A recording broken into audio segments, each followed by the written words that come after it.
against this Steelers defense? Justin Jefferson.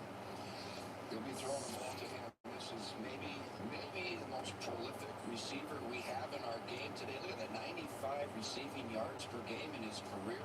Can they slow this guy down? He's amazing.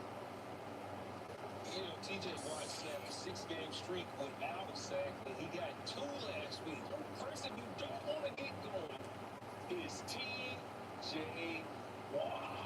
They're going to keep him on a leash today, or he's going to ruin this game. We are nearing 1 hour until kickoff of this game between Aaron Rodgers and the 2-1 Steelers and the Minnesota Vikings at 2-1 themselves. Don't you dare move. We're going to get you set for this game and the rest of week number 4 that follows in bulk.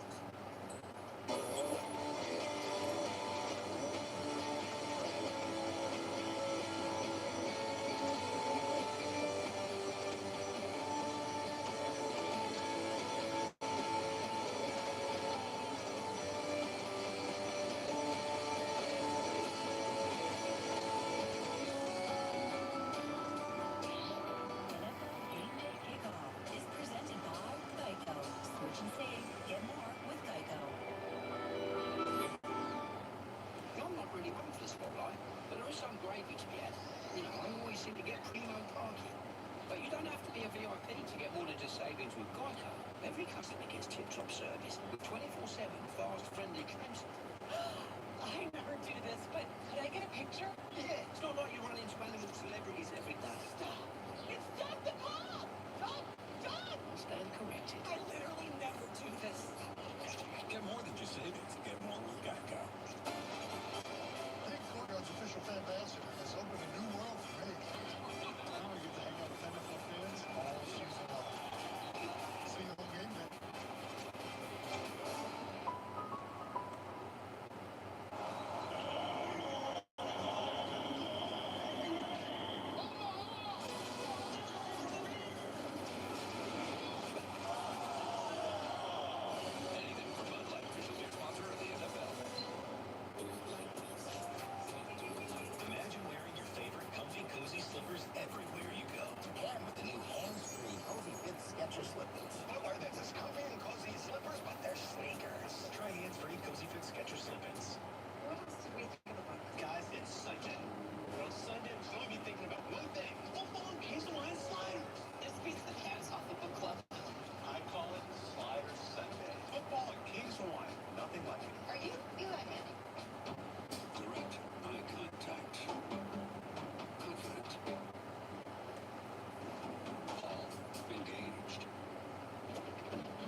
Top of the morning to you, as the NFL will host the first ever regular season game in country, with the Pittsburgh Steelers hosting the Minnesota Vikings from Dublin, Ireland.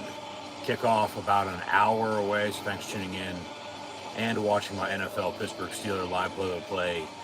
Watch all our interactions live right here on YouTube. As always, I'm your host, Encyclopedia Sports, Koen Luke 96. Be sure to like, follow, and subscribe on social media. Links in the description below. That's Facebook, Twitter, Instagram. Hit that red subscribe button, notification button next to it as well to stay up to date. Once again, links in the description below. Thumbs up button, share hashtag NFL, hashtag Steelers, hashtag here we go, as they give us an aerial shot of Croke Park that has hosted some football games in the past. But today, for the first time ever in the regular season, the Steelers have played in Ireland in the preseason before, back in the late 1990s, but it's been almost 30 years in the NFL with their global expansion with international games, which we'll get into in a little bit. They're in Ireland for the first time ever for a regular season matchup. That actually means something. So both Minnesota and Pittsburgh are 2-1. Should be in for a good one, but yeah, just once again, thanks for tuning in and watching. Be sure to like, follow, and subscribe to social media, links in the description below. Thumbs up as mentioned, share as well. Chat questions and comments, super chat, super sticker, super like, super thanks. Always really appreciated as well, as this video is powered by Rogue Energy, HopeKThrifts, and Dead and Hungry. First off, with Rogue Energy, be sure to get your favorite energy and hydration flavors, in can or tub form, shakers and Rogue Energy merch at the link in the description below. Be sure to use the code Luke, that's Luke123 for 10% off. HopeKThrifts, secondhand resale shop that focuses on saving the environment in a cheap and fashionable way, as most items are $20 or less, include brands like American Eagle, Converse, Free People, and Shein, among others. HopeKThrifts found on Depop, Instagram, Macari, and Poshmark at, yes, you guessed it, HopeKThrifts. It's HopeKThrifts. HopeKThrifts, so be sure to use the message seller code CHEAPTHRIFTS, CHEAPTHRIFTS, CHEAPTHRIFTS for 10% off. Link also in the description below. And then Dead and Hungry, number written by Nathan D. Mitchell, found on Amazon. So once you go check that out over on Amazon, if it doesn't interest you, you might as well be what the title says. You can also scan the QR code behind me if you haven't done so already. Greatly appreciated. Or you can click the first top link in the description below. So yeah, we're about an hour away or so from kickoff with the Vikings and Steelers from Ireland. So hopefully the luck of the Irish will be on the black and gold side. And there's a pot of gold with a big W in the win-loss column at the end of the rainbow for today's game. As it's 8:30 in the morning, Sunday, September the 28th, 2025, here in the Eastern Time Zone of the good old United States of America, and kickoff at 9:30. Local time is 2:30 across the pond, so they're about 5 hours ahead. And weather seems nice. Pittsburgh, this is a home game for them. Obviously, the Rooney family with the Irish ancestry and heritage, from the chief to Dan, now Art II in charge. And we'll get more into all the fine details of that as well as we move along this morning. So yeah, good morning to everybody. Thanks once again for tuning in and watching. But Pittsburgh going to be in their home black uniforms. Once again, this is a home game for them. They had 9 this year, so they still have the other 8 and then the 8 on the road. But this was as the extra home game with the NFC North as the crossover opponents, as this is the first of those 4 teams they're playing.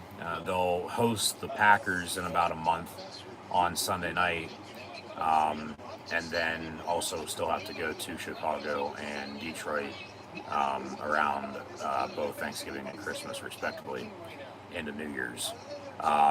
As mentioned, Pittsburgh's 2-1. They won week 1, lost week 2, won last week, which we're going to get into last week because I wasn't home. I went streaking during WrestlePalooza last weekend, and videos from that event are live here on YouTube, so be sure to go check those out. But yeah, they went to New England, beat the Patriots in Foxborough the first time since 2008, and then home game, but it's overseas in Ireland, and then they're off next week before they do return home, and then have to go on a short week with a couple AFC North matchups. But that's then, this is now. So like I said, thanks for tuning in and watching. Before we move on though with the Steelers, I do want to add in from last night, the college football Penn State live play watch along reaction stream with the whiteout. A heartbreaking loss, no doubt about it, to the Oregon Ducks. I noticed afterwards, after the stream was processed and officially uploaded, that last, say, 10-15 minutes or so of last night's stream, it got cut off for whatever reason. So everything I had said in that 10 minutes or so, obviously not there, but all I did say, so I'm telling you this now, if you didn't catch it, but obviously be sure to go check that out if you're interested in everything I had to say. And thanks for tuning in if you did. If you didn't, thanks for tuning in now. And be sure to tune back in next weekend for more college football with Penn State at UCLA next Saturday afternoon. Obviously, would have NFL with Pittsburgh Steelers as well next week, but as mentioned, they're on a bye into week 5. So, but yeah, all I did say in that time that got cut out was I was going over the final stats and scores from the game, in which, as mentioned once again, Oregon defeated Penn State in the whiteout 30-24 in double overtime. So, a shocking ending. It was a gut punch. Disappointing, no doubt about it. Just, frustration, being pissed off, and yeah, what can you do? So, like I said, if you want to know everything else, that I had to say, during the game last night, be sure to go check that out. And thanks for tuning in then and now, live right here on YouTube. So, we are Penn State, but here we go, Steelers. Here we go.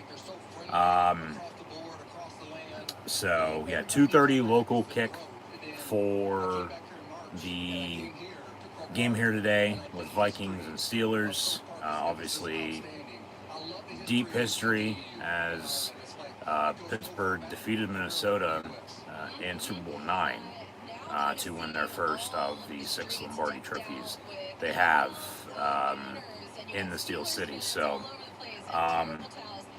from then until now, obviously they did meet in London about a dozen so years ago. Minnesota won that. Pittsburgh had started 0-4 in that campaign. Obviously, both teams are 2-1 here. And like I said, hopefully the luck of the Irish is on the Steelers side here today as pregame will roll on. And yeah, this is going to be, a Steeler home game away from home. And yeah, black and gold everywhere. Terrible towels will be out and about. And we'll see what happens. The inactives came out just a little bit ago. Joey Porter out. Once again, Jalen Warren, a surprise inactive. I guess he went in warm-ups and decided couldn't go for the game, so he's out with a knee injury, I guess, from what I've heard. So, yeah, we'll leave it at that for the time being. But I also want to, since I didn't stream the game last week, I want to go over it before we get into this game here today.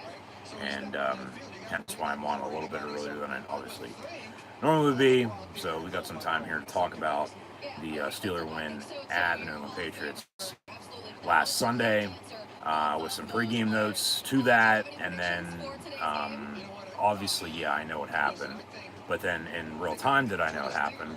Yes, listened to it on the radio in the car on the way home from WrestlePalooza, and which obviously could have been a better show than what it was, but that is what it is as well, what's new. But then also had taped it in the meantime on DVR to eventually watch it and stream it, but I ended up, because I already knew what the hell happened by listening to it on the radio, on Steeler radio, Sirius XM, that, you know, they won 21-14 over the Patriots, but then still went back and watched the game this past week, and then took some more notes on top of that, and then we're going to run down through here with all that. So obviously entering the game, they were 1-1. They beat the Jets and then lost to the Seahawks. And then, you know, sleepless in Seattle to the deadliest catch crab, and, you know, the lobster in the Northeast. It was pissed off in Pittsburgh there for, you know, the week, no doubt about it. And like I said, I wasn't home last weekend. Went streaking, Mitchapalooza, WrestlePalooza, I mean. But yeah, videos have been uploaded, so we should go check those out. And then, yeah, do I know what happened?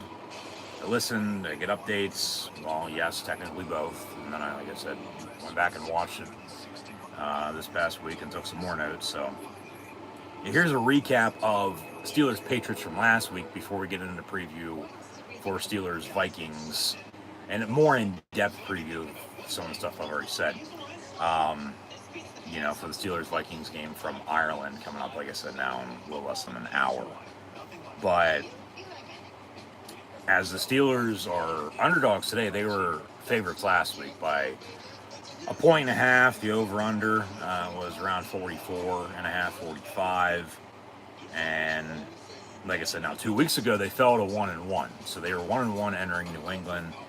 And it was poor judgment by a young player, so said Mike Tomlin, on Caleb Johnson with the kickoff fiasco in which Seattle scored on after kicking a field goal and then extending their lead. And now today, with Jalen Warren out, Kenneth Gainwell is going to get the start, but then I would have to think Caleb Johnson's going to have to be in the mix too offensively, and, you know, maybe get himself out of the doghouse. We'll see. But technically, going back to that kickoff a couple weeks ago against Seattle, the rule states, under the NFL's new kickoff rule, any ball that lands in the landing zone, okay, between the goal line and the 20, and goes into the end zone, as the kickoff did for the Seahawks, it must be returned or downed, which it wasn't by the receiving team, the Pittsburgh Steelers. So then otherwise, it's a live ball. So then Seattle just recovered it, and, you know, it's a touchdown. Because if Pittsburgh then would have just downed it, it would have been touchback, and, you know, you start the drive off, and who knows how that game, you know, shakes out. But then still, even then, you know, yeah, they were coming back, but time wasn't on their side, and then defensively they couldn't make stops, and they've been having trouble running the football this year along with stopping the run. So we'll see what happens today. Minnesota ran the ball like crazy last week and put up 50 plus on the Bengals. So obviously, you know, with that special teams issue, you know, sometimes shit like that, it goes your way in your favor, and then sometimes it doesn't. Because week one against New York, they had, you know, a fumble on a kickoff return, and then, you know, they got momentum on their side and went and scored, and ended up beating the Jets, and then they lose the Seahawks, you know, because of the special teams mistake for the most part. And then, last week, I mean, they scored 3 touchdowns, so Boswell was, just out to kick three extra points.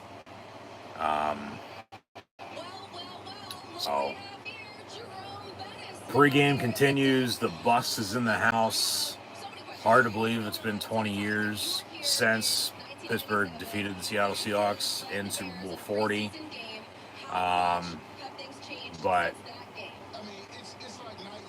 night and day in Ireland from 1997 until 2025 from the Steelers playing and defeating the Chicago Bears in the preseason back then. The bus ran over people, and then now they're obviously playing against Minnesota today in a regular season game as they show off highlights from that game.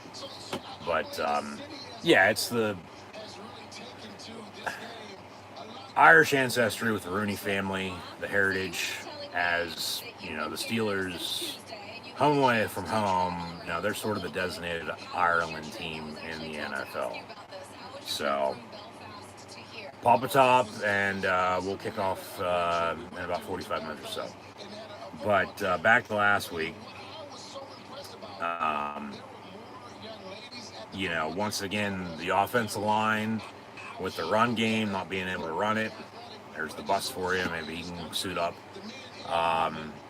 And all aboard we go, but they've had trouble stopping the run on defense as well. And then a couple former Steeler running backs from James Conner and Najee Harris, who they both let walk in free agency over the past, 4 or 5 years. And they went out west to Arizona and LA, respectively, the Cardinals and Chargers. They both suffered season-ending injuries last weekend, so they're done for the year. But then Aaron Rodgers, after the Seahawk loss, responded to a media question in the post-game press conference, saying it's week 2, come on, like they're still off the local plate, and rightfully so. There is. It's a long-ass season. One game ain't going to define the year. That's the thing, once again, with Penn State losing last night. It's like, anymore with the way college football is and college football playoff, you can afford 1 loss, 2, potentially 3, 4, you're done for. But that's the thing, when Penn State, let alone the Pittsburgh Steelers, win and lose, when Penn State and the Steelers win, when we win, there's nothing better. But when we lose, it's bad. There's nothing worse. It's just, you're so passionate about it. But you can't ride the highs and you can't ride the lows. You got to be right there in the middle of it, man. That's what I was, saying everything I said last night. But here we are this morning. Team no sleep, did get a couple hours. So, I'm still tired, but here we go, Steelers, here we go. We're going to watch this game and hope for a win and get to 3-1. They've made some roster moves as of late. Once again, Jalen Warren out today. But they signed a couple guys to the practice squad as of late, as they always do. And then last week, because of some injuries up front on the defensive line, remember they had Marvin Leal at Texas A&M, sort of a bust. They cut him after the preseason this past year, but then they re-signed him back to the practice squad. Well, they elevated him and signed him to active roster for last week's game. We'll see if he's out there today. But then Trey Sermon was also activated off the practice squad, so I believe he's also good for this week's game as well, if I'm not mistaken. So obviously with the Warren injury, maybe he gets some looks as well in the backfield. We'll see. But yeah, Alex Highsmith out multiple weeks with an injury. I really, at this rate, probably wouldn't be surprised if they'd move on from him this upcoming off season.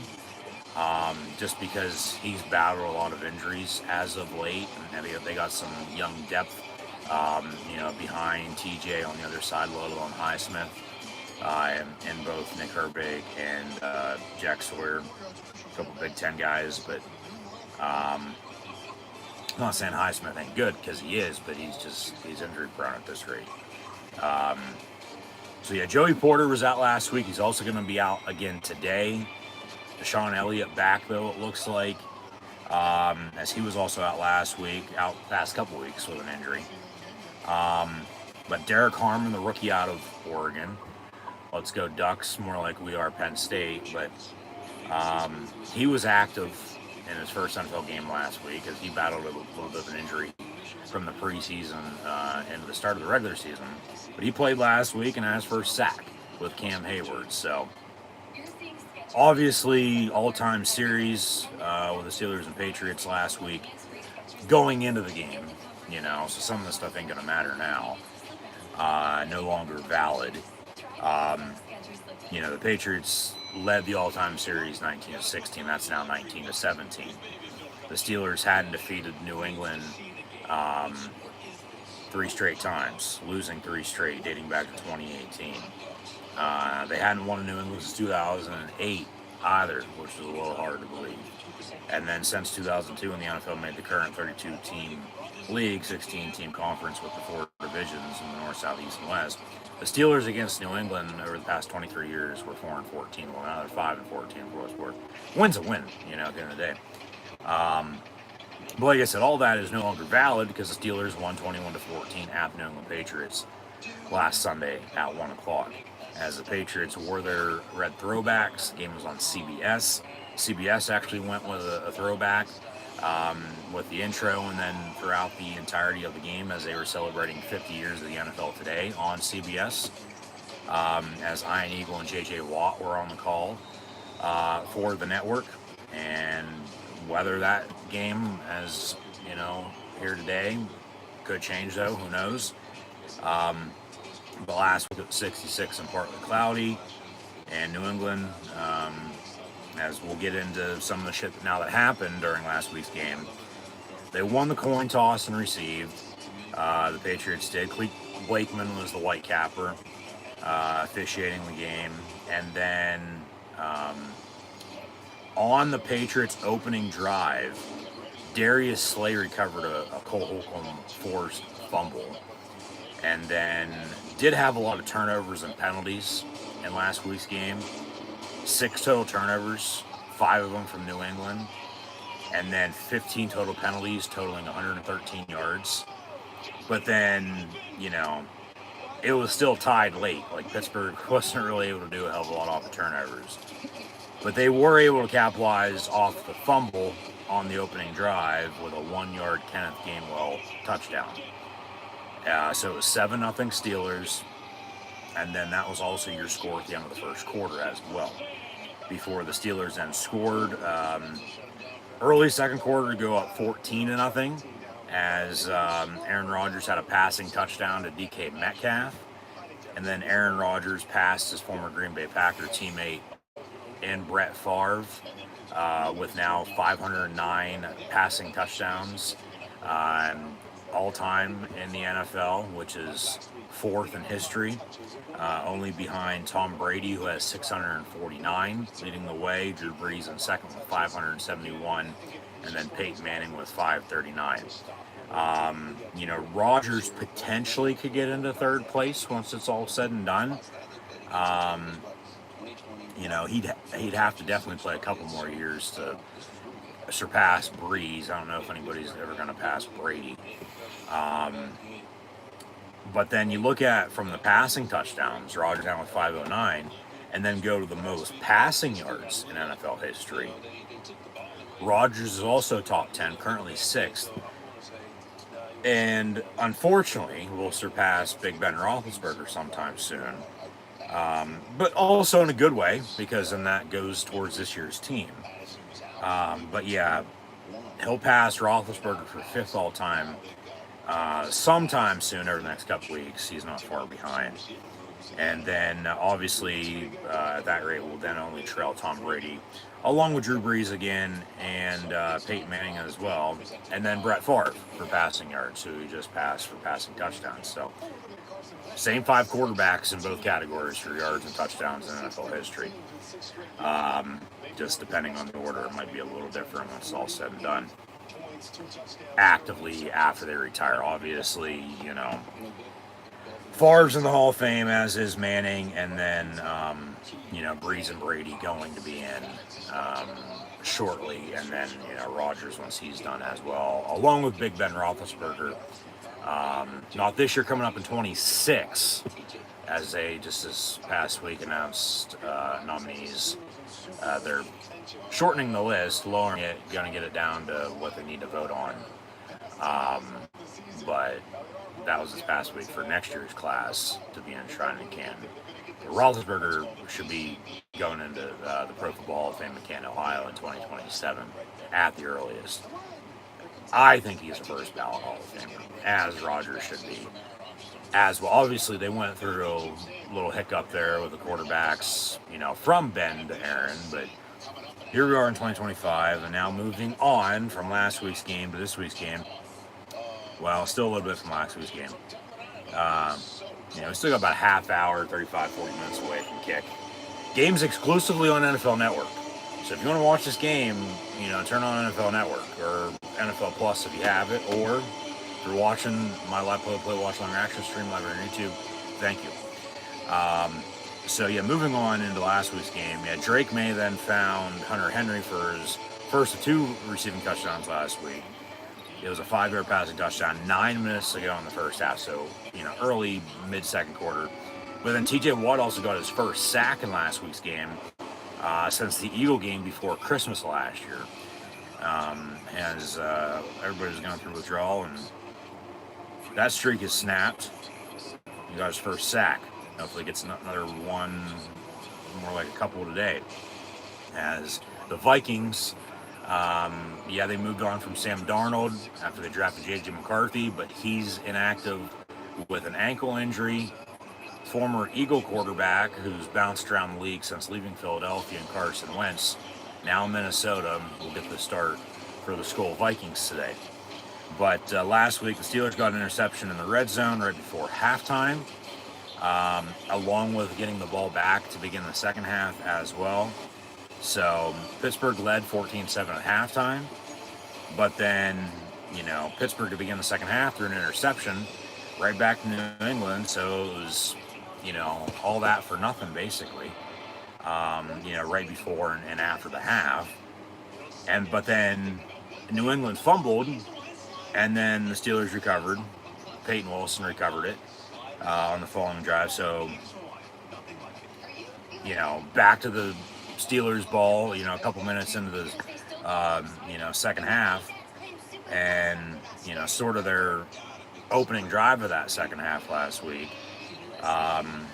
But still, once again, all that for nothing from everything right before halftime coming out of the half, because they still had to punt afterwards. They couldn't do anything off that turnover.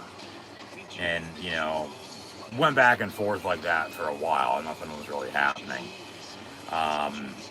And then even though the Steelers got another fumble, I might add, on the following Patriot drive, Jabril Peppers, the former Patriot, forced it, and also recovered it. As he's a former Michigan man, former Wolverine, finished in the Heisman Trophy finalist when he was in college in Ann Arbor, before he played for the Browns, the Giants, the Patriots, and now he's a Steeler. They signed him after the injury in the secondary a couple weeks ago. But yeah, he, against his former team, forced and recovered the fumble. But then the Steelers, once again, couldn't do anything off of that either. And had to punt again. Like I said, it was a punt contest in the second half. Pittsburgh was still holding on to a 14-7 lead at the end of the third quarter. But then on the first play of the fourth quarter, the Patriots tied at 14. And then the fumbles continued. TJ Watt recovered this one with about 8 minutes to go.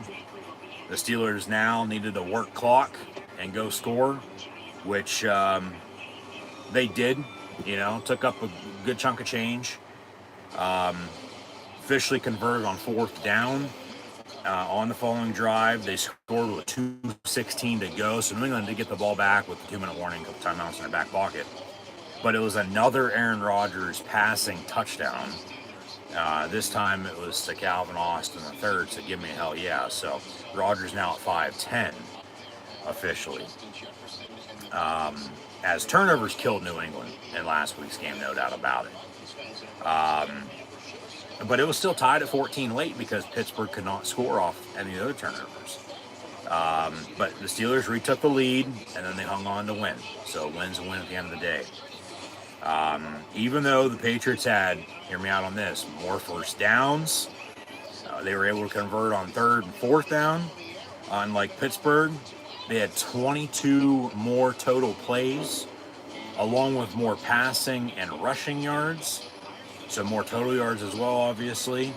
And then the Patriots had 7 more minutes of time possession. But the only stat that matters at the end of the day is the final score. And the Steelers won 21-14. So once again, just like a lot of teams always wonder this after they lose the Steelers, like how in the hell did we lose this game when we had more this, more that? It doesn't matter. The only stat that matters is the final score at the end of the day. So yeah, the Steelers beat the Patriots last Sunday. It wasn't even a 3-hour game. It was over before 4 o'clock for a 1 o'clock kick. But 21-14 was your final score, and a win's a win once again at the end of the day. So, next week, Steelers Vikings from Ireland, 9:30 a.m. here in the US of A, 2:30 local time across the pond in Dublin at Croke Park. So now we're going to fast forward, and boom, here we are. It's already next week, and once again, top of the morning to you from Ireland, about a half hour or so now away from kickoff, with the Steelers and Vikings. And yeah, let's get into it with a preview. As mentioned, the Steelers are the designated home team against the Minnesota Vikings here today. It's a Super Bowl IX rematch. Here we go, Steelers, Skull Vikings. As Pittsburgh won that down in New Orleans 16-6. 51 years ago now, to win their first Lombardi. Obviously, they're celebrating 50 years of winning Super Bowl X this year.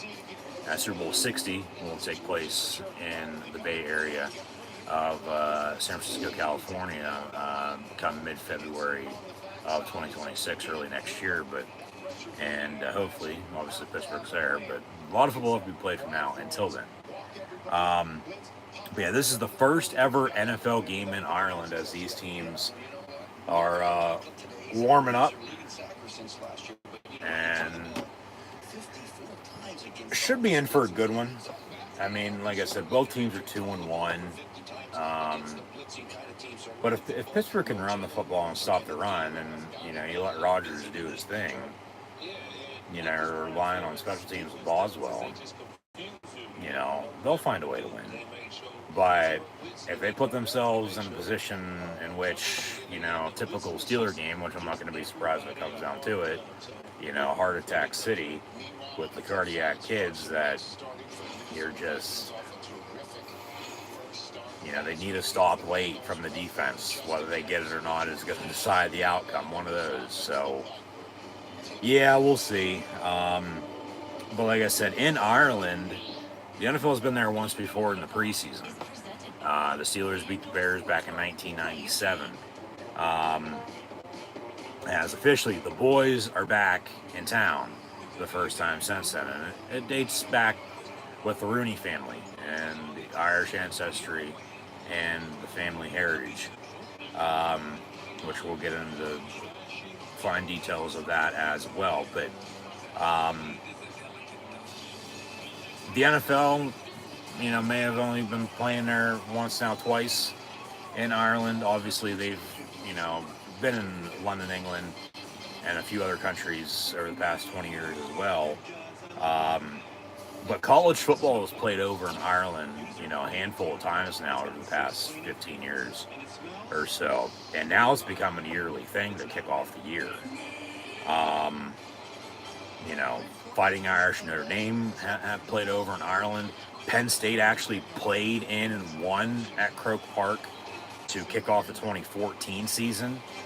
But now, like I said, the boys are back in town as the Pittsburgh Steelers are in the family's homeland of Ireland for today's game against the Minnesota Vikings.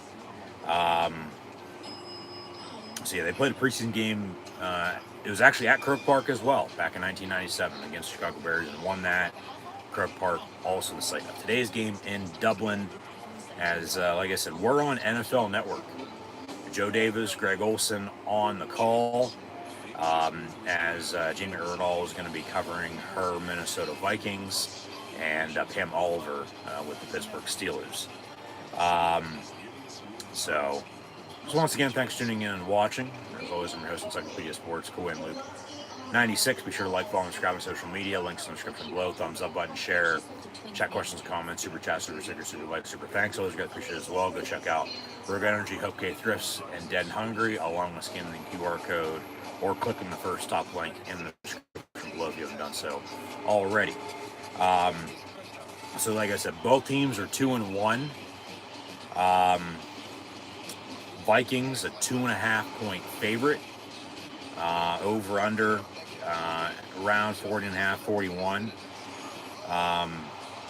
But then Steelers Vikings history. They last met on a Thursday night a couple years ago. Pittsburgh lost that, unfortunately. But yeah, Pittsburgh beat Minnesota 16-6 in Super Bowl IX. Even though the Vikings lead the all-time series 10-9, so Pittsburgh going to try to even that at 10-10. As the last 4 meetings in these two games, or in this matchup with these two teams, they've been won by the home team, okay, including the London game in 2013 for Minnesota.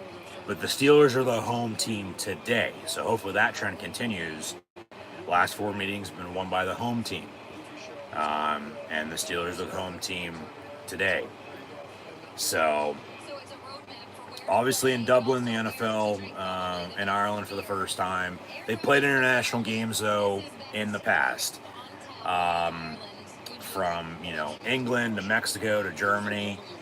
Brazil has started the past couple years. Ireland today. They're going to be going to Spain later on this year, and then Australia soon as well, I believe, starting next year, if I'm not mistaken. Now I expect fans from other teams, to be in the building and show up, just like any other international game for the NFL.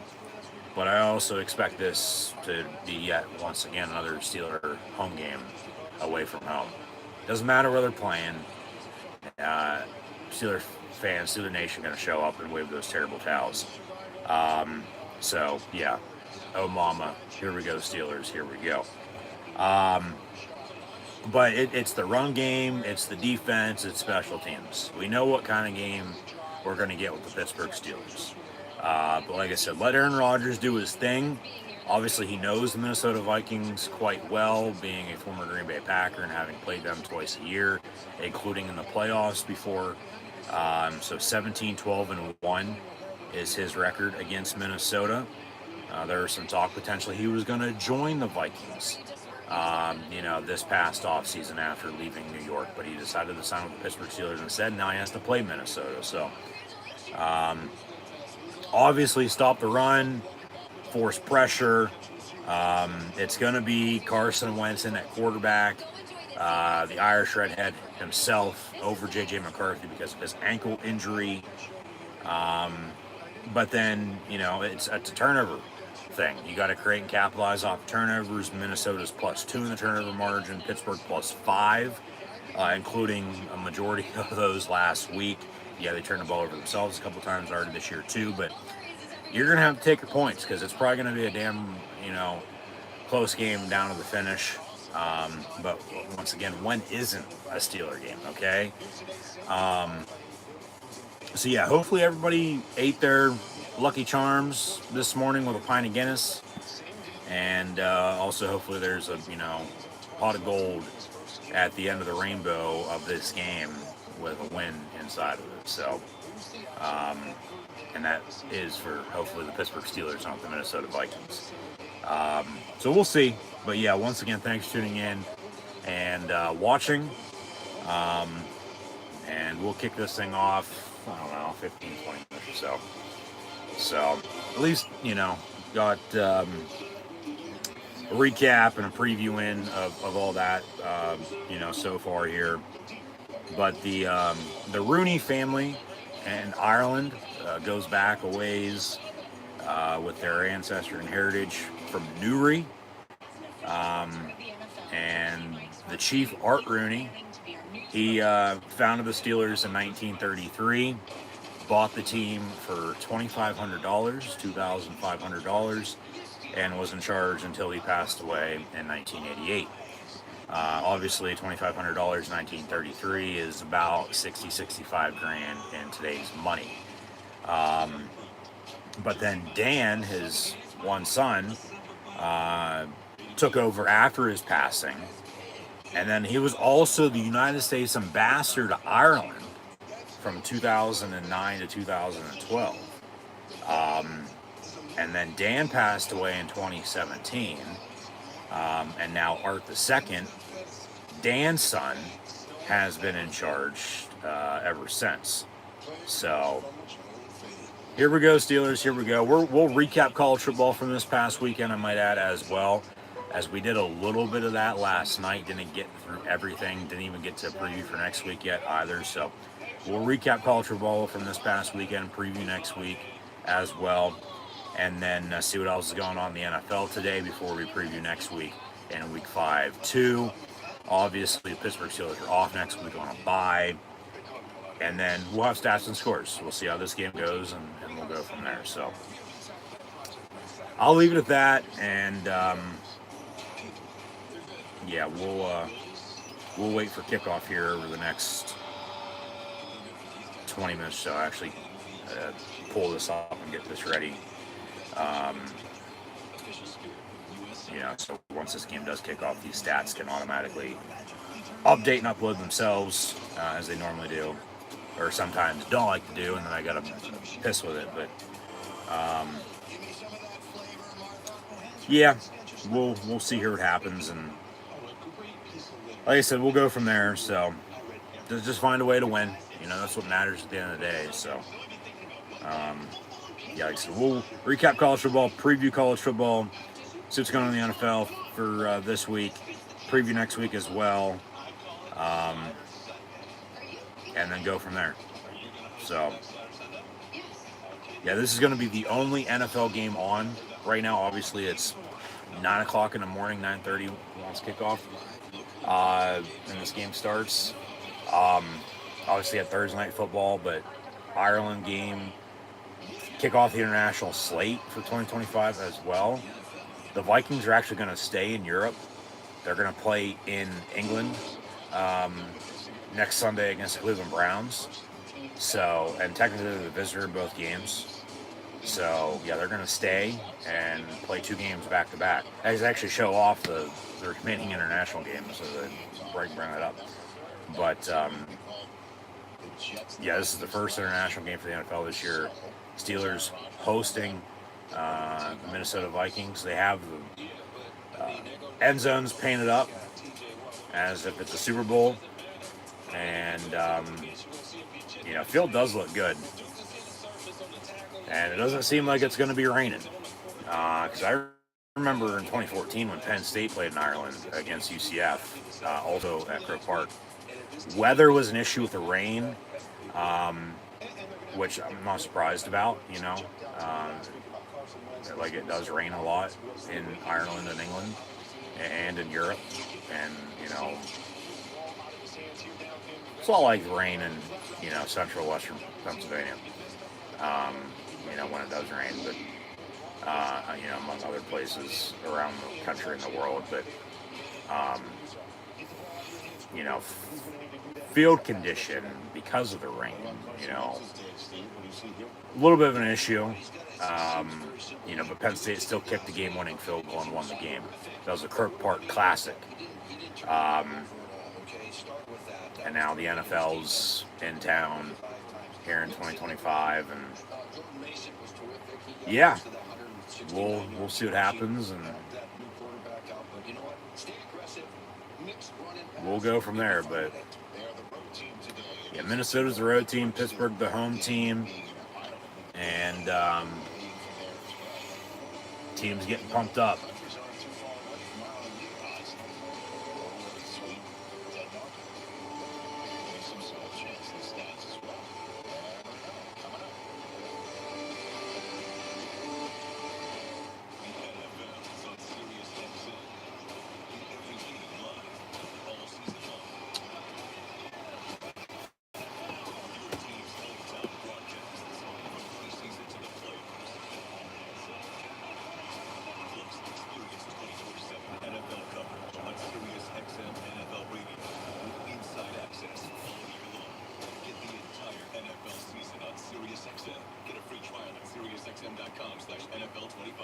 James, we're famously smoothies. We're famously big fun. Featuring she rolls on Apple's throat party. She's really smooth as a James knowledge. So as NFL Network goes to commercial break, I've said my piece on a preview for today's game, and we're just going to await kickoff. You know, about, 15 minutes or so before we kick this thing off, hoping for a better outcome this morning than what I saw last night. Because then if not, my weekend is literally gone to hell.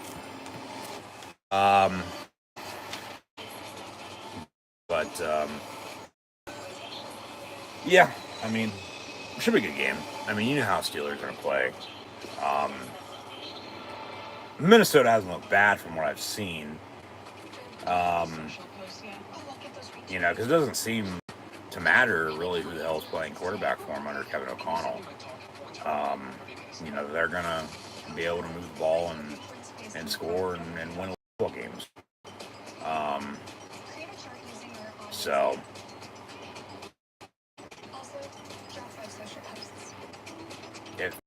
as I said, a running game and stop the run. You know, that's where they've been in trouble so far this year. Because it starts up front, give it a block around the football. Obviously, Warren's out with an injury.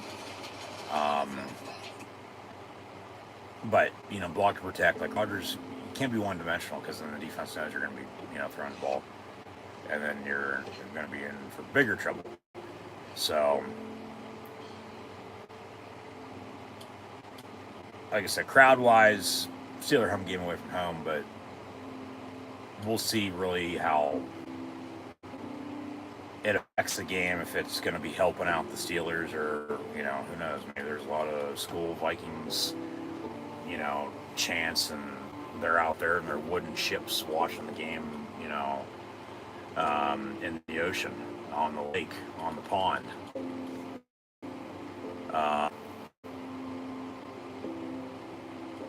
So, I mean, it's just from, like I said, last night being one thing, this another, from a late game at night to an early morning kick. I don't make the schedule. I just follow it. So, thanks for tuning in and watching. Be sure to like, follow, and subscribe. Links in the description. And, like I said, we'll kick this thing off shortly. And then, yeah, they got another international game next week at 9:30, so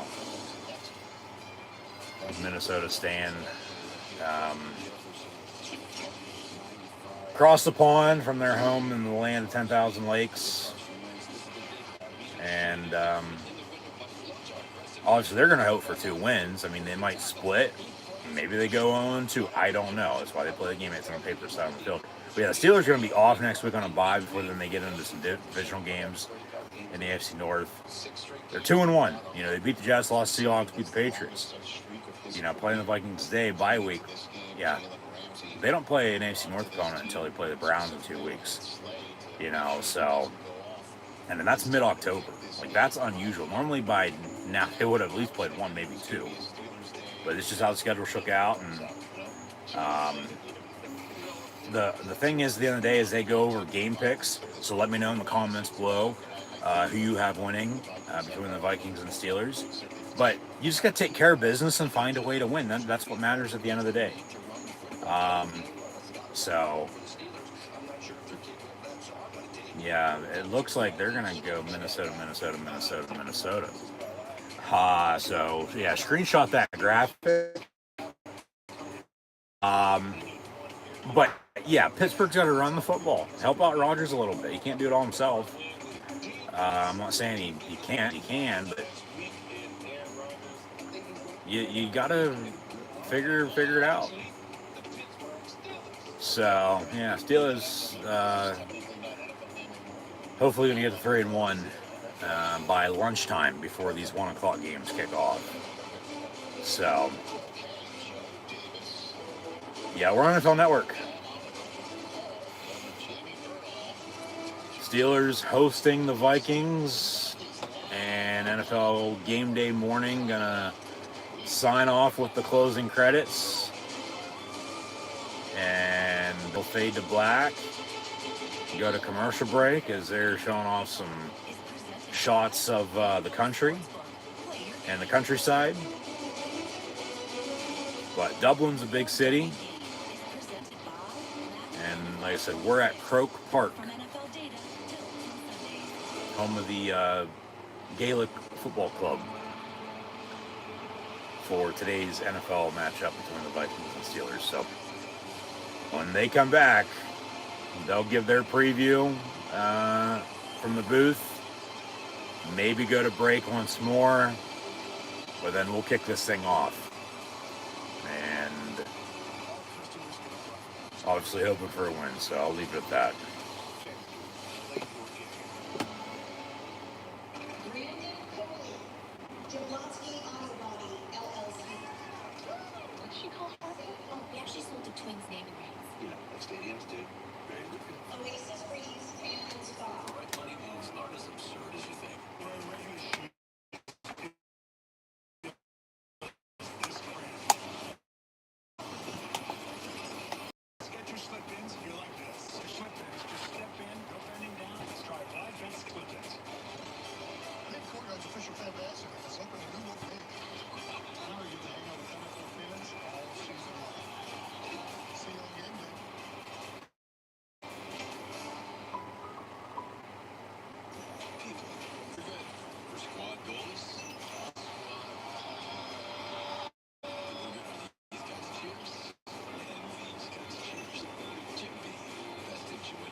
So the following is a presentation of the National Football League.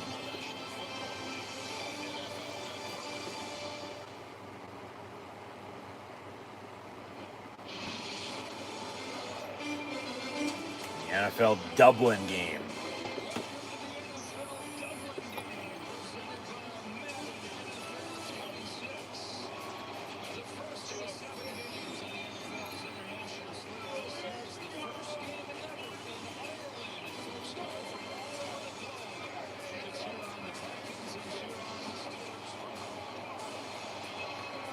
As the Vikings take the field.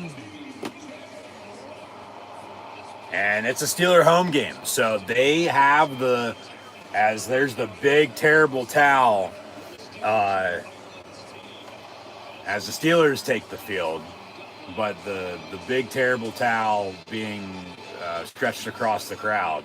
But yeah, it's a Steeler home game. So you still have all the, normal shit you get in Pittsburgh at Heinz Field, Acrisure Stadium, with game day logistics. As the team was just getting introduced, the defense got the nod today. P.J. Watt coming out last, with the team taking the field as mentioned. So, yeah, here we go, Steelers. Here we go.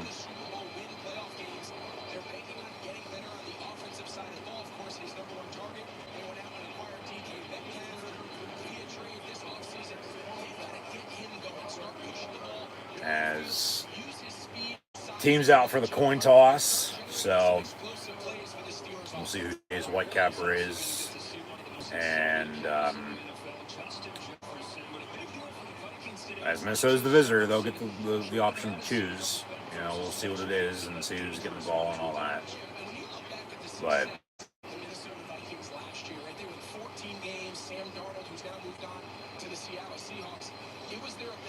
Joe Davis, Greg Olson on the call, as mentioned.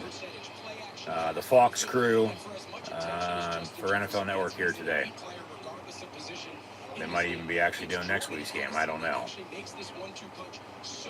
I want to be surprised. I mean, because then the Vikings are staying put, and Jamie Erdahl and her Vikings, she's covering them today. She'll probably cover them next week.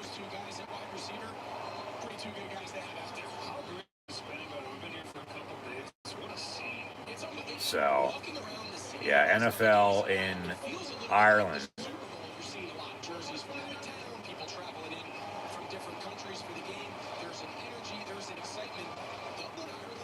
The coin toss has happened, waiting for an announcement on who won, who's kicking off, and who's receiving. Viking fans have showed up.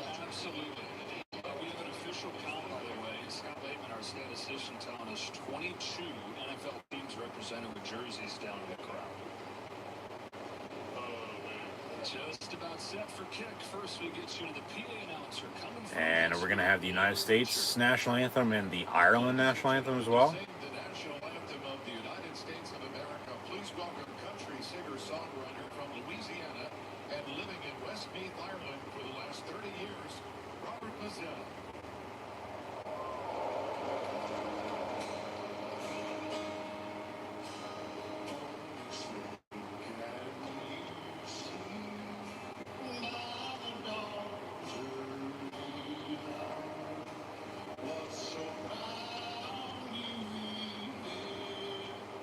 So the United States flag is being draped across the field.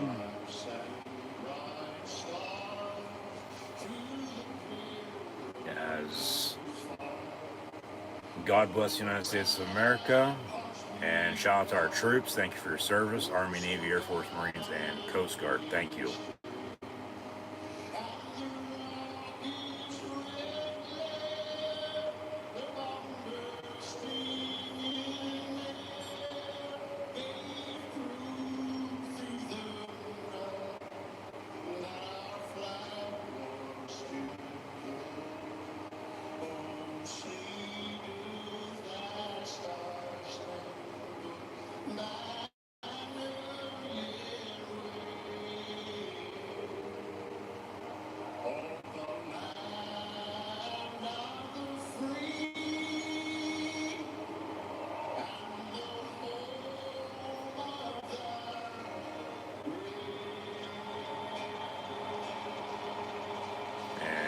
USA, USA, USA.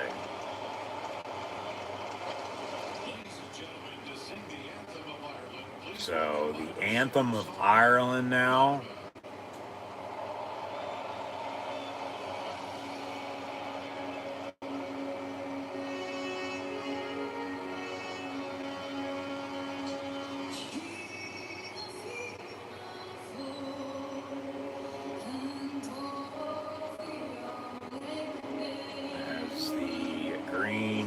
White and orange Irish flag is also being draped across the field.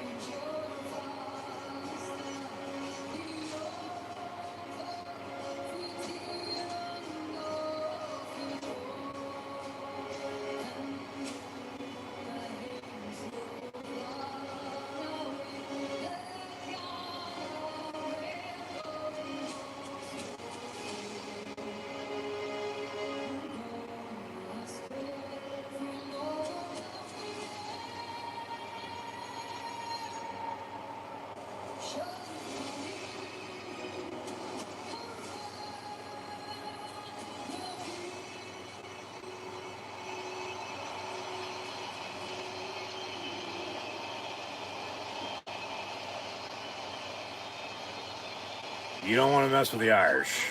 You don't. Believe me. I got it in my blood.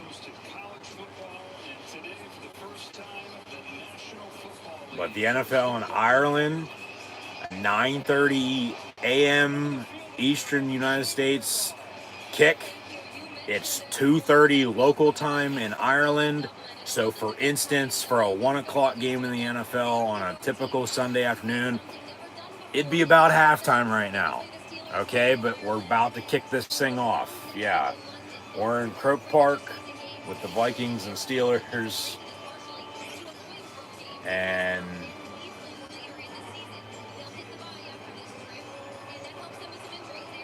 I believe Minnesota is getting the ball.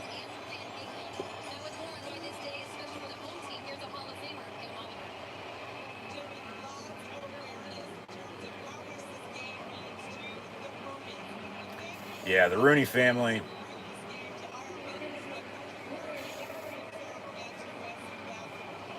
As there is Art II, Dan's son, the Chiefs' grandson. You know, the Steelers are a family business.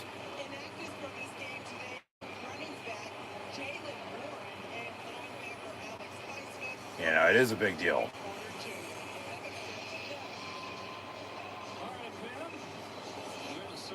Actually, Minnesota won the toss. They deferred. They'll kick off. Pittsburgh's getting the ball to begin this game. So here we go, Steelers. Here we go. Would like a, good return. We'll see if we get it or not. But yeah.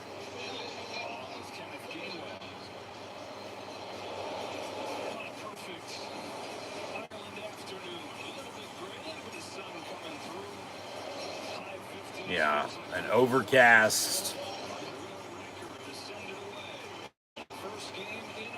afternoon for the NFL, kicking off in Ireland, and here we go. Steelers will field it at the 9 on the return, out past the 20, 25 to the 35. So that's where they'll set up shop, 1st and 10 with 14:55 to play in this first quarter. We're underway, Vikings Steelers for the NFL in Ireland. The 1st and 10, Pittsburgh at the 35-yard line. Aaron Rodgers and the Steeler offense with no Jalen Warren at tailback. It'll be Kenneth Gainwell, Caleb Johnson, Trey Sermon. Obviously have DK Metcalf at wide receiver. Got to get these tight ends involved with Pat Fryer, with Jonnu Smith. But it starts up front, and they got to run the football. They've had trouble running the football. Offensively, let alone stop it on defense. Rodgers, quick pass, he gets sacked on the opening play of the game.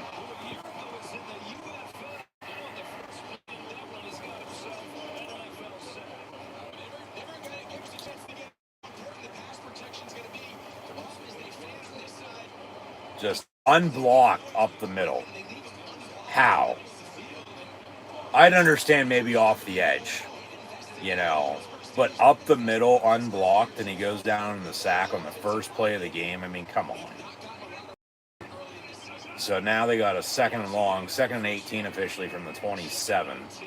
They'll fake the run, and then they run a screen to Gainwell, and they get a couple yards out of it, maybe 5. So it's still going to be 3rd and long.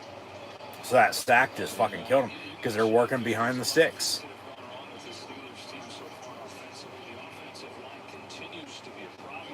Yeah, you don't say. The offensive line is a problem. Exactly.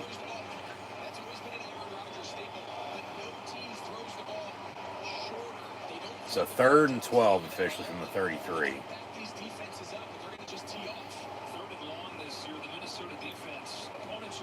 And Rodgers looking to throw again.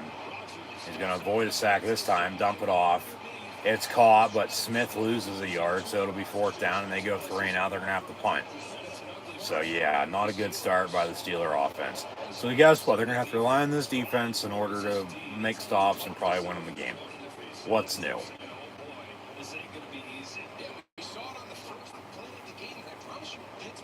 And Waitman back to kick it away.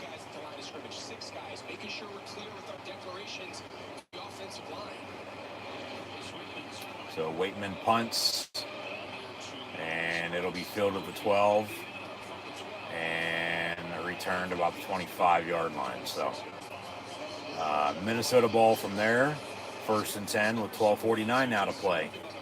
In this first quarter, as here now comes Carson Wentz in the Viking offense as he's in relief of J.J. McCarthy, who's out with an injury again. I believe he's the first NFL quarterback to start for 6 NFL teams in 6 straight years, if I'm not mistaken.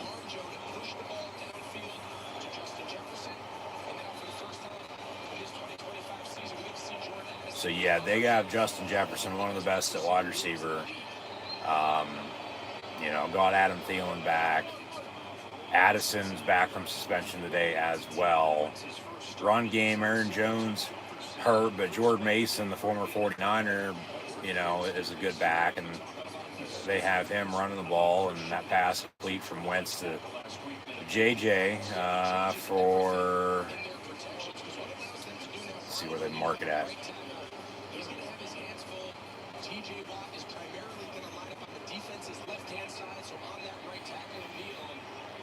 Ball to 30, 2nd and 6.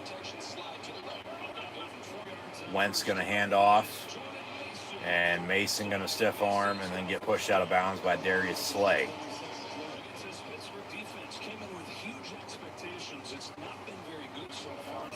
Yeah, they can't, like I said, can't run the ball offensively, and they can't stop the run on defense. So they're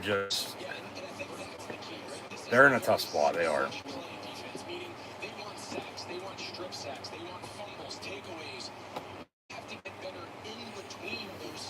First and 10, Minnesota.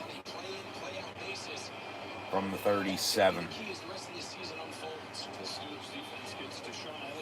Wentz fakes a give over the middle, caught Justin Jefferson again, and he gets about 8, maybe 9 yards. He's going to be short, second and about a yard. So, yeah, Minnesota able to move the ball here against Steeler defense, which is really no surprise, especially early on. Pittsburgh always loves to put themselves in a hole and then, try to find a way out of it. And, yeah, we'll see. Might be a long game for all we know. And defensively, offense, they got to run the ball. Defense, they got to stop the run. 2nd and 1. That's where it starts and ends. If they can't do that, there's really not going to be anything else to talk about, because there's not going to be anything to worry about, because they're going to be one-dimensional and probably not going to be doing a hell of a lot. I'm not saying Rodgers once again can't, but they're just going to be in a tough spot, especially if Minnesota can run the ball, work clock, and get a lead and everything else. And they run it again there. Mason gets the first down, and Deshaun Elliott back from injury. He makes the tackle. 10:38 counting to play in the first.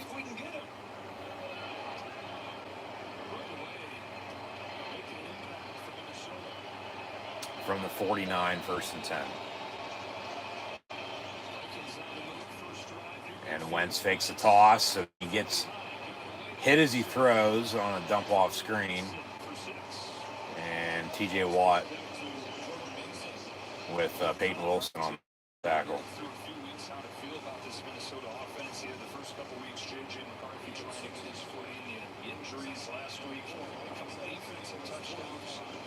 One thing we know is that Kevin O'Connell's going to get the most out of whoever his quarterback is. Yeah, I'd make the argument. 2nd and 4. There's a lot of really good candidates. I think if I had my pick, you're going to be the first-round draft pick. I might pick Kevin O'Connell as my head. And a toss near side. And they get another first down on the run. But then ball's out, fumble. Patrick Queen has it running, or Jalen Ramsey has it, 5, not 6. And down the near sideline, 20, 10, 5, touchdown. And then he fakes pull on a hamstring, I think. Yeah. All right, so they say touchdown Steelers. There's a turnover for you. Here we go. And it's also capitalized on right away because it's a fumble, scoop, and score. I got to see a replay of that. He got the first down on the run. Ball's out. That's a fumble. Yeah, clear cut. And then Ramsey picked it up and then ran it down the near sideline, left to right. I don't think he stepped out at all. And then he faked pulling a left hamstring on the return. and then he celebrated. So Jalen Ramsey making a name for himself with the Pittsburgh Steelers after they traded for him from the Miami Dolphins this past summer. And make sure he didn't step out, which I don't think he did. Yeah, just down the hash mark on the sideline, and he walks in, touchdown. So the Steelers have an early 6-0 lead. Extra point to come here by Chris Boswell at 9:34 to go in the first. Why is there a delay? Are they looking at it? Obviously, all scoring plays are reviewed, but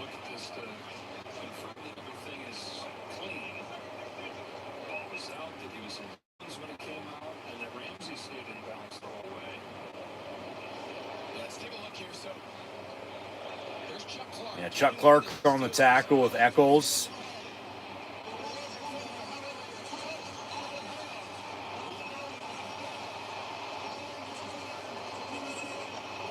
What? Are you fucking joking? Are you kidding me again? What the hell is it this weekend with fumbles and then they overturn them saying he was down? And then today, you know, after a return last night as well, today you have another return on a fumble, this time for a touchdown.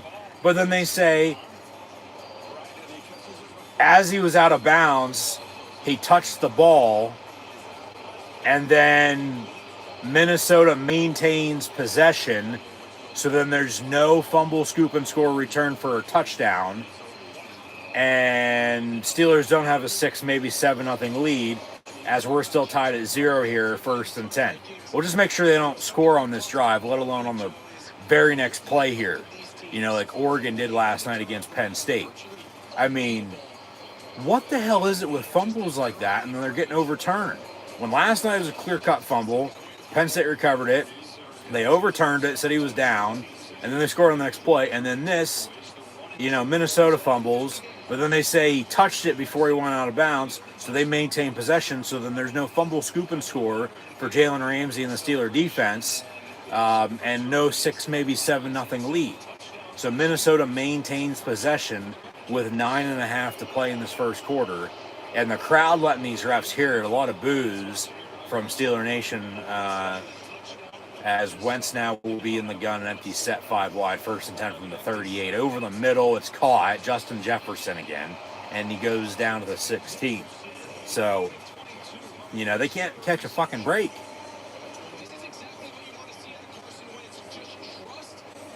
That's just... Fumbles last night and this morning can go to hell. Seriously. Like, that's just... I don't know what else to say about him. Other than everything I already said last night, said just now about it, and just shoot me while you're at it. 1st and 10 on a give up the middle.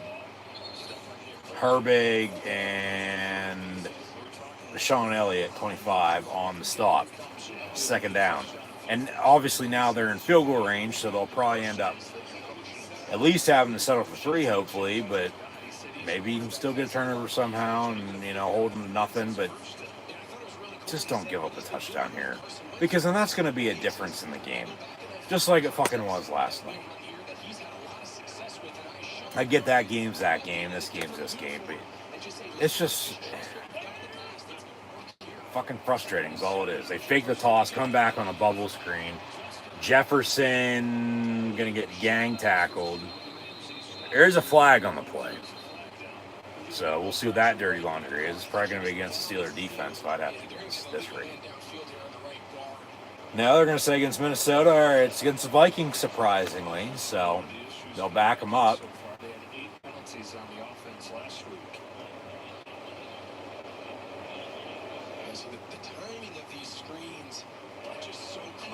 An eligible man downfield.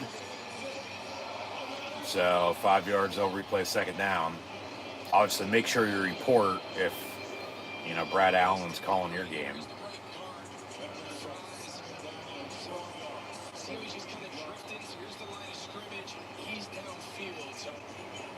Yeah, that's a good call. 2nd and 12. And they'll motion out of a up under center into an empty set 5 wide for Wentz. Looking to throw, caught, and Holcomb on the tackle.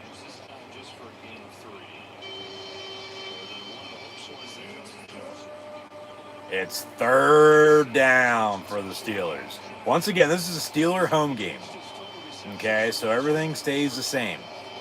It's a neutral site, and you got to worry about this or that. It's a Steeler home game.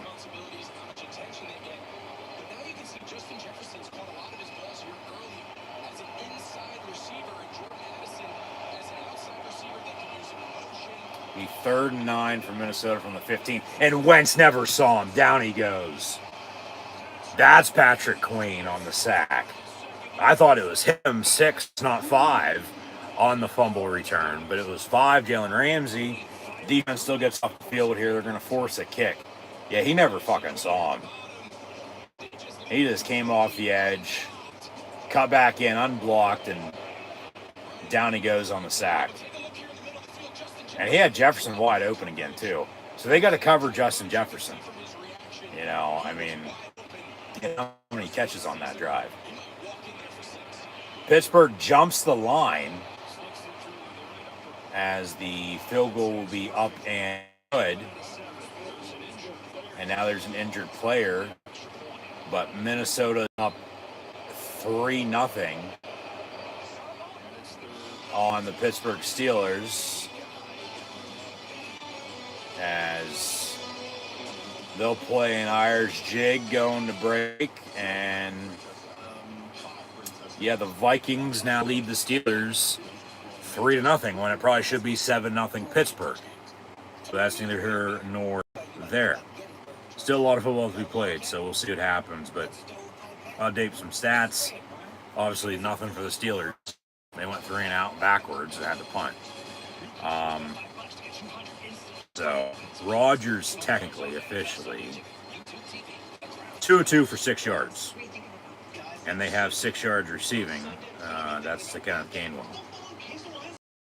He took a sack, officially for 8 yards.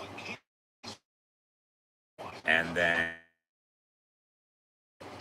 yeah, just nothing. They were behind the sticks and then had to punt. And then they got fumble on defense. The refs overturned it again. And no fumble, scoop, and score for a touchdown. And Minnesota gets 3 points on the drive. So they lead 3-0 on a Will Reichard 41-yard field goal. Carson Wentz is 5 of 5 for 44 yards. But Patrick Queen with a sack, forcing the kick rather than giving up another first down and then go drive and score a touchdown. So Mason 420 rushing, and Justin Jefferson 4 catches, 38 yards. Somebody cover his ass.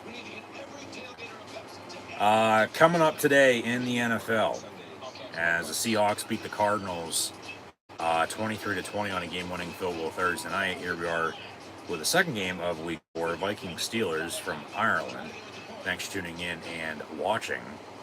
At 1 o'clock today in the NFL, we'll have the Washington Redskins and the Atlanta Falcons. New Orleans will be in Buffalo.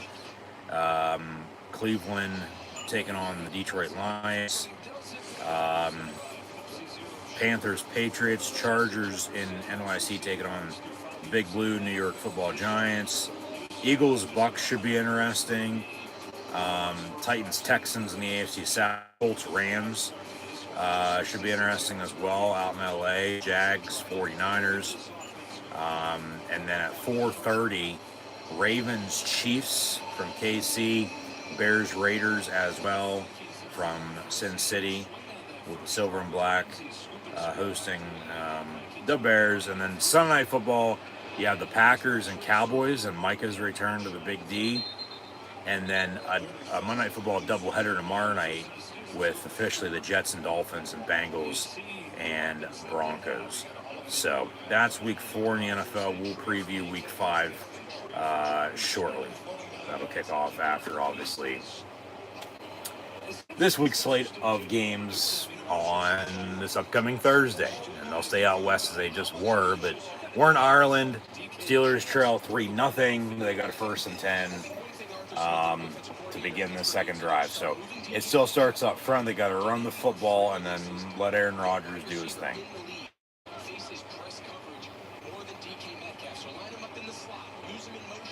And here we go from the 29.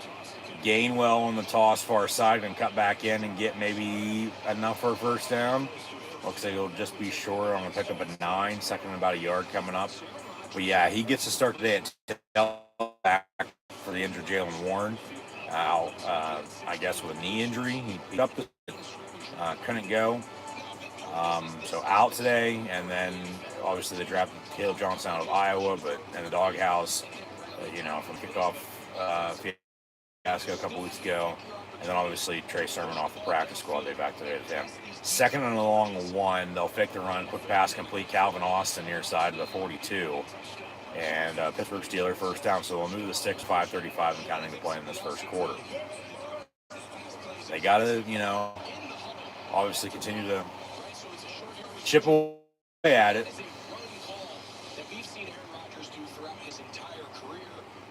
1st and 10.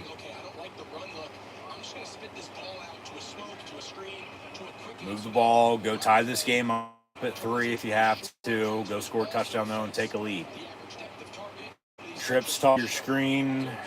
Johnson will actually motion in the slot bottom of your screen now, so an empty set 5 wide. Click slant over the middle, and it's complete to DK Metcalf for a Pittsburgh Steelers 1st down and pick up at 15 yards. 1st and 10 for the black and gold.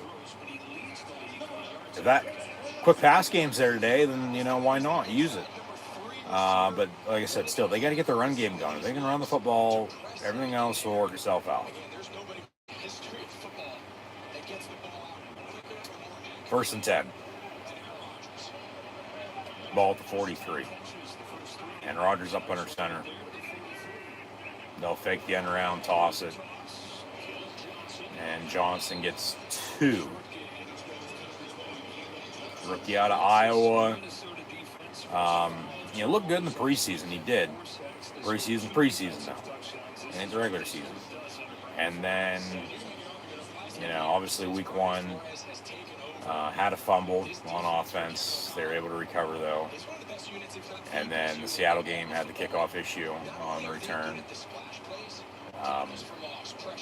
Didn't play last week. And back today, 2nd and 8. From the 41. And Rodgers looking to throw. And they run a tight end screen with Jonnu Smith, who's actually in the backfield when that play began, but then went in motion before the snap and makes the catch far side and gets a decent amount, but he's still 3rd and short, though, coming up.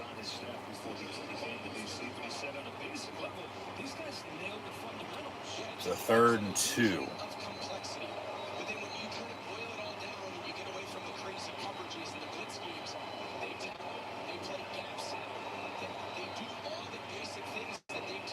From the 35, 3rd and 2, but if you don't convert, you're probably kicking a long field goal with Boz. Rodgers, far side, high, but caught by DK. And they'll move the sticks inside the red zone now, 1st and 10, Pittsburgh. You got to punch this in. You got to score a touchdown. Don't get inside the 20 and then stall out and have to settle for 3. No. Go score a fucking touchdown and take a lead. Get that touchdown you should have had on defense. Let alone if they have that, who knows? Minnesota maybe goes and scores themselves, maybe 7-7. Maybe they kick that field goal as they did, maybe 7-3, but then Pittsburgh goes on this drive, and then they just extend the lead, kick a field goal themselves, go, 10-3, score again, 14-3. But that fumble, scoop, and scored, got called back, and then Minnesota gets a field goal out of it. The Steelers drive, they're driving. Another slant over the middle, complete to DK, and should be enough for a 1st down. We'll see if they stay 1st and goal or not. But some pushing and shoving. They do finally blow it dead, but yeah, some pushing and shoving. Refs breaking it up, and we'll go from there. So the 1st and goal, Steelers, okay. Yeah. You got to punch this in now. You got 4 plays to score a touchdown. I mean, come on. Don't tell me you can't. Different spots. Continue to move him around. Make the defense. DK looking for his 3rd consecutive game with a touchdown.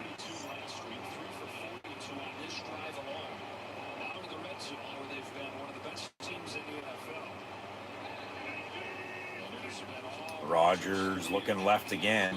Complete Gainwell, and he'll be down to 1. So 2nd and goal, Pittsburgh from the 1. Minute and a half to play in this fast-paced first quarter. As Gainwell is trying to get the turf out of his helmet, out of his face mask, and being driven to the ground on the hit. The 2nd goal, Pittsburgh from the 1. Fucking punch it in.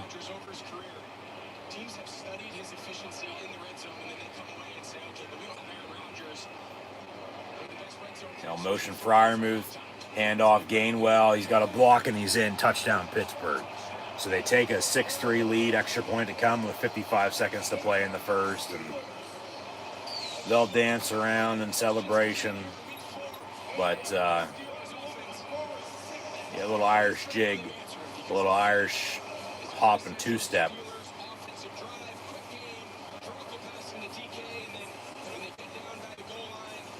That's running the football, you know, especially in a goal line situation. The blocking's there, you hit the hole and you walk in. Boswell extra point. Good. Steelers lead the Vikings now 7-3. Update these stats as it's not even 10 a.m. here in the States, and it's almost the end of the first quarter, and we got some action. 7-3 Pittsburgh. Rodgers, 8 of 8, 65 yards. And Gainwell, 2 of 10 with that 1-yard touchdown. Metcalf with 3 catches, 42 yards on that drop. Gainwell, 2 of 12. Smith has 2 catches, 6 yards. Calvin Austin, 1 of 5. And well. And then Boswell's extra point. Good. So yeah, 7-3 Pittsburgh. And as we're NFL Week 4 Sunday, after Thursday Night Football this past Thursday. We just previewed the games still to come this week. Here's a preview, though, for next week, Week 5. On Thursday night, they'll stay in the NFC West with the 49ers and Rams. Next Sunday morning, the Vikings will still be in Europe. Rather than Ireland, they'll be in London, England, playing the Cleveland Browns. They're the visitor in both games, so they didn't have to give up a home game, let alone 2 home games to, go across the pond and play Pittsburgh and Cleveland in back-to-back weeks. They're the visitors, so they don't have to go to Pittsburgh and Cleveland, this year, let alone potentially over the course of the next 8 years, how the NFL schedule works out. I get the extra add-in game and all that now, you just don't know who's going to be playing who other than the rotation, of the divisions every 3-4 years, because then all the extra games are decided by, how they finish the previous year. Hence why Pittsburgh played Seattle at home, because they're not playing the NFC West. But they are playing the NFC or the AFC East and then the AFC North, as they'll play the AFC East and the NFC North, as they obviously already play the AFC North twice a year. So, Raiders Colts from Indy next Sunday. Giants will be at the Saints. That should be a slugfest. Cowboys Jets, and they're playing Zombie Nation. We are Penn State, yes, but question is, I get the Steeler home game, logistics and all that stuff are all still the same, with game day and whatnot. Are they going to play Renegade, come second half, late third, early fourth quarter potentially? If the defense needs to stop. We'll see. I would think so, and I'd hope they fucking show it. We'll see, but Next Sunday as well in the NFL, as mentioned, yeah, Cowboys, Jets. Denver will be in Philly, taking on the Eagles.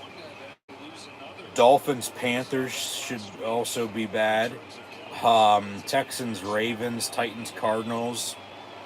The Bucks and Seahawks next Sunday at 4 should be a good game. Lions, Bengals, Washington and LA, and then next Sunday night is New England and Buffalo. Before next Monday night will be Chiefs, Jags from Duval, and then we have 4 teams on byes next week. First bye week is next week, week 5. Falcons, Bears, Packers, and then obviously the Pittsburgh Steelers, as we know. So, yard on that first play. They will have to snap it here before the end of the quarter. It's about a 3-4 second differential between the game clock and play clock. So on 2nd and 9 to end the first quarter, Wentz finds the former Pitt Panther turned USC Trojan Jordan Addison in his return from suspension after an off-field issue. And Minnesota's got a 1st and 10 now to begin the second quarter. They'll switch ends, obviously. And, 7-3 is your score. Pittsburgh up on Minnesota. 15 minutes in, and we just updated some stats, so we'll get back to that in a little bit. But, defense got to get stopped. We'll see if they do or not. Or if it's just going to be, back and forth, and, what defense is going to bend doesn't break. But, 7-3 at the end of 1. Second quarter coming up when we come back, and we'll go from there. So, 7-3 your score, and Vikings 1st and 10 to begin the second quarter.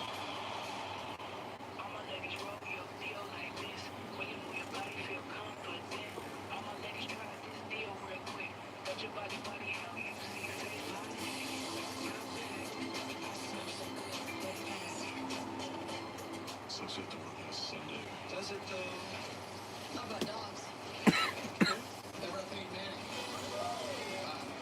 It's quitting time for Bud Light, the official beer sponsor of the NFL. I think the importance of fans me, I draw from the energy, the passion, the togetherness. That's just what our fans are. I think they should change. Fan like a fan. Hi, Sarah. How have things been since our last session?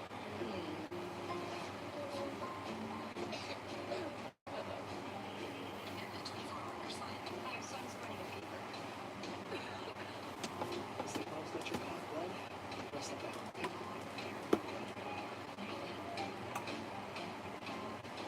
Sarah, we've got more going on than ever, but together we're doing great.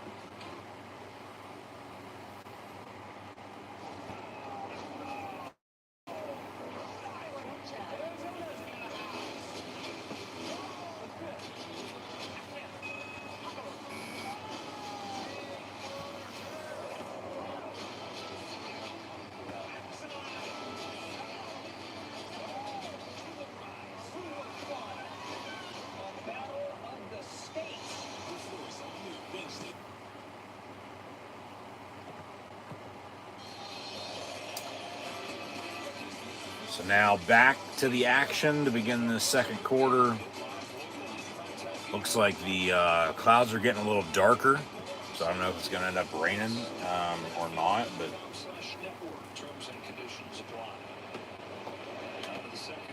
sun's out for the time being. But yeah. 1st and 10 Vikings from the 47-yard line. Quick bubble screen complete. And then Patrick Queen chasing them down out of bounds, wrapping them up on the tackle. So 2nd and 7. 2nd and 6, 2nd and 7.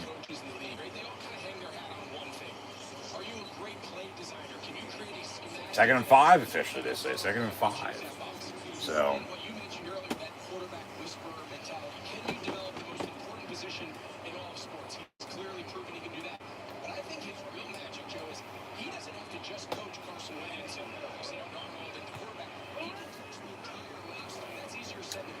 Wentz going to toss Jordan Mason, tackle for loss. So now it's like 3rd and 8. Was the Vikings who won, or was the top college linebacker 2 years ago?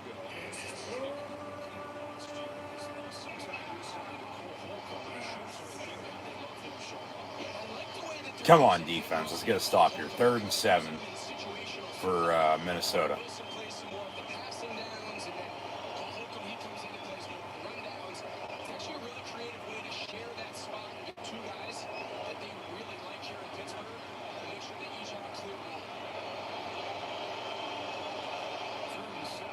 Play clock winding down, and we got a false start rather than a delay of game. So rather than 3rd and 7, it's going to be 3rd and 12. So back them up some more. Come on, defense. They'll probably run a draw or a screen. This is not an area of strength of either one of these units, but specifically for this Vikings offense, 3rd down, 4th down, especially in these long situations. 3rd and 12.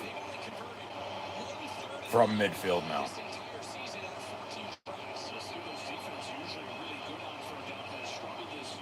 And pressure. And down goes Wentz on a sack of 10 yards by Nick Herbig. So 4th and a mile, and they'll punt.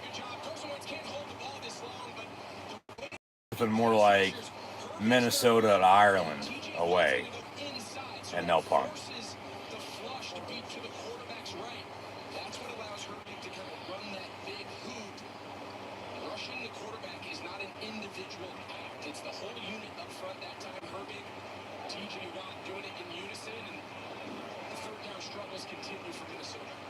Minnesota will punt.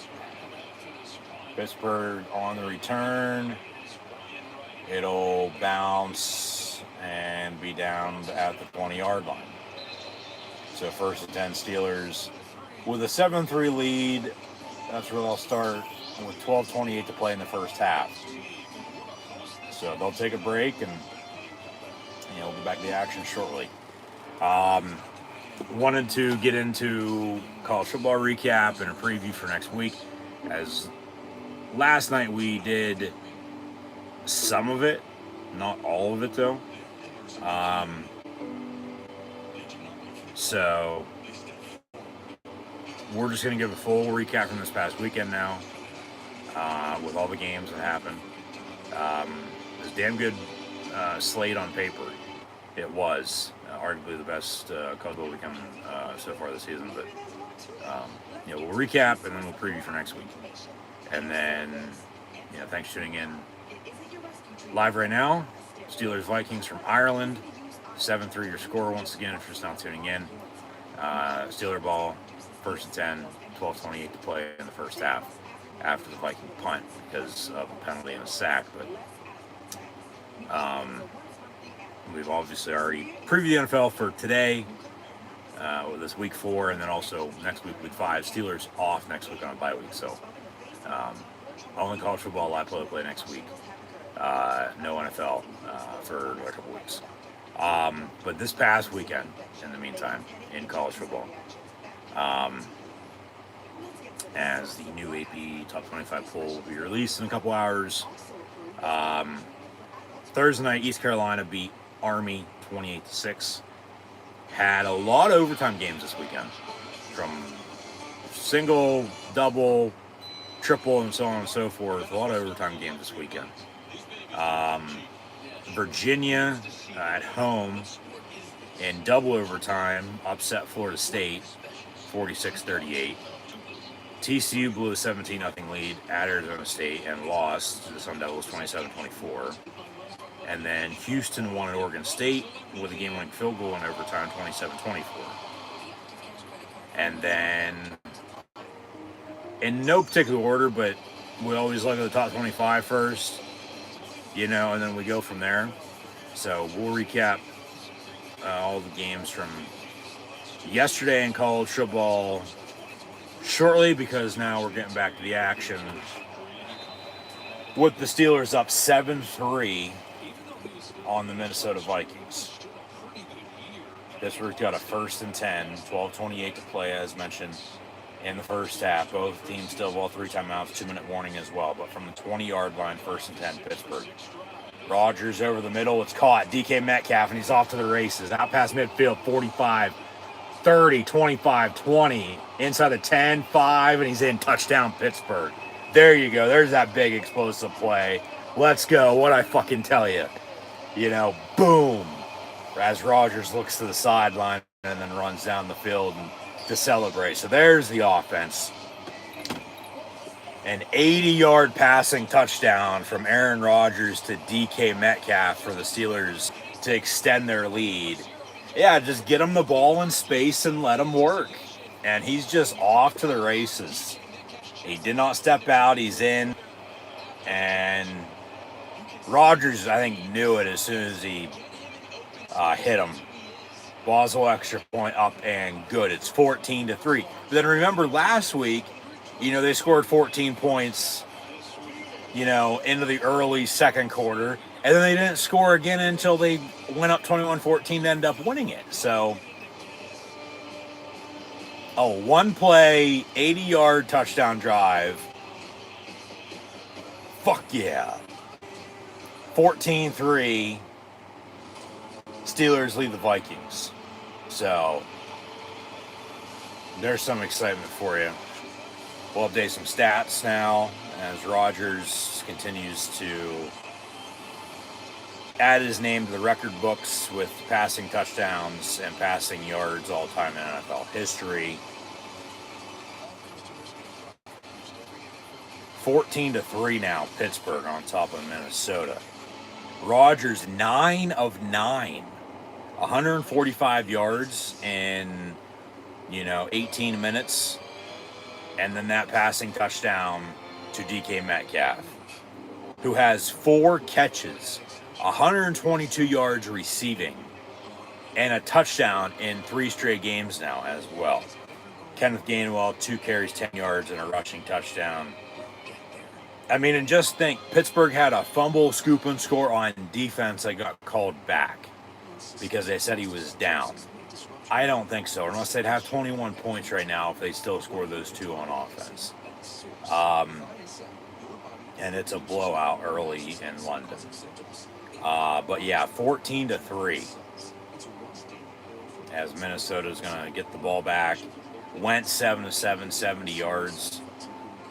Mason 6 of 19 on the ground. Jefferson has 5 catches, 43 yards. But they're going to have to continue to go to him more. Continuing to run the football, like they're not out of it, by any means. There's still a lot of football to be played, but Pittsburgh off to another hot start, But like I said last week, 14 points in the early second quarter. They didn't score again until fourth, So it doesn't mean shit unless they, can obviously continue to get stops, score some more points here, and we'll go from there. But that's a, play you want from this wide receiving room that drama or no drama has been, all over the place as of late. And because remember, when they traded for DK, Pickens was still on the team. They didn't trade him to Dallas yet. So it looked like it was going to be Metcalf and Pickens. But then they trade Pickens to Dallas, and he's played all right, I guess, so far for the Cowboys. But Metcalf, obviously the true number 1. They still need somebody to step up too, but committee, but they, with a lead now, hopefully you can find a running game. So they kick off Minnesota ball 1st and 10. But yeah, it seems like they just had the ball. Well, shit, because it's true they did. They punted. And it was down to the 20, but then all the Steelers needed was one play, 80 yards on a crosser over the middle to DK Metcalf, and a lot of yak yardage, and he runs in for the touchdown. So, 1st and 10 Minnesota here again. They trail now 14-3 as Pittsburgh scored 14 unanswered. 12 minutes to play in the half. Come on, defense. Now you can let them eat a little bit here and get after the quarterback some more. Continue to stop the run. They are there. Keanu Benton, Peyton Wilson. But yeah, as I was saying, now the lead, when they get back on offense, run the football, work clock, find that running game you need. Desperately need, honestly. They haven't been able to run the football. But defensively, okay, now they're stopping the run. And, they've got to Wentz a couple times. And, other than the opening drive, they really haven't gone to Jefferson. So, empty set 5 wide here. But, yeah, get to Carson Wentz. Make him do something he doesn't want to do. Force pressure. Create and capitalize off of another turnover. Remember, had the fumble, but then didn't have the fumble. And if they did, it'd be, if everything else afterwards, goes the way it has, they'd be blowing their ass out right now at 21-3. But 3rd and 5 here for the Vikings.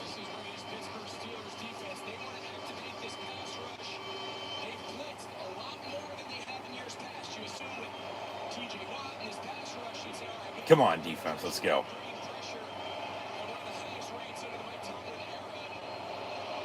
And a whistle, and a timeout.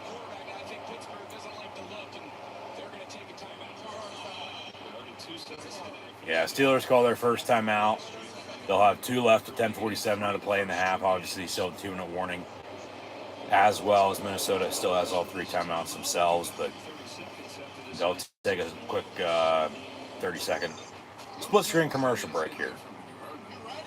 It's Saturday. Dave's ready. Dave George's ready.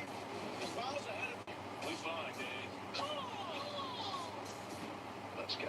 Plenty of run time, and it's even got turbo. That's what they called me in college. No, they didn't.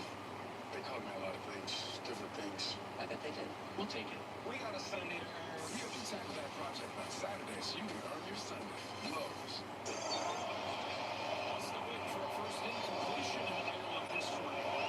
Rodgers led for 9, Wentz in for 8. So Minnesota after the Steeler timeout, 3rd and 5 from the 31. Wentz looking to throw over the middle, caught, first down.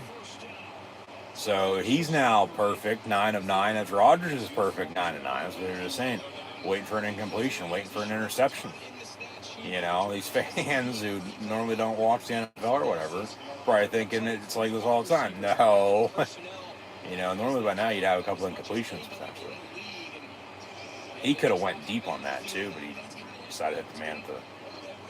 And it was Adam Thielen, the former Viking wide receiver, now back in Minnesota after a stint in Carolina. Right at the sticks and, got the first down. So, 1st and 10, Vikings from the 37. Play clock winding down. They get it off right as the clock expires. And then Wentz going to tuck it and run. And T.J. Watt hits him after he got about a yard or so on the run. So 2nd and 9. 9:49 and counting to play in the first half.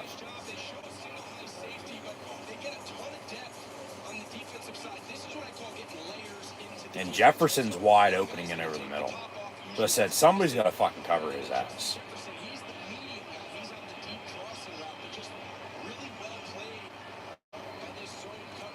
From the 38, 2nd and 9. Hawkinson in motion. And Wentz's pass complete. Justin Jefferson near side. And going to be short, about 3rd and 2 or so coming up. Jefferson already gets his 6th catch.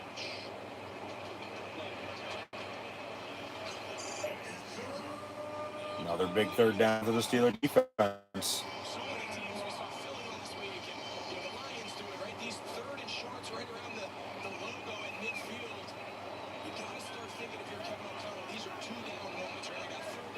Third and yard.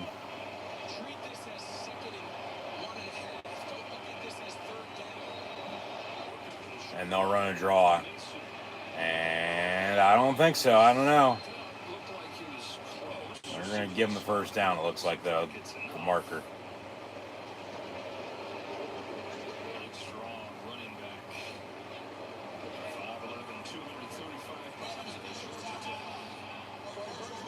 And they're going to measure. And this will be a virtual Hawkeye technology measurement, which the Steelers, I believe, have not had yet this year. So this is a first in the first ever NFL game in Ireland. So Mechanics of these virtual spots. I'm not sure if he's had one yet. Right after they did the explanation of what an offensive lineman did, they did the lane. chain gang out there, but they don't bring them out in the field anymore. That's great. So he's short on the virtual measurement with the Hawkeye technology, so it'll be 4th and inches. Do they go for it? Do they punt? Probably try to draw him off sides. Don't jump. Whatever you do, no penalties defensively. So clock's ticking. Thinks twice about keeping his offense out there. Well, this is a tough one to stop, just 9 inches away, but it was a problem last week against New England. The Patriots were 4 for 5 inches and now. He's not even behind Carson Wentz. He matches some sort 4th and a yard. And they'll run a fullback dive up the middle and get the first down. It's about the 42. As he had green grass in front of him and probably could have went the distance, but they wrap him up. right as you take a look. Mason's off center. They move just Yeah. He gets so much attention. And then you just simply hand it off up the middle. Huge crease in there for Jordan Mason. That's a really good play design there. It is. You got to give him credit. Drive stays alive. Pittsburgh 45. So they say 1st and 10 now, Minnesota officially from the 45-yard line. Empty set 5 wide again for the Vikes. Quick bubble screen complete. And then 3 yards or so. Undrafted last year on the practice squad. He was a star of the preseason this year and made the team as a running back. He's got a catch right here and gain of 3. It's been a really well-played game so far. For two teams that, they're going 2-1, but neither team's been that pretty yet. You've got Rodgers 9 out of his first 9. Wentz has completed his first 11. 2nd and 7. Speaking of traditional running back setup here.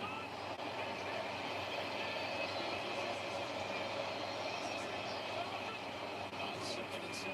They'll toss, miss tackle for loss in the backfield, and then they wrap him up. Ramsey missed him, but then Juan Thornhill, 22, hits him for a tackle for loss of a yard. Probably should have been a little bit more. I'll take the -1 on the yard loss, and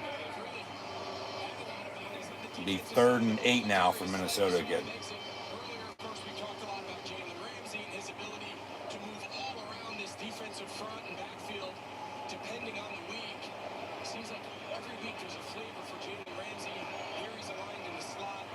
John Clark, of course, From the 43, 3rd and 8. nice play. So a lot of new faces. Only 3 to stop it here on 3rd and long.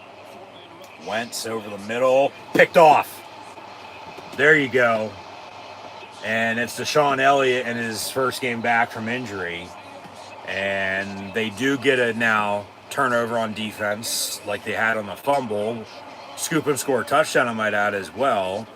But then they overturned it. Minnesota maintained possession. They go kick the field goal. But then it's been all Pittsburgh since. With 14 unanswered, they get the interception on 3rd and 8. And, there they go. Jigging it up. But 14-3, Pittsburgh ball, 1st and 10 when we come back. And you got to score off of it, I'll take a field goal, go up 17-3, 2-score game, at 14 rather than 2-score game it is right now at 11. But what would be nice is if they, could really go score a touchdown, you make up for the fumble, scoop and score that you have but didn't get because they overturned it, and then that sort of evens out. Still, would be nice to have because you'd still have more points than you do on the board as it is now anyway. So, go score a touchdown. But like I said a little bit ago, now they have a lead at 14-3. Let's run the football. Work some clock, run the ball, get that going, and they're stopping the run on defense for the most part. Jefferson's open every play, but he's that good though too. So, but they're forcing pressure. They've got to Wentz a couple times. They forced the throw there over the middle, and I don't think he ever saw him. and one Thornhill after a big hit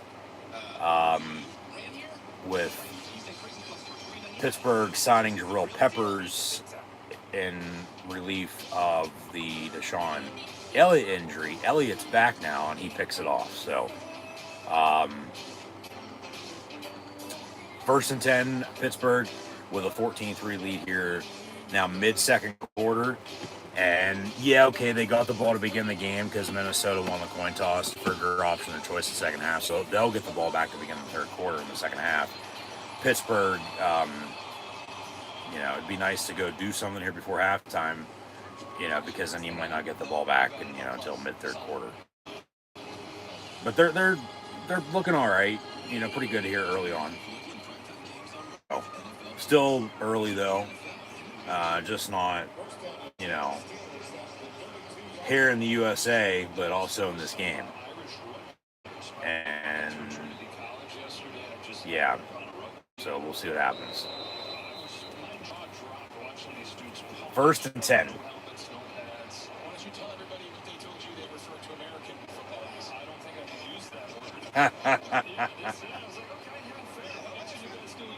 From the 32, 1st and 10.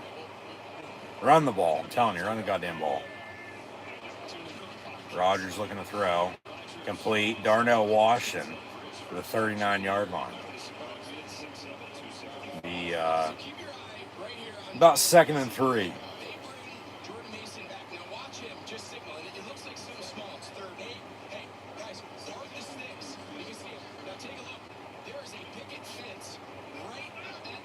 Yep.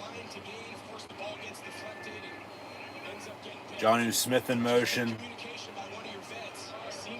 Rodgers.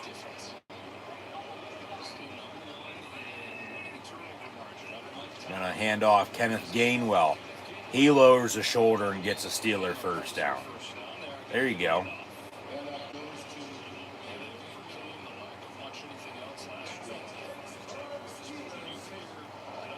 So under 5 now to play in the half. Yeah.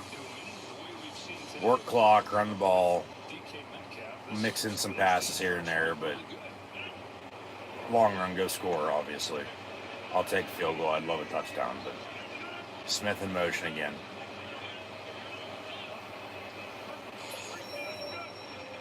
Reset, we're good.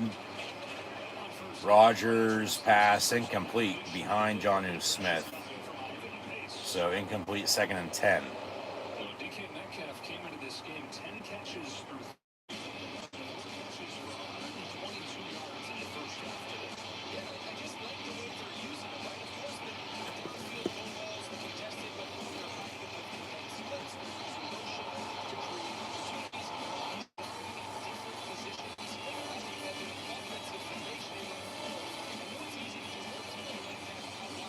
So 2nd and 10. They'll toss. Gainwell for about 8-9 yards. Be 3rd and short. So he's looked probably the best running back so far this year. From even with Warren playing, not today obviously, but Gainwell, he's looked pretty good. I mean, had a touchdown last week. Almost had one earlier today. Or sorry, he did have one earlier today, but almost had one on a pass, on a reception, but then he ended up running it in from a yard out. And obviously, jury's still out on Caleb Johnson. Knew what he did at Iowa, but in the NFL, yeah. 3rd and yard, they'll give it to Gainwell again, and he gets the first down. Obviously, he came over from Philly after backing up Saquon, and now we got a flag on the play, and we got some pushing and shoving.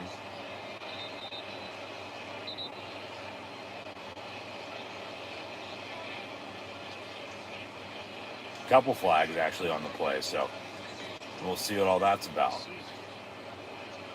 Take a look here at the end. Skowronek gets a push. Byron Murphy is the strongest man in the pen. Yeah, that looked like a little flop.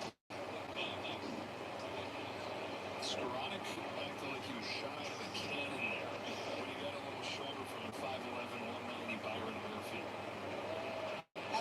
After the play, personal foul on the defense.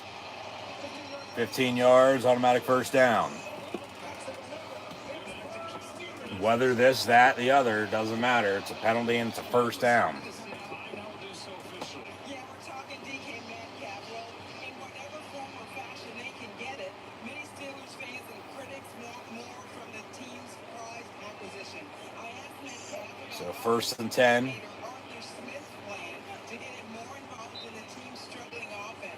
He told me, I don't think that's on the agenda. See where they spot this ball out after the penalty. When the ball's supposed to find me, it will find me.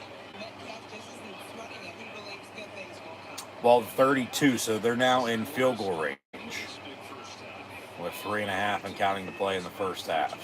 They'll toss again, and Caleb Johnson gets a yard.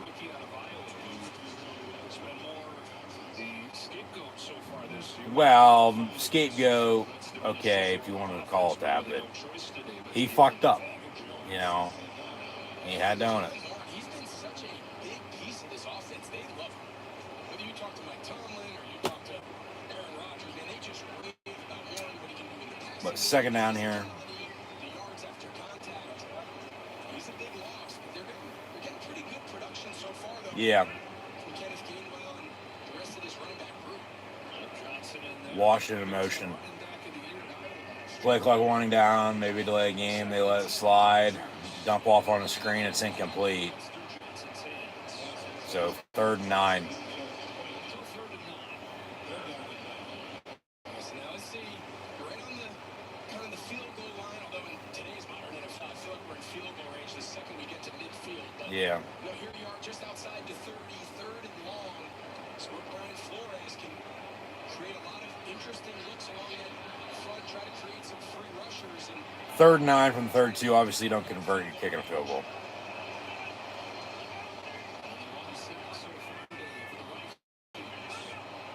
see Harrison Smith, he was lined up.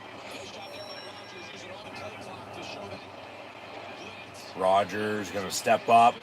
Boyd sack. He's going to actually tuck and run. And he's going to get a first down. Ball came out late. Pittsburgh recovered it, though. Broderick Jones. Right man, right place, right time. And first down and 10. So we'll see how that goes in the book. Rodgers with a run for a first down, but then a fumble.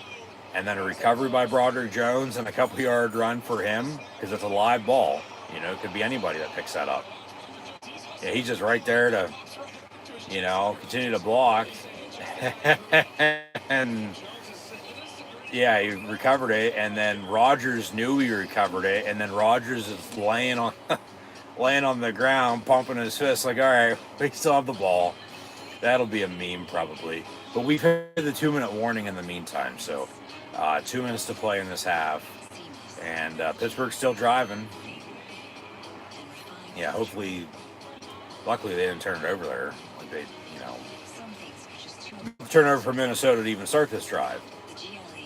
Because then that would just cancel it out. And then Minnesota gets the ball back, still down 14-3. But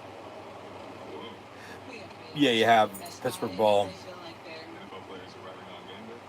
We'll see where they spot it. It might go back to where it was fumbled at, maybe where it's recovered. Should be where it's recovered at, but 1st and 10, Pittsburgh up 14-3. 2 minutes, 2 timeouts to potentially extend their lead here before halftime. You know, like I said, I'll take a field goal if it comes down to it, 17-3. But you'd love a touchdown because then that equals out for the fumble they had but didn't have. So. And if they did have that, and they still scored as many times they have, and then even more, like so they're scoring more points than they are thus far, you know, from 14 to 21, 28, or anywhere in between.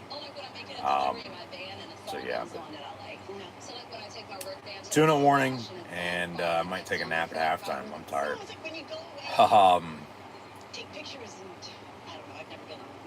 But yeah. Steeler ball, 1st and 10.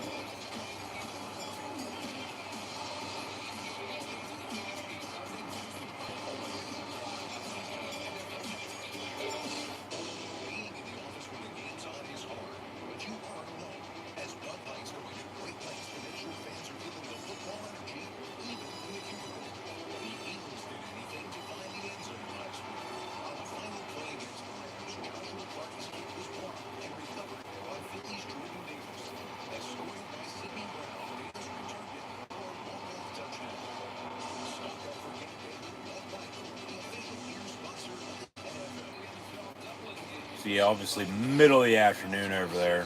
Sun's still out, but starting to get some shade.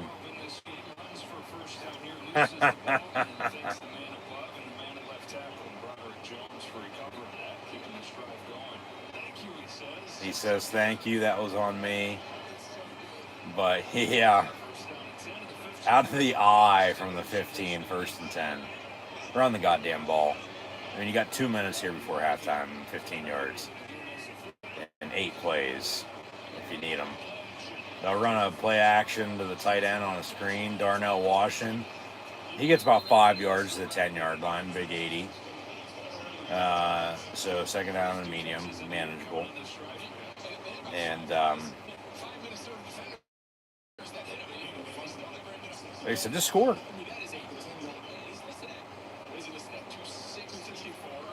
There's no way in hell he's 260.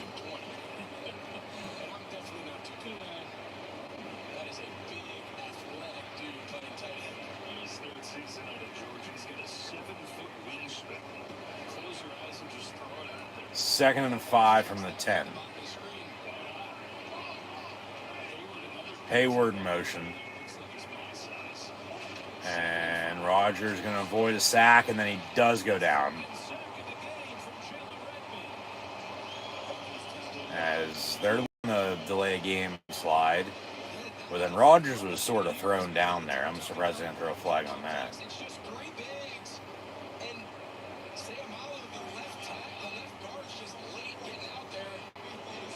Let alone a horse collar tackle. Grabbed him by the back. Yeah, that's a horse collar tackle. Where's the fucking penalty at?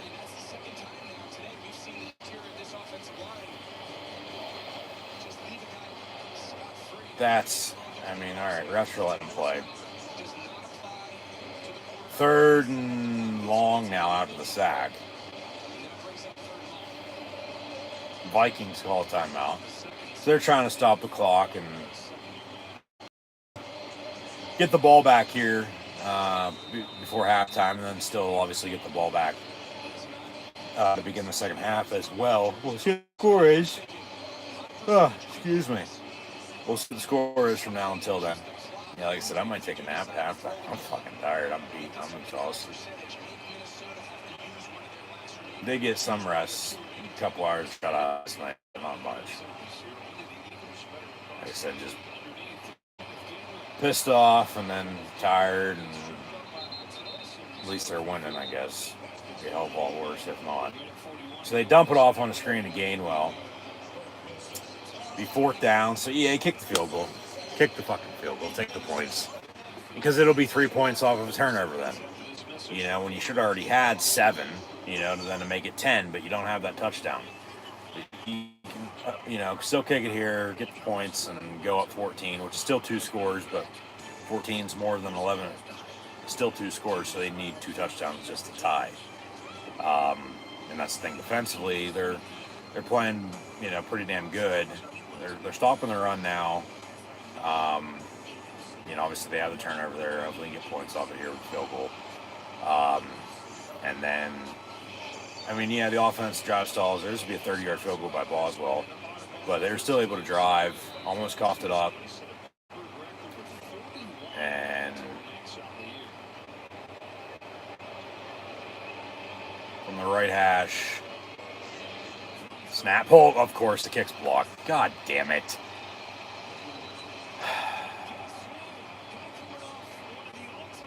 So now at this rate, because of that, yeah, snap, hold, kick. It would have been good, but they came off the edge and blocked it. When was the last time Boswell had a kick block? Been a while. But yeah, now that fucking throws a wrench and everything, you know. It cancels out the turnover. Both turnovers. The fumble that they had but didn't have on a fumble return for a touchdown, and then, because that's 7 points, you know, and then you have a field goal after interception, but then it gets blocked. So that's 3 points to make 10 that, you know, they don't have. You know, it should be 24 fucking 3. Or anywhere in between. say to 17-21, you know, 3, but it's still 14-3. So yeah, they get the interception, but they can't do anything off of it because they get the fucking kick block. And it's from 30. It's not from 55, 60, and it wasn't like it came off the foot low and, you know, or off the ground low from the kick, you know, because it's got to go distance. They just came off the edge and fucking blocked that. I mean, give them credit, but that doesn't happen a hell of a lot for Pittsburgh. It doesn't. They're the ones normally blocking and making special teams some plays themselves. You know, not allowing their field goal kick to get blocked. But it just did. So what can you do? Shit happens. Frustrating because that's 3 points. It's really 10 points off of 2 turnovers. Really 1, but 2 from the fumble to the interception. That 10 points they don't have. You know, and then if they're say tied at 3 or down 3-0 or only up 7-3 or I mean, it's still 14-3, 2 scores at 11, but and it's still close. A lot of people played, but that adds up, you know, because if they don't have that, they don't have, which they don't obviously, but they don't have one of these 2 touchdowns. You know, it's a hell of a lot closer than what it is, and it's just tight, and it's going to be one of those games. I still feel like knowing the Steelers and how they play, it's probably still going to come out of the wire. So. Yeah, it just came off the edge.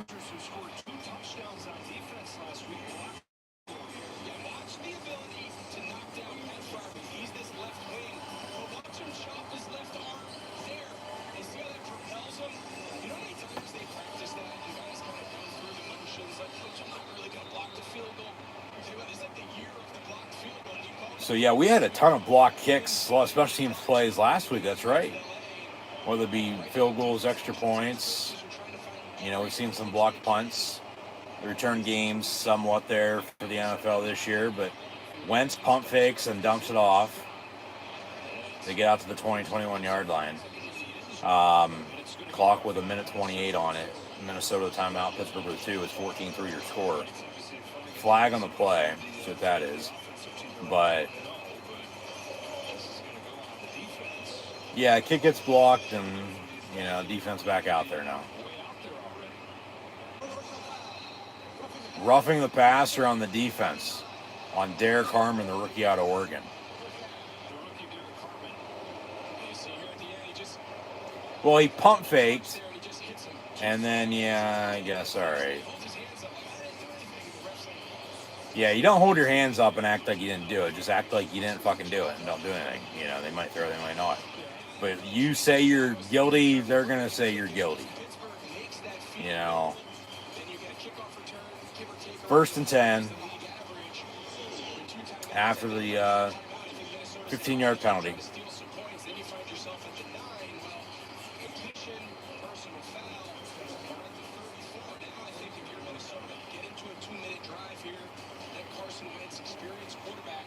So 1:32 now to play in the half. They reset the clock, and Minnesota still has a timeout. Down 14-3, and remember, they're going to get the ball back to begin the second half, so they could get a 2-for-1 here and double dip. This defense needs to make a stop. Wentz looking to throw. Deep far side. Through his hands with Queen on the coverage. We're not England, but Patrick Queen in Ireland. Patio Queen today had a sack and cover. And they got beat, but coverage and the pass falls incomplete.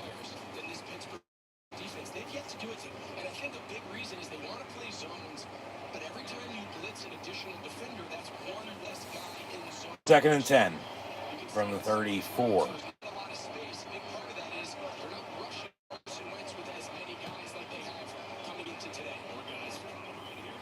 Wentz over the middle, high, but caught by Jefferson at midfield with Brandon Eccles on the coverage. So, that's what I said. They got to cover him. You know, until they do, he's just going to keep making catches left and right like he has. From 49, 1st and 10. And Wentz fakes, going to roll out near side. and then throws the line, but it's still caught. Pick up about 7, maybe 8 yards. So second down coming up now for Minnesota. And then do they wind the clock? Or did he get out of bounds? Looks like he got out of bounds.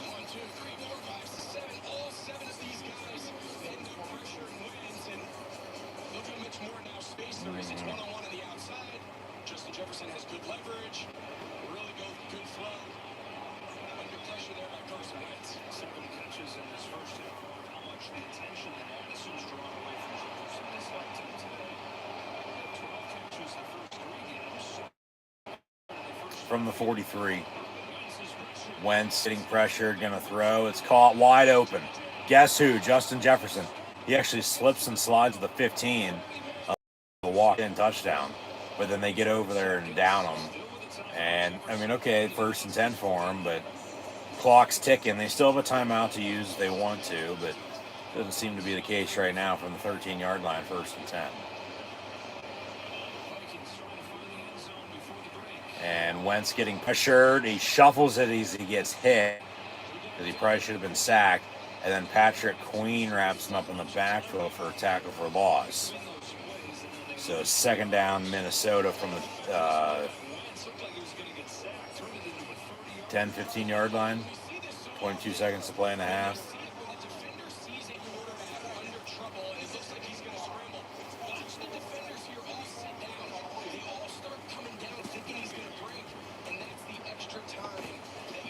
Justin Jefferson to uncover out the backside. Carson Wentz is a big, strong, athletic guy at the quarterback position, and his ability to run through that contact. And then you see Justin Jefferson, the next play, he's still thinking about if he should score.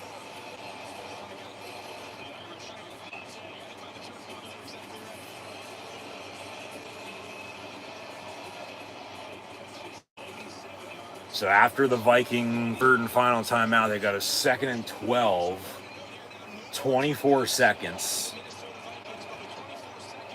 Ball at the 15-yard line. Tackle him in bounds. You know, Wentz far side, caught and then dropped by T.J. Hawkinson.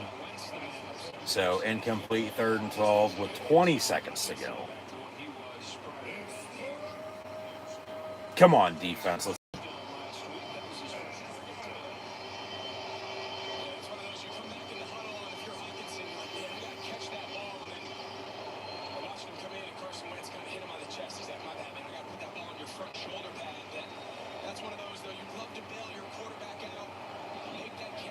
third and long.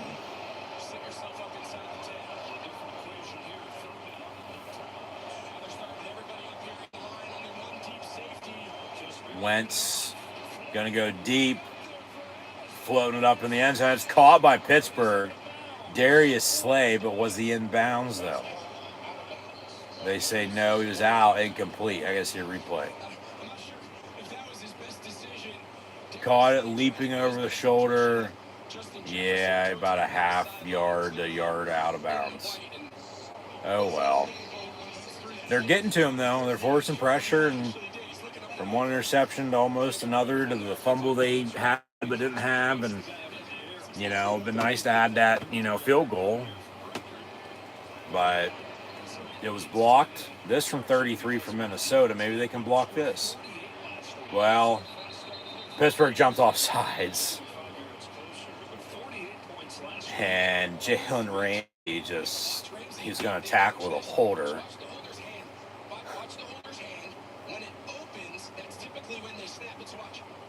Yep, and he took off and went after it. 5 yards, still 4th down. But,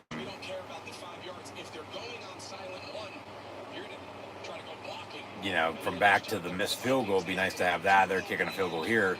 You still hold it 11, you know, being up 14, but only up 11 because you missed it. Now you're only going to be up 8 because they make the field goal. And it's 14-6. So, yeah, if you would have had your missed, you're still up 11 as you just were, rather than 14-3 and 17-6. But now you're only up 8. And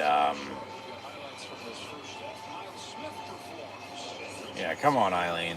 Steelers need to do something.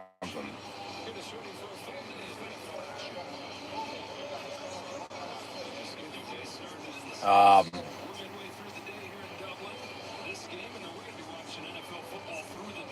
yep.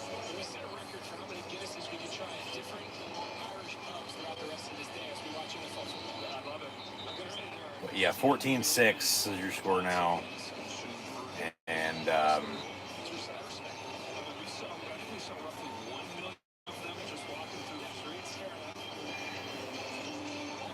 12 seconds, they're probably not going to do anything, even 2 timeouts. But yeah, Minnesota's going to get the ball back at the beginning of the second half. And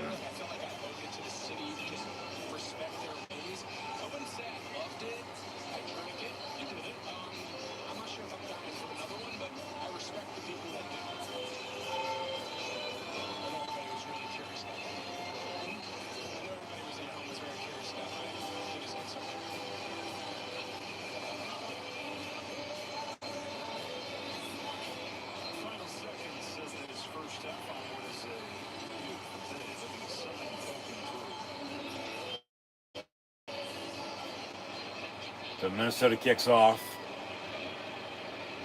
And it'll be a return from the goal line. Kenneth Gainwell spins. Gets to about 30 or 23, with 6 seconds. They'll probably take a knee. Yeah, there's Art Rooney. Yeah, his great-grandparents came to the U.S. from Ireland back in the 1840s. And then he bought the Steelers, and then Dan took over. He was a U.S. ambassador to Ireland, as mentioned. And now Art II in charge. But yeah, the Steelers played at Croke Park in Ireland before 1997. And it was the first regular season game in the NFL in Dublin, Ireland. This is Croke Park, which is it's the largest sporting arena stadium in Ireland. And yeah, it's the second international series matchup with the Vikings and Steelers. They met in London, now they're meeting in Ireland. So yeah, Pittsburgh is going to take a knee. So we've hit halftime. It's 14-6. As halftime is almost at 11 o'clock Eastern time. So yeah, it'll probably be 12:30-ish, almost 1 by the time this game's over. And then the 1 o'clock games will start. So halftime, Steelers lead 14-6. Yeah, it would have been nice for that blocked field goal to be on the board. You're up 17-3, and then they kick the field goal, and then you're up 17-6, but you're still up 11, as you were. But you missed it because it was blocked. They kick another one, and it's 14-6. And in a one-score game like this now, at 8, those 10 points off of a fumble, scoop, and score return for a touchdown that they had but then didn't have because it got overturned, then the missed blocked field goal, they have those 10 points, they're still up a little bit, and they got some breathing room, but Minnesota, that field goal gets it back to 1 score. Rather than being down 11, they're only down 1 score now at 8. And it's 14-6 halftime, and they're also going to get the ball back to begin the second half. So, defensively, Pittsburgh has got to continue to make stops. Offensively, with the lead, you're going to want to run the football if you can and work some clock. Rodgers still let him do his thing. And then rely on special teams. You had the field goal blocked. I'm still trying to remember the last time Chris Boswell had a blocked field goal. It's been a while. I'm actually going to look that up. Chris Boswell.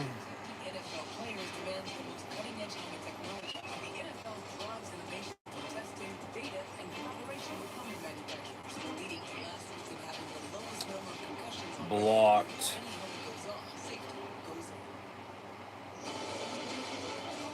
field goals. As obviously, he's the Wizard of Oz.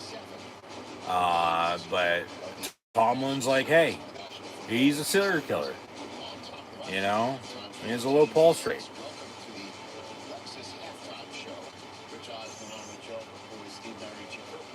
We were talking in the pregame show about these two needing to connect. 4 catches for 122 yards, and then score later. It's like mission accomplished. That's connected, yeah. They got to him early with some other big throws that they've been doing all year long, and then took advantage of that one mistake. Last time, Hit the gap there, and then we know what he did. Chris Boswell had a field goal block.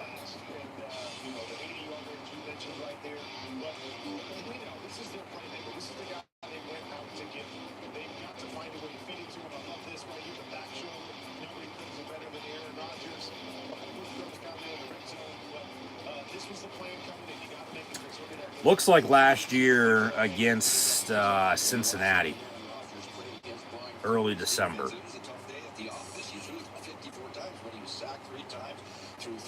So, almost a year.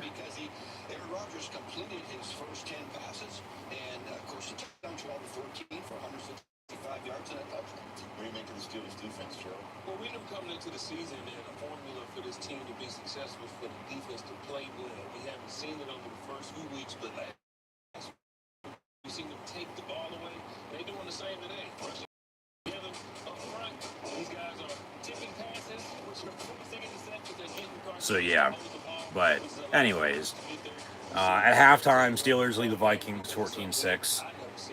Carson Wentz is 16 of 20, 154 yards passing. Sacked twice, has an interception as well. Who was it that picked that off? Deshaun Elliott, that's right, in his first game back from injury. So yeah, they have depth in the secondary, as we've talked about, even though Joey Porter's out once again with another injury. That interception they couldn't capitalize on. That was the blocked field goal. And then they gave up another field goal. I mean, at least Minnesota and Pittsburgh's only allowed 2 field goals rather than giving up 2 touchdowns. Because in so we're tied at 14.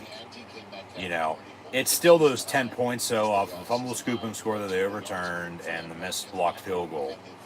That 10 points you'd love to have right now, let alone 3, if not 7 of them. You know, to be still up 17-6. You know, 21-6. Really should be 24-6, but then it's not. It's 14-6. So what can you do? But yeah, Wentz at halftime. Steelers lead the Vikings 14-6. Wentz is 16 of 20, 154 yards, interception, sacked twice. In Minnesota, they had a decent running game early. Mason had a couple of good runs, but he has 9 carries, 20 yards rushing. That's what they have total as a team. So Pittsburgh shut them down defensively in the run game, which is a good sign and a good thing to see because they've had trouble stopping the run so far this year. Jefferson in the first half, not a whole game, the first half, 8 catches, 97 yards. Somebody please cover him. Addison 2 of 27, Scott 4 of 18, Thielen has a catch, as does Jordan Mason for 6 yards. Riker 2 of 2 on his field goals from 41 and about 28, 30. Rodgers 12 of 14 for the Pittsburgh Steelers, has 165 yards passing. The touchdown to DK, he's also been sacked twice as well. It's not much. 9 for 36 as a team. Gainwell has 5 carries, 24 yards, and a rushing touchdown to go up 7-3. Rodgers 2 of 9, Johnson 2 of 3. But they have some signs of life in the run game. If only they can, with a lead, keep pounding the rock and extend this lead into the second half. But DK with 4 catches, 122 yards, and that touchdown, which was an 80-yard catch and run for 7. Gainwell 3 of 20. Darnell Washington 2 catches, 12 yards. Jonnu Smith 2 of 6. Calvin Austin has a catch for 5 yards. Rodgers fumbled. Broderick Jones recovered. So that looks to be how they're going to stat that. It's going to be, Rodgers with a rush, fumbled, and then Broderick Jones recovered, even though he's not getting any yardage out of it. because he did pick it up and run it for about a yard or two, but that's how they're going to stat that. And he just gets the fumble recovery. Deshaun Elliott, Peyton Wilson have 5 total tackles, 2 sacks for the Steeler defense, first by Patrick Queen and then second by Nick Herbig. 5 tackles for loss total as a team. And then Waitman's only punted once. Boswell 2 of 2 on his extra points, but then he missed on the 30-yard field goal because it was blocked as they came off the edge. And it's 14-6 at the half compared to, say, 17-3, 17-6. Let alone 21-24-6. Pittsburgh has Minnesota has more first downs than Pittsburgh at 11-10. Minnesota, they're 1-1 on fourth down, but they're 1 of 6 on third down. Pittsburgh, not bad, 3 of 5 on third down. Minnesota's ran more total plays at 33-25 that first half. Pittsburgh has more total yards, though, surprisingly. 147 passing and 36 yards rushing for 183 total, whereas Minnesota's 137 and 28 for $165. And then 5 total penalties for about 50 yards or so. 3 against Minnesota, the other 2 against the Pittsburgh Steelers. Have the 1 turnover on the interception, but Pittsburgh could not capitalize. And then Minnesota's also working the clock. They're controlling time possession by about 5 minutes or so, 17:44 to 12:16. So those are your first half stats and scores. So we sit at halftime here with the Steelers on top of the Vikings, 14-6 once again. And then Minnesota's going to get the ball back to begin the third quarter. So we're gonna, where are we going? Continue to recap college football, it looks like, probably, yeah. Really much else to say other than what I've already said. So, yesterday in college football, Ohio State went to Seattle, beat the Washington Huskies and snapped their home winning streak. Buckeyes 24, Huskies 6. Alabama also went between the hedges and upset 5th-ranked Georgia, as Alabama is Kirby Smart's kryptonite. And they also snapped their home win streak, losing at home yesterday for the first time since before COVID in 2019. As it looks like we're getting a halftime show with the NFL in Ireland here today. I have no idea who the hell this guy is, but it looks like we're going to get an extended halftime with this halftime show. So, all right. Ole Miss beat LSU at home, 24-19. And then the whiteout last night, as I've talked about that in double overtime, Oregon beat Penn State 30-24. And for the first time since 2016, 3 of the top 5 teams all lost on the same day. As Penn State lost at 3, LSU lost at 4, and Georgia lost at 5. So Ohio State will still be 1, Miami will still be 2, as they were off yesterday. 3 now, if I'd have to guess. If you really want to look at the rankings, I mean, the AP Top 25 polling going to come out to about 2 o'clock. I'll be signed off and off of YouTube, by then, with this game being over with. And then, obviously next week, Penn State will be at UCLA next Saturday at 3:30. Number 3, if I'd have to guess, because Penn State lost at 3, LSU lost at 4, and Georgia lost at 5, is probably going to be the Oregon Ducks. But that's what I said last night, though. Penn State ain't going to fall far, losing to a damn good team, in double overtime. So I would have to think Penn State's 4, 5, 6, or 7. Oklahoma's going to be there with Florida State, Texas A&M, Texas as well, Indiana, Texas Tech. Ole Miss won, as did Iowa State last night. Tennessee won in overtime, as did Georgia Tech. Alabama won. Does Alabama get ranked above Georgia, though, even with a win? Or not, because they're 17th and Georgia was 5, so we'll see how far those teams move around and what the rest of the top 25 obviously looks like. 2 o'clock, but as I said, Penn State, they'll be fine. But continue on with some final scores from yesterday. Outside of the top 5, as teams are obviously now on bye week, so you had games. You didn't have as many teams playing though in all those games. But you had a damn good slate of games this weekend. Arguably, like I said, on paper, thus far the best weekend of college football. And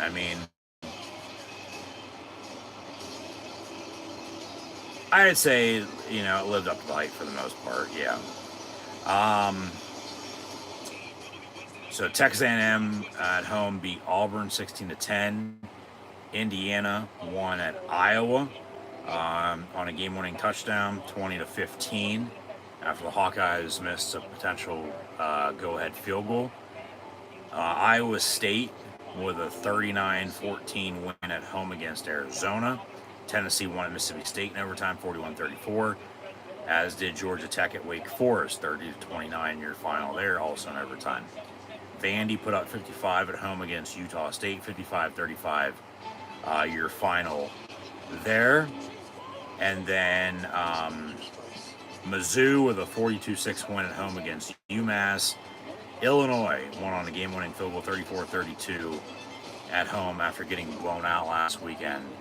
At Indiana, they beat USC this weekend, 34-32, once again, their final score. Notre Dame, they slaughtered the Hogs of Arkansas, 56-13, your final score there in a first ever meeting, which was a little surprising in the Lou Holtz Bowl.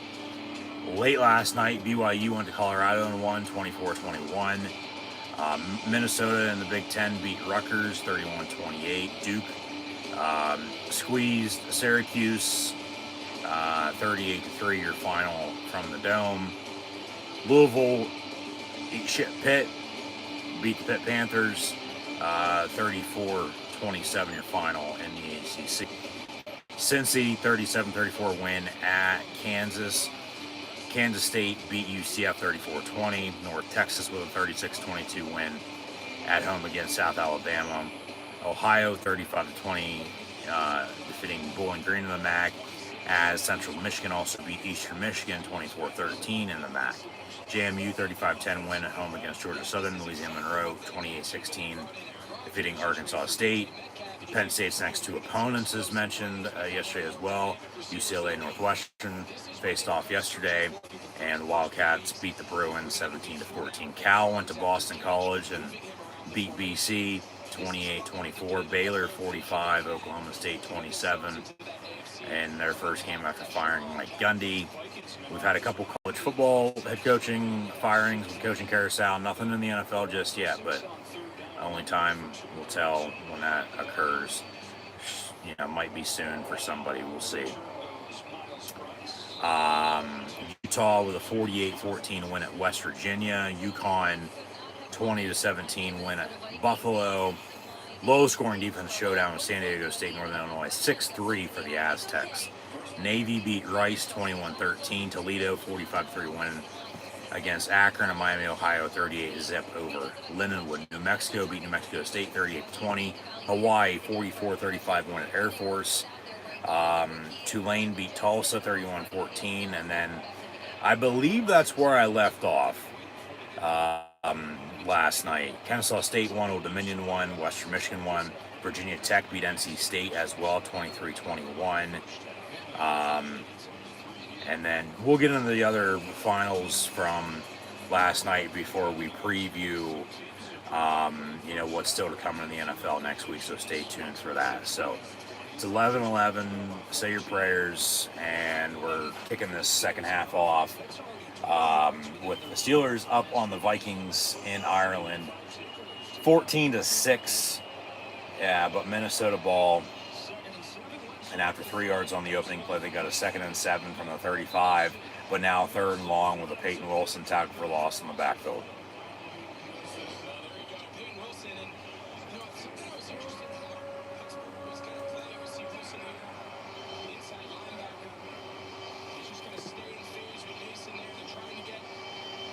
Yeah, they run a screen, and he met him as soon as he caught it and wrapped him up. Touchdown or tackle for loss. So 3rd and 11 at the 31.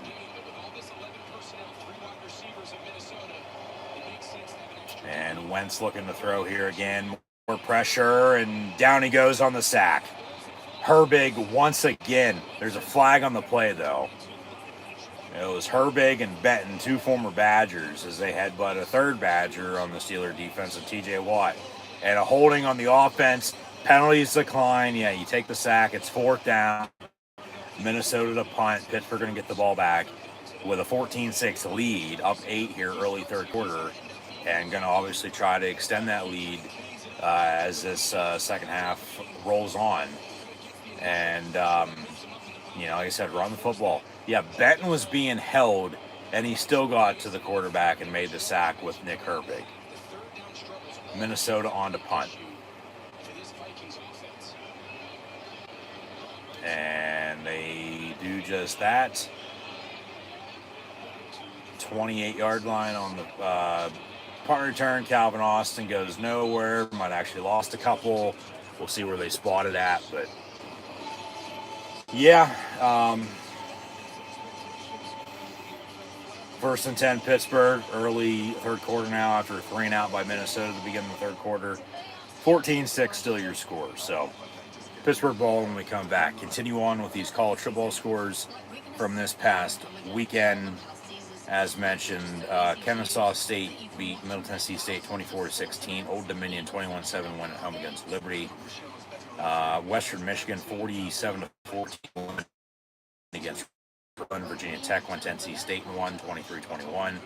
Southern Miss with a 42-25 win against Jack State. Western Michigan 27-22 at Mizzou State. Memphis put up 55 at FAU, 55-26. Washington State 20-3 win at Colorado State. Stanford won by a point at home against San Jose State, 30-29. There's a couple more states here with App State at Boise State on the blue turf, and the Broncos beat the Mountaineers 47-14. South Carolina 35-13 win at home against Kentucky. And then in double overtime as well, Louisiana Lafayette beat Marshall 54-51, and Louisiana Tech beat UTEP 30-11. And now next week, week 6 in the NFL, college football. We've already previewed the NFL for today and next week, week 5. That'll begin on Thursday night, but week 6 in college football will also begin on Thursday night. We'll have Sam Houston State at New Mexico State. And then on Friday, there's 5 games from Western Kentucky at Delaware to Charlotte at South Florida to New Mexico at San Jose State. Colorado State is at San Diego State, and West Virginia is going to Provo to take on BYU. That should be interesting in the Big 12. Next Saturday at noon, Kentucky, Georgia in the SEC. That's always a close game. Iowa State at Cincinnati. Wisconsin's going to Michigan for a big noon kick on Fox. Illinois, Purdue. Boston College will be in Pittsburgh taking on the Pitt Panthers. Clemson at North Carolina with Dabo and Belichick, with the way their seasons have gone thus far. Kansas State at Baylor. Air Force, Navy, as Army will be at UAB as well. Ohio State, and then we'll get into the mid-afternoon games next week in college football shortly. But on 1st and 10 on the opening drive of the 3rd quarter, the Steelers, they give to Gainwell, and it'll be 2nd down.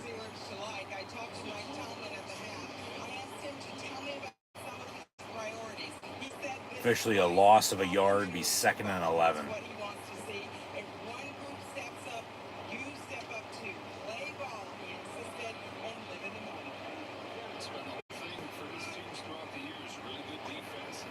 From the 25, 2nd and 11. And Rodgers going to hand off. Gainwell again. All right, he hits the hole, gets up past the 30 to the 32. So that's what I said. Keep running the football as they have a lead. Hargrave, former Steeler, on the tackle. What does that mean, right? The assumption is, all right, we want our offense and our defense to play well, but it's deeper than that. So what that means is we want the style in which our offense plays to complement the style. It doesn't just mean we want both sides to be good. So 3rd and 4. See if they can convert. I mean, where the hell is the tight ends at? You know, where's Fryermuth? Where's Jonnu Smith?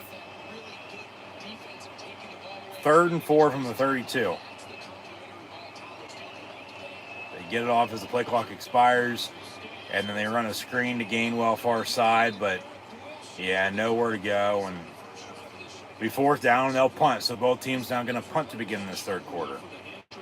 So, I mean, at least they have an 8-point lead. Yeah, it's one score, but if Minnesota would score, they still have to go for 2 just to tie at 14. So, yeah, it's believing in the defense at this rate, you know, the way the offense. Yeah, got the sack there on the last drive defensively, but offense couldn't do anything. So they punt. And, ooh, boom, big hit on the punt return. Skoranek on the tackle right away. Flag on the play. Hopefully, I don't think that would be, you know, yeah. I don't know what the hell this is going to be for. And it's not kick-catch interference. No way in hell. He never called for a fair catch. He was pushed into, yeah, blocked in the back by his own fucking returner. Block in the back on Minnesota, and that's how he got tackled. So, half the distance, I believe. 1st down, Minnesota when we come back, but they have a ways to go. So now, yeah, we're just back and forth, and not a hell of a lot's going on. So, continue on in the meantime with these college football games for now next week. As mentioned, Clemson, North Carolina, K-State, Baylor, Air Force, Navy, Army, UAB, Ohio at Ball State. In the ACC, Wake Forest is at Virginia Tech. Temple is going to host UTSA. Campbell at NC State. Western Michigan at UMass. Oklahoma State goes to Arizona. Penn State at UCLA next Saturday at 3 o'clock. And I'll have live play watch-along reactions live right here on YouTube. Then, so be sure to tune back in. 3:30 officially on CBS. Texas at Florida also at 3:30, so we'll probably be watching that as well, along with Vandy at Alabama. And then Boise State's at Notre Dame. So those 4 games, yeah, probably in order. Those are probably the ones we'll have on and be keeping tabs on for sure. I don't know if game day is going to be going to Tallahassee after Florida State lost, or if they're not going to be going to Tuscaloosa with Alabama hosting an undefeated Vanderbilt team. Vandy's probably as good this year as they've been in quite some time, probably since James Franklin, you know, was in Nashville before he came to Penn State. But yeah, Penn State, UCLA, Texas at Florida, Vandy at Alabama, and Boise State at Notre Dame all next Saturday at 3:30 on CBS, ESPN, ABC, and NBC respectively. Washington's going to Maryland in the Big Ten. Louisiana Monroe will be at Northwestern before Northwestern then comes into Happy Valley for Penn State's homecoming in 2 weeks. Oregon State at App State in an interesting non-conference game, but Oregon State obviously, you know, even though a member of the, you know, Pac-12, Pac-10, Pac-8, now to the Pac-2, you know, they are basically an independent. They got to find teams and schedule them. Virginia, Louisville should be a good game. Syracuse, SMU, FIU going to UConn, James Madison at Georgia State, Central Michigan, Akron, Eastern Michigan at Buffalo, Miami, Ohio, Northern Illinois, Oklahoma going to host Kent State, Michigan State at Nebraska in the Big Ten's always a good game. Texas State, Arkansas State, Coastal Carolina, Old Dominion. Texas Tech's going to Houston next Saturday night. That should be a good game in Texas in the Big 12. UNLV at Wyoming, South Alabama at Troy, Florida Atlantic at Rice, and then we'll get into all the night games. But in the meantime, Wentz on 1st and 10. Incomplete, intended for Jordan Addison. And it's now 2nd and 10 for Minnesota at the 10-yard line.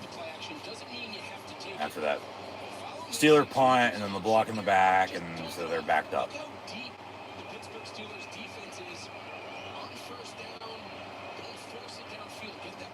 I mean, that pass is right there, right on the money, and Addison dropped it.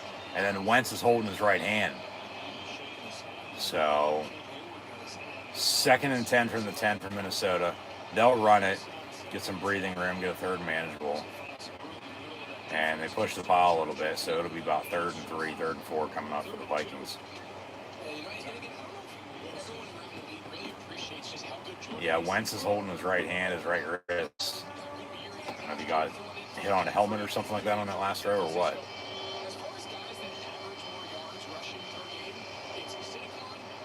Come on, defense, let's go.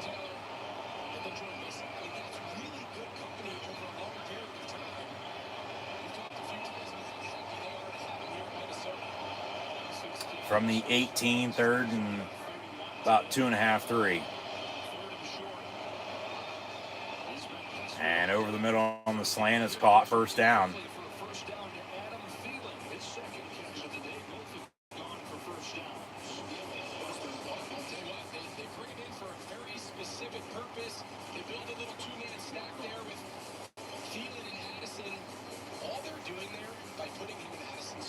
Is they're just dictating the leverage of the Pittsburgh defense and letting Thielen, knowing he has an inside route, how do we build the formation to get outside? So 1st and 10, Minnesota from the 22-yard line. And they'll run another draw up the middle. Mason, 8-9 yards, maybe enough for a 1st down after he slid a little bit. They'll say 2nd and short.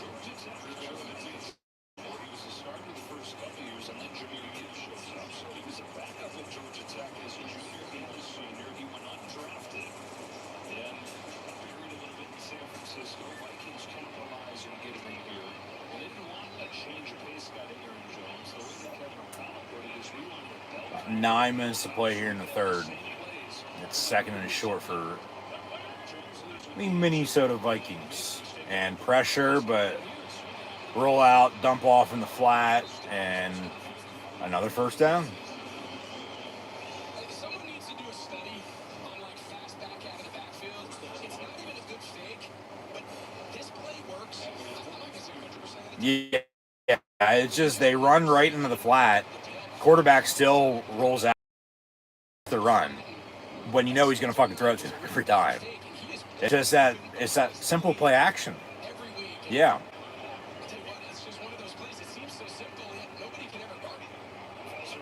Hawkinson in motion.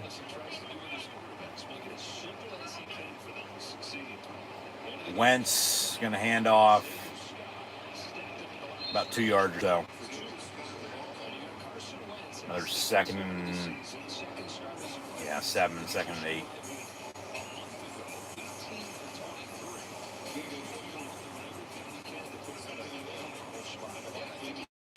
Yeah, Wentz doesn't look bad today. I mean, he threw the pick. Pittsburgh couldn't capitalize off it, though. But that's what I said. Those 10 points off of turnovers and then nothing out of it, with Pittsburgh only up 8. Here we are. But here we are again, too. Like I said last week, they scored 14 total points in the early 2nd quarter, and then didn't score again until the 4th, until they won it with like 2 minutes to go. Here we are. They scored 14 early 2nd quarter again today, and then they lead 14-6 with 7:37 to play in this 3rd quarter. So, back to the defense. Come on, defense. Need to stop.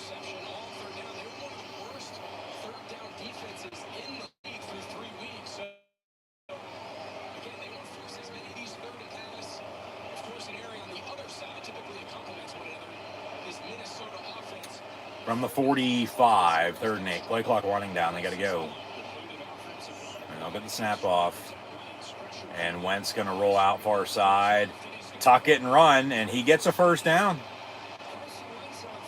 So, he's he's played well from last week to this week. Obviously, yeah, he was probably going to win the MVP before he got hurt in Philly, and then Foles takes over, and then they go win the fucking Super Bowl. And then, Philly moved on from him, Foles, and Doug Peterson at the time, brought in Sirianni, and, they go win the Super Bowl last year with Hurts and Saquon and the tush push and all that defense. And like I said, Wentz after Philly, he bounced around. And pressure, and down he goes on the sack. And ball's out, fumble.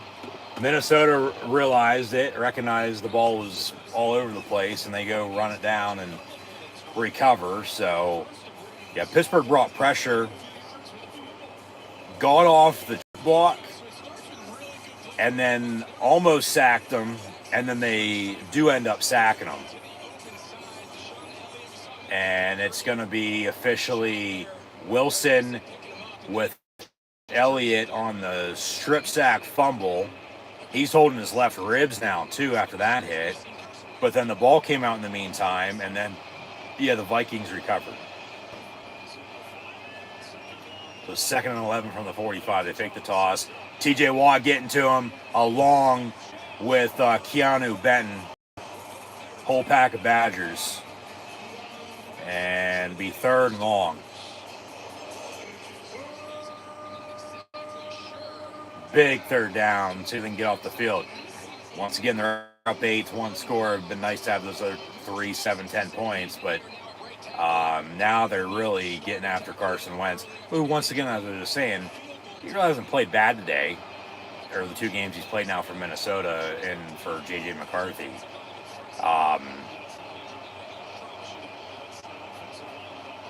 3rd and 16 officially from the 50. And it's picked off. TJ Watt read it from the start. Another interception by the Steeler defense. Here we go. Wave those towels. And let's fucking go, he says. And they got to capitalize off this. They got to go score. Hayward and Watt got their hands up, and the ball's there, and he just grabbed it. The stands, in celebration, lucky penalty on that. But then, okay, so now maybe Wentz is playing not that good.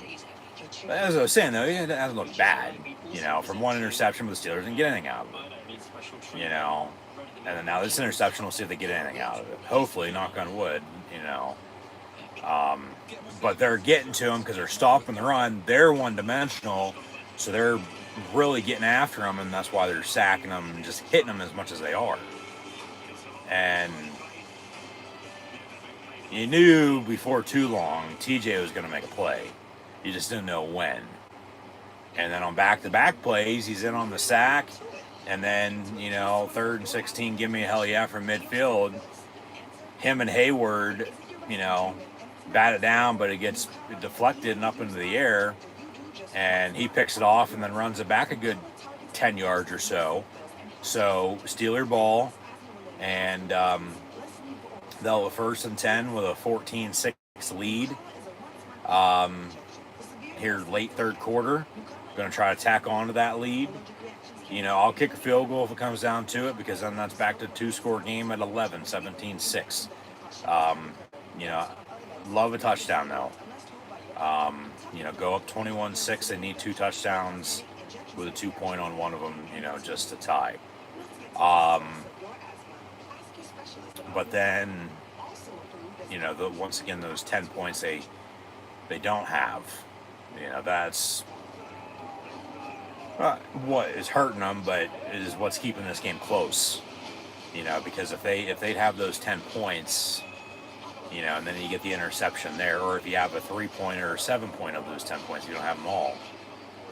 From, like I said, 17 to 21 to 24-6. But then you still get the interception there. You score off of it again, game's probably over. Game might be over now as it is for all we know, let alone if Pittsburgh scores, still have another quarter and some change to go here. 5:15 to play in the third officially, plus the whole 15 in the fourth. But yeah, they're getting after them today, and it starts up front and offensively. I mean, yeah, you can still run the ball better, but defensively they've stopped their run today. They've got pressure. They forced 2 interceptions. Couldn't score off the first one. We'll see if they score off of this one. Low snap. Rogers still gets rid of it to Darnell Washington over the middle, who gets 8 yards out of a broken play. So second and short coming up. But he's yelling something on the sideline about 4. But yeah, I mean, shit, even the fumble that they had but didn't have because it got overturned, they had that on defense today as well. And then the first interception by Deshaun Elliott, couldn't score off of it. We'll see if they can score off this TJ pick and put some points on the board and score for the first time since the early second quarter. And they're, already in field goal range. But then remember, Boswell had a missed blocked 30-yard field goal. Handoff Kenneth Gainwell, and he'll get to about the 20-yard line, I'd say. First down and 10, Pittsburgh.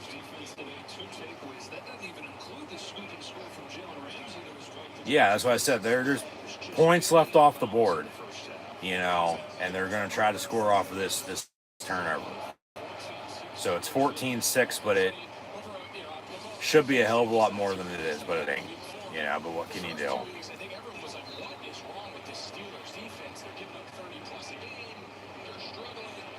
So first and 10 from the 20.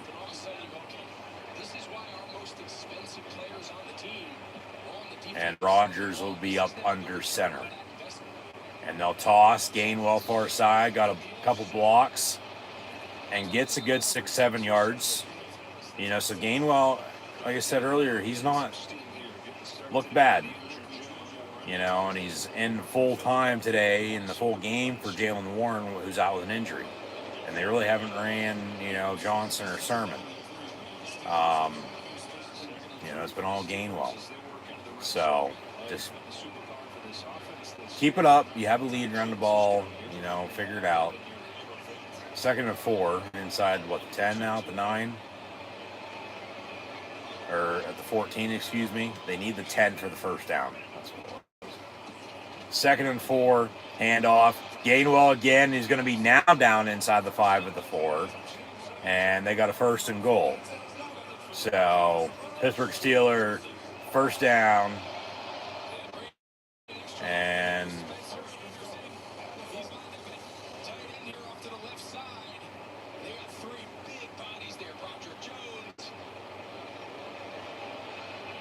got to punch it in. You got to score. Run it again. Give him another rushing touchdown.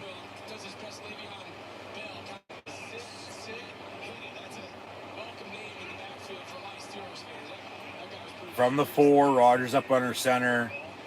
And they will run it again with Gainwell. And he will get in. Touchdown, Pittsburgh. So they do score off that interception.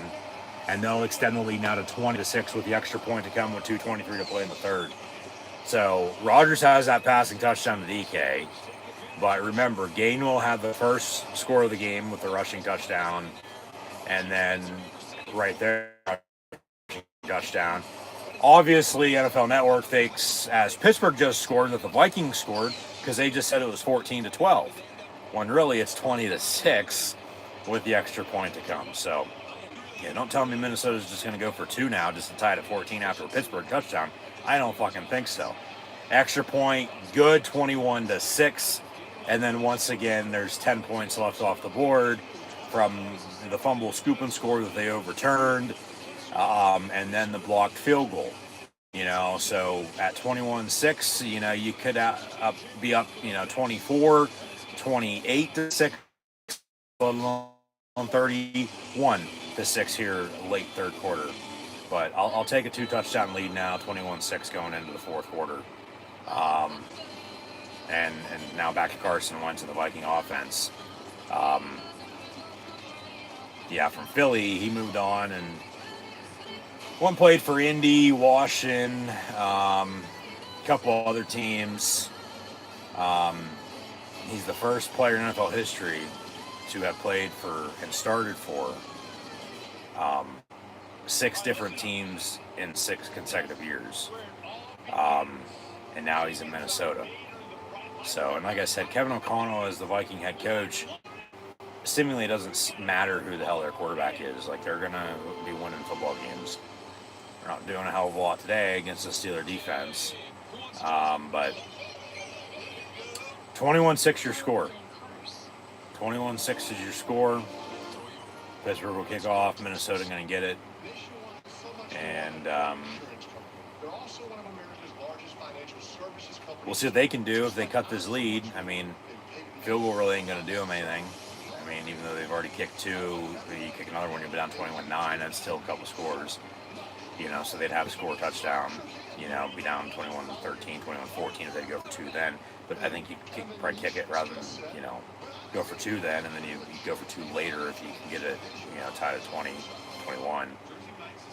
If you'd score once more, but that's still a ways off, you know. And I mean, yeah, they're controlling the clock, but now they're down even more than what they were. Time ain't gonna be on their side unless they'd score quick and then score again real quick. So Minnesota, I mean, Pittsburgh rowing the boat against the Vikings today. I'll say that. So yeah.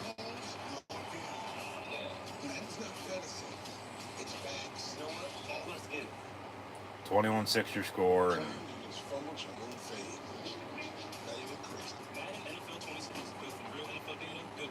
we'll update some stats here in a minute. Once again, thanks for tuning in and watching.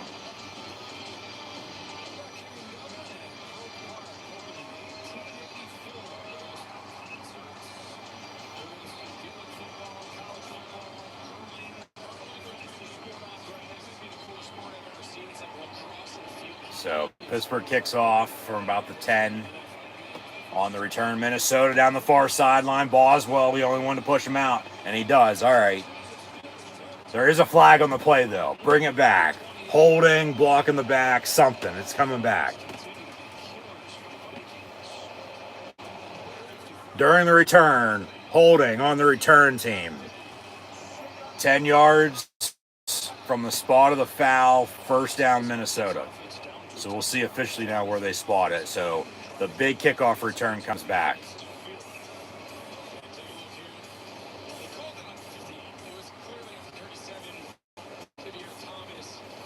Yeah, that's a clear-cut hold. Which that opened up the hole, and, you know, a good return, but it's coming back. So ball at the 18-yard line for Minnesota, 1st and 10, rather than out past the 50 and into Steeler territory.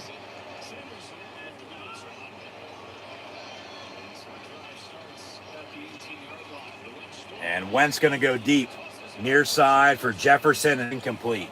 And don't throw the flag on that. All right.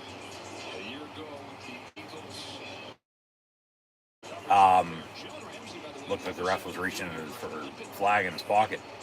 But Jefferson going up for it and couldn't come down with it. Darius Slay on the coverage. Now Patrick Ramsey is cramping up on the sideline with a hammy. He faked it earlier, but now he's on the sideline and getting checked out. 2nd and 10 from the 18. Hand off. Mason gets met by Queen. Be 3rd about 9. Come on, defense. Let's go. Get off the field again.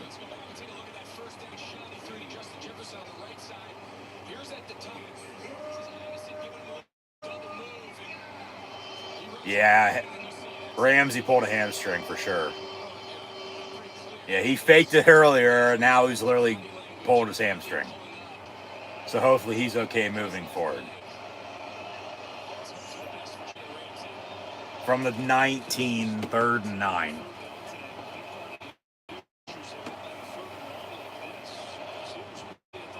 And pressure on Wentz, and down he goes again on the sack. Cam Hayward with T.J. Watt. Keanu Benton as well.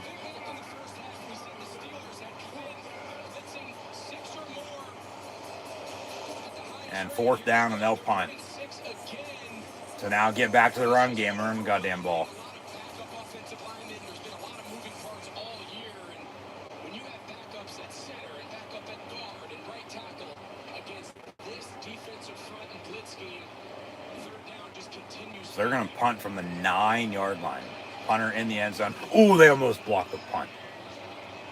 From the 42 on the punt return, Calvin Austin the third. Going to cut back near side. 50. Pushed out of bounds to the 45. So now they got, a short field to work with. Obviously a 2-touchdown lead at 21-6. 35 seconds to play in the third quarter. And yeah, you're going to want to work clock.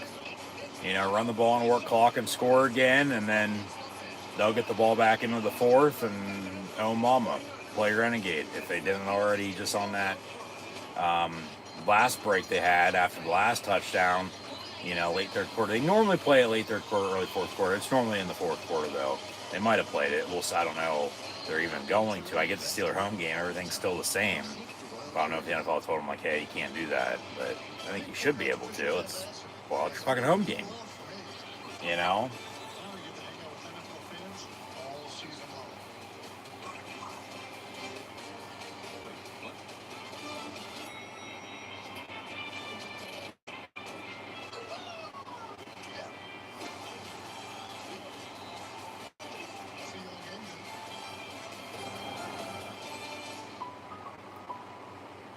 So Steeler ball, and I'm gonna look tack on the lead. Nice.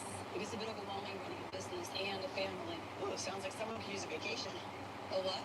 A vacation. Like taking a break from the stresses of life and work. I like when I'm logging everyone's hours so I get to sit for a while. No. I like when I'm making a delivery in my van and a song comes on that I like. No. So like when I take my work van to the car wash and it's all quiet in that tunnel for like 5 minutes. No, it's like when you go away and you take pictures and I don't know, I've never been on either. James, famously smooth whiskey, we famously think he's Jose. He's the one of us. He only shows up when invited. He's never empty. You see, he's nearly as smooth as our whiskey. Must be James. Say something. More than just flag. Chase rings. Chase gold. Nah, chase me. NFL flag. Chase something. There's Croke Park that opened up in 1884. Soccer and Gaelic football.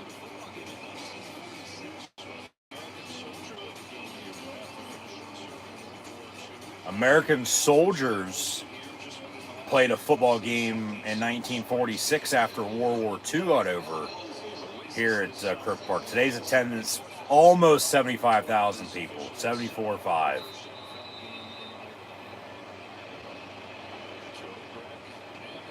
As the sun's starting to go down.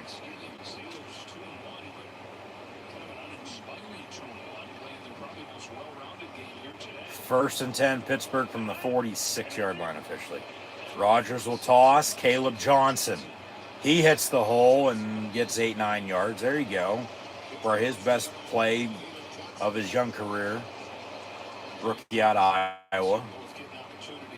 So yeah, I'd run him some more. Get him, build his confidence back up. Get him going.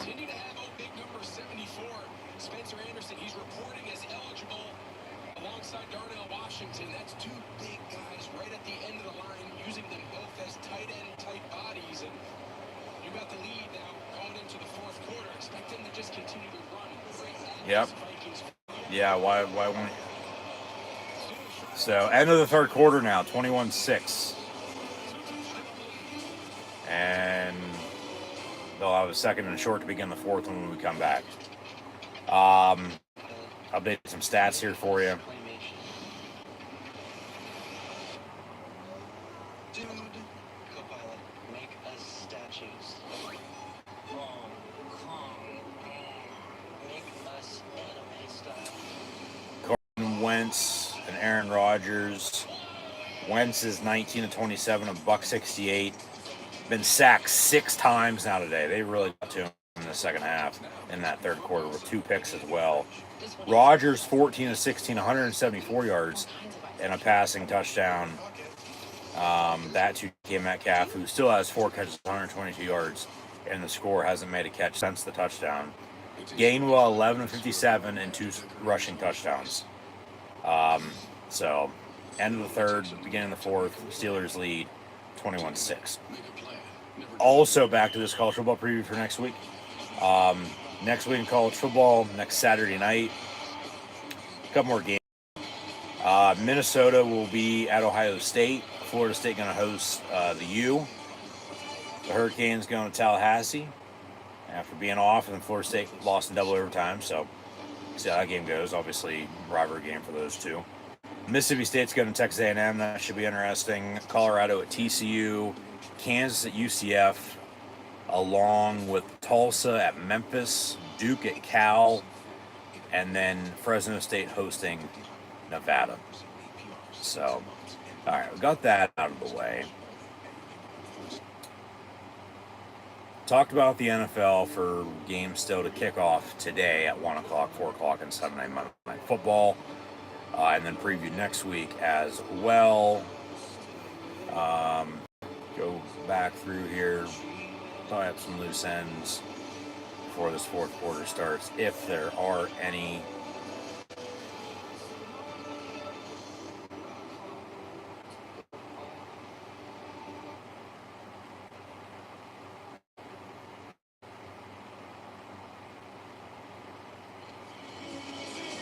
I mean, really just trying to win in Ireland once again. The Steelers won a preseason game in Ireland back in 1997, but they're trying to also win the first ever regular season NFL game in Ireland here today, back in their homeland. So, 21-6, start the fourth quarter.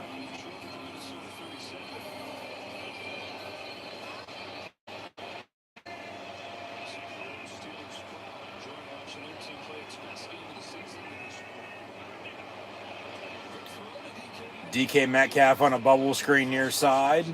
He gets a first down and then some, so they'll move the 6 there.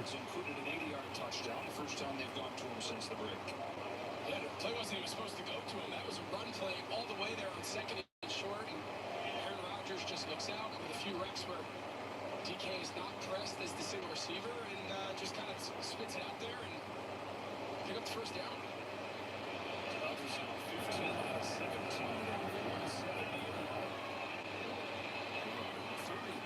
So 1st and 10, Pittsburgh here from the 33-yard line.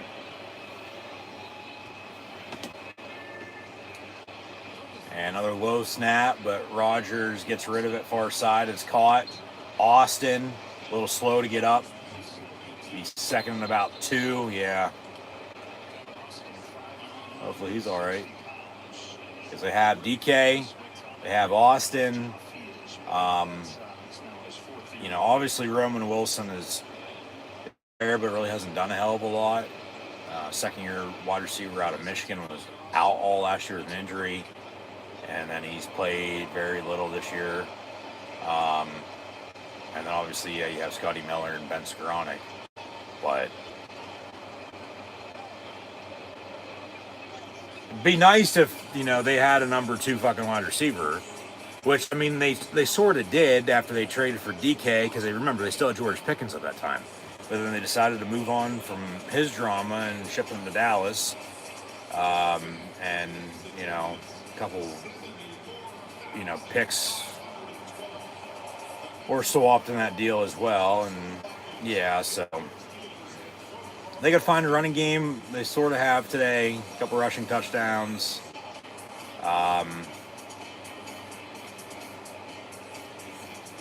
Dun dun dun dun dun dun dun dun dun dun dun. Now, yeah, there's a little delay there with an injury, and it's like, are they going to commercial break or what? So they do finally go to break now. So we'll get back to the action here in a minute, but you know, that's the thing with the way the wide receivers are. The tight ends, you know, get Freiermuth, Jonnu Smith. You know, Darnell Washington more involved. Freiermuth really hasn't done a hell of a lot this year. Rodgers as the quarterback, he has a couple catches, but nothing major. I mean, Jonnu Smith does have a touchdown.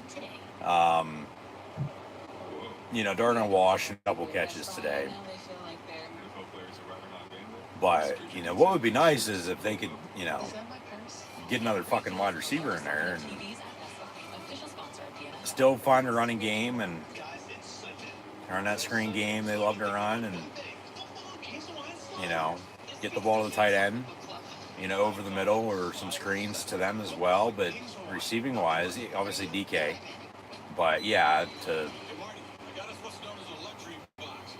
maybe get somebody else. I mean, trade deadline's in about a month or so. It's always late October, early November, depending on how the calendar shakes out. I don't know the official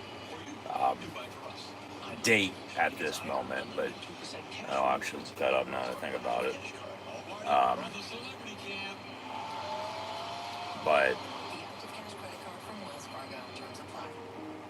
normally the NFL never had a trade deadline in season, but it's really come about, and been like how baseball and, basketball and hockey are, over the past couple of years.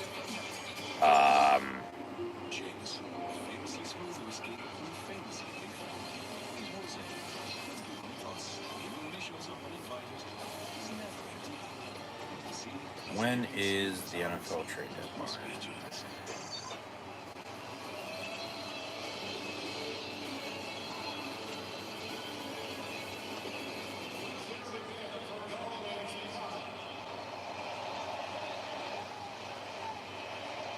So after the injury, it's second and short.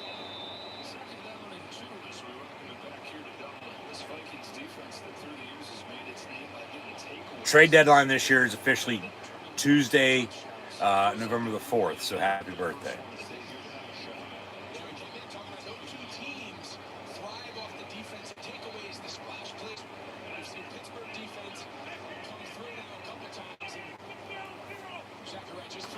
From the 25, second and 2. Rodgers almost got him to jump. And then they'll run a draw. And up the middle and a big first down run as Caleb Johnson, rookie out of Iowa, now getting some carries. First down, Pittsburgh.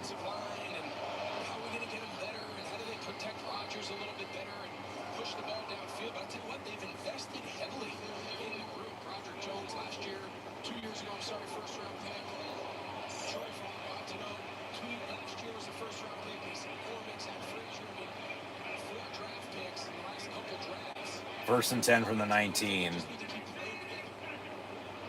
And then a handoff, Johnson again.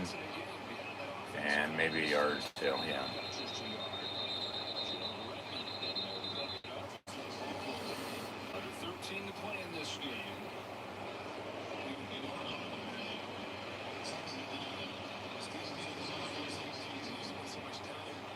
Talking about this blitz package of the Minnesota Vikings defense and Brian Flores and what he's able to dial up. And so far here today through three quarters, Aaron Rodgers is getting the ball out of his hand faster than he has all the way back to 2016.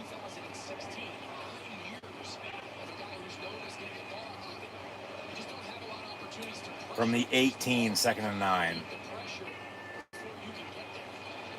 And handoff again.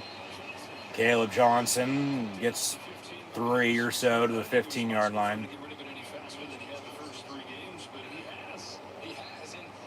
So third down. Or sorry, second down. Yeah, because they got the first down run on the previous play. No, it is third down. I thought so. The fucking graphics screwing with me. Yeah, be third down.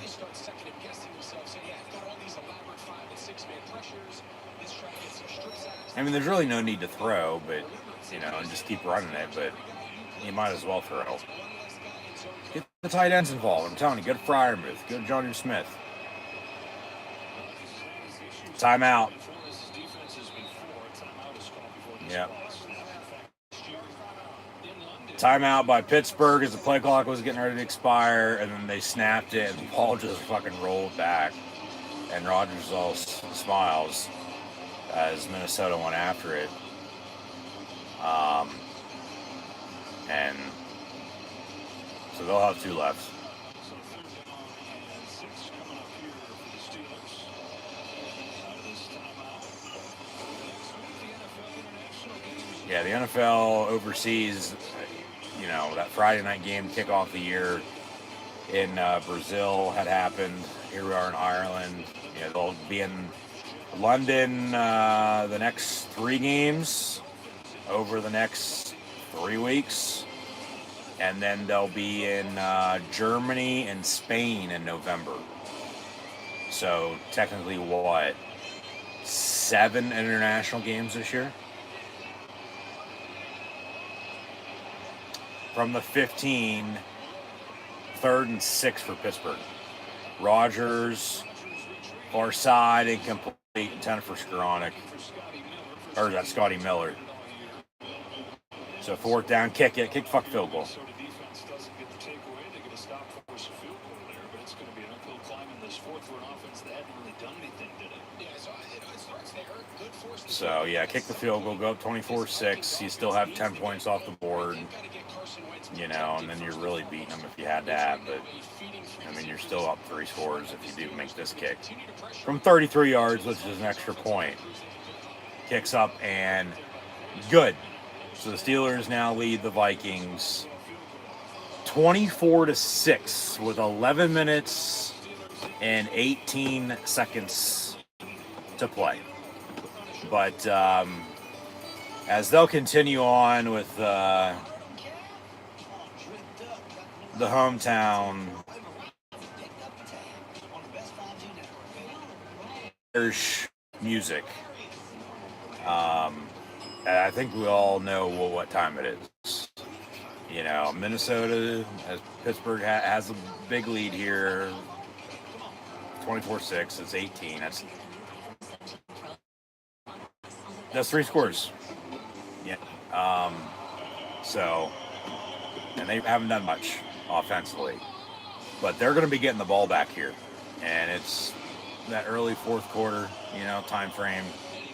And I don't know if they're going to do it. They should. Since it is technically a Steeler home game across the pond in Ireland. But I think it's time that screen fades to black. And done. And it's time to wave these a little bit. And oh mama, play Renegade. So we'll see if, they come back from break and, everybody's doing this or not. But that's what time it is. It would be, regardless of the score being 24-6 or a hell of a lot closer than it is. You know what I mean? So defensively, they need to stop. So commercial break here after the field goal, and yeah.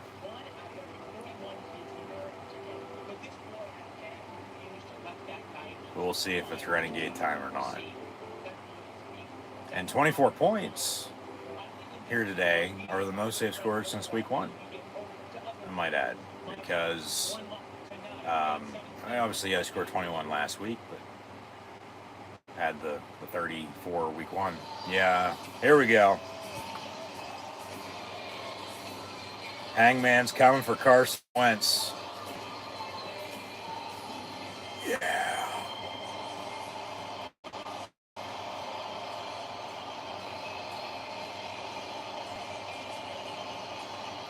They should have had Styx perform this live since we're in Ireland today. But it is a Steeler home game as Boswell kicks off.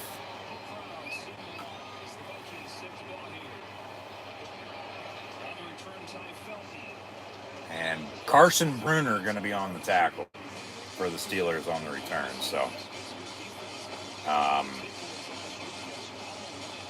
24-6 your score.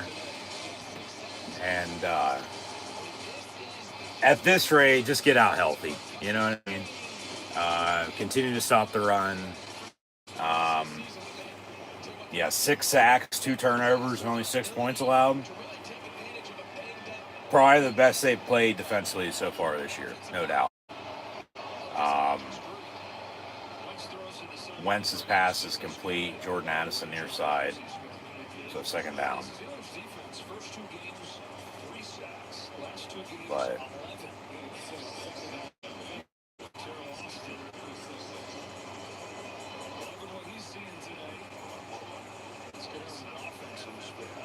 from 36, second.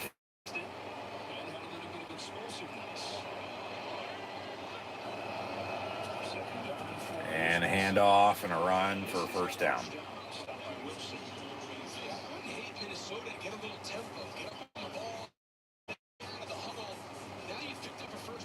Yeah, they don't seem to be in any fucking hurry. Down 24-6. 10.5 to play.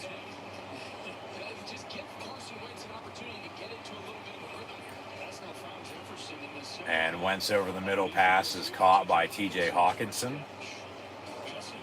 Cam Hayward and somebody else on the stop.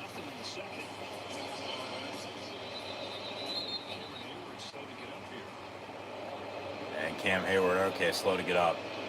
Well, get him out. He doesn't need to play the rest of the game. He's fine.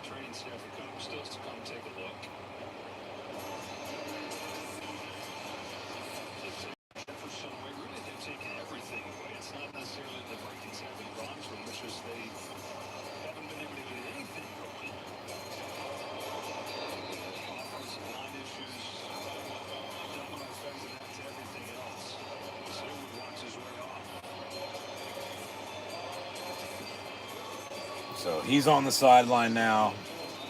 Let's see who's in for him.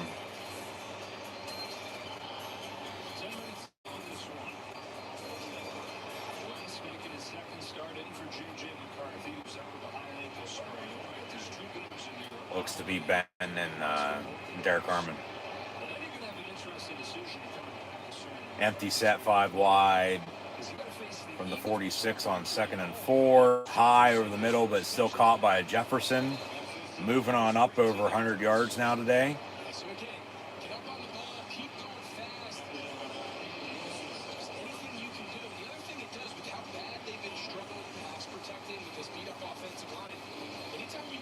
So 1st and 10 Minnesota.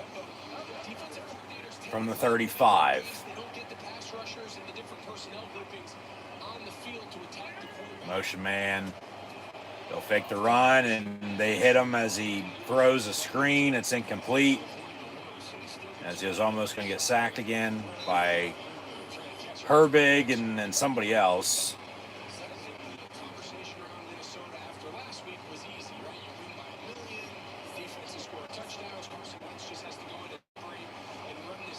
Yep. And then they run into the Steeler defense.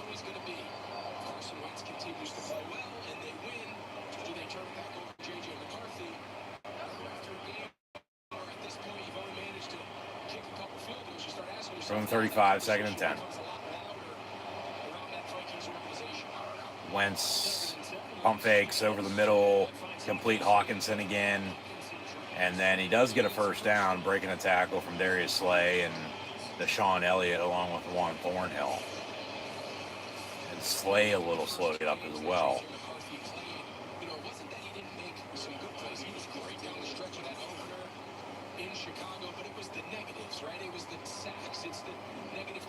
So from the 23, Wentz over the middle, caught Hawkinson again. With Patrick Queen on the stop. 8.5 to play.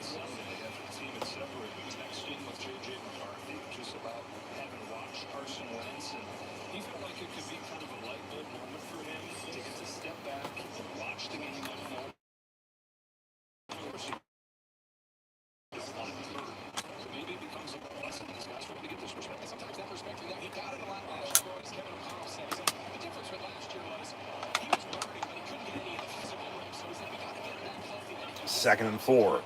Wentz going to fake the give, roll out, incomplete. He short hopped it on his tight end screen to Oliver. Well,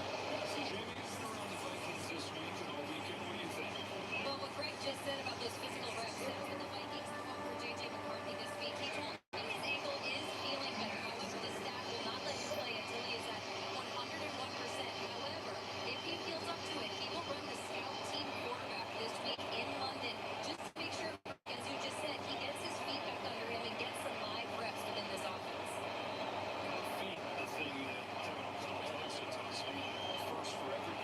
So 3rd and 4. Another empty 5 wide from 16. And Wentz pump fakes, avoids a sack, throws in the end zone. I don't know. They say touchdown.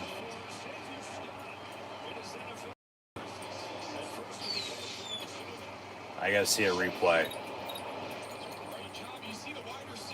Yeah, he just got behind the DB.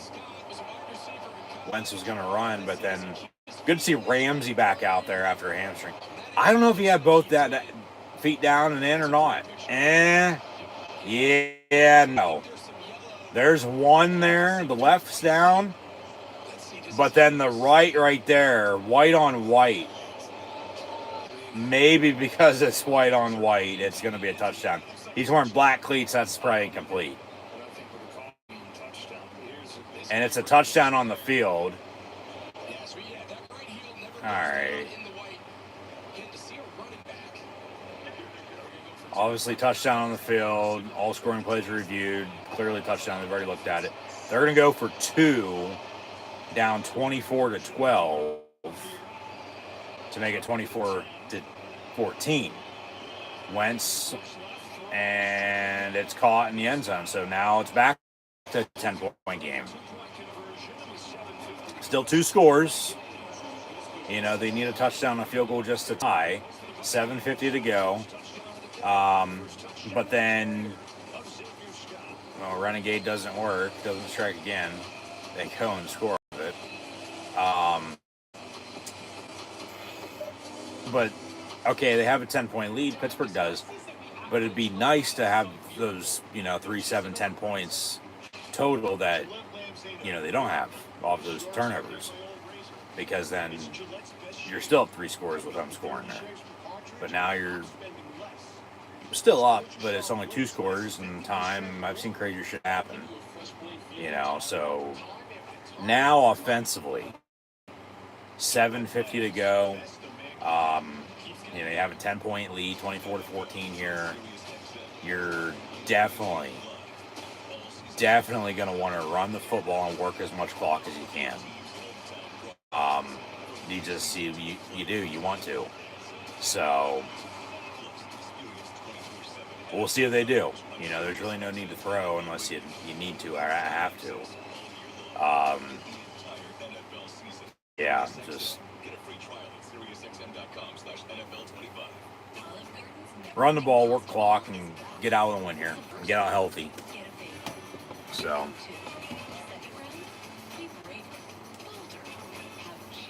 we're less than an hour away from these 1 o'clock games kicking off. But we'll stay on until we go final here. And a little post game with a recap, and then we'll sign off, and that'll do it. So just as always, thanks for tuning in and watching. Be sure to like, follow, and subscribe on social media if you haven't done so already. Links in the description below.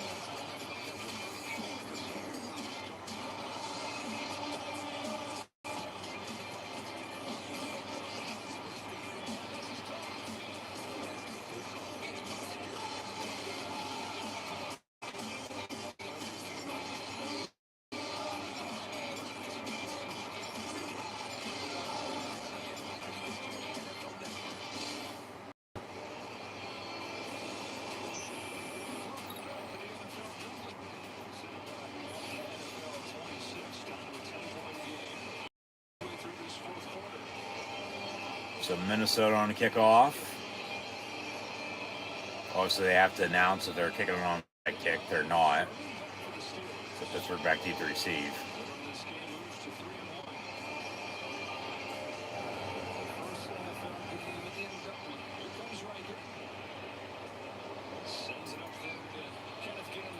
And a return from the 10-yard line for the Steelers. And to the 35-yard line they go. That's where the offense will set up shot, 1st and 10. Ridiculous throw. The motion of Justin Jefferson. Look at all the confusion. They want to get some of this. You got to go in motion, But right now. Yep, and he's just wide open. He's going to bite that way and,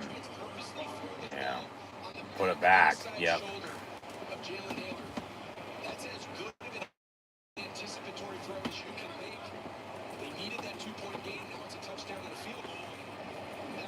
So 1st and 10 from the 35. Run the ball, work clock, I'm telling you. Let's just get out with a win and get out healthy. Rogers going to hand off Kenneth Gainwell. And 40, 45 to the 50, and a big Steeler first down.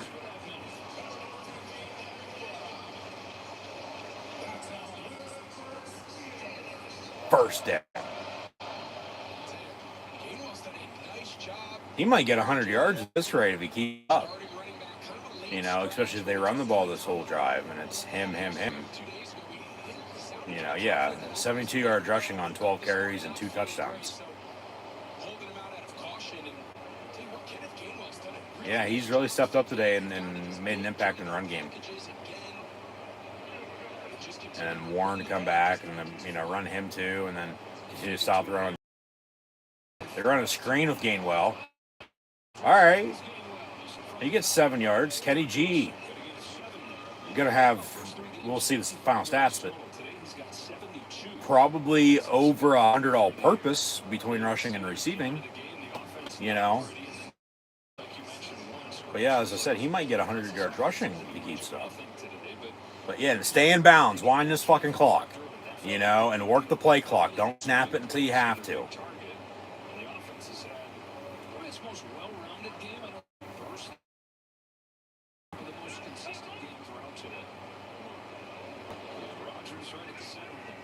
Second and 4, they'll run Gainwell again up the middle, and he'll get a first down. There you go. That's what I like to see. Move those sticks and wind that clock.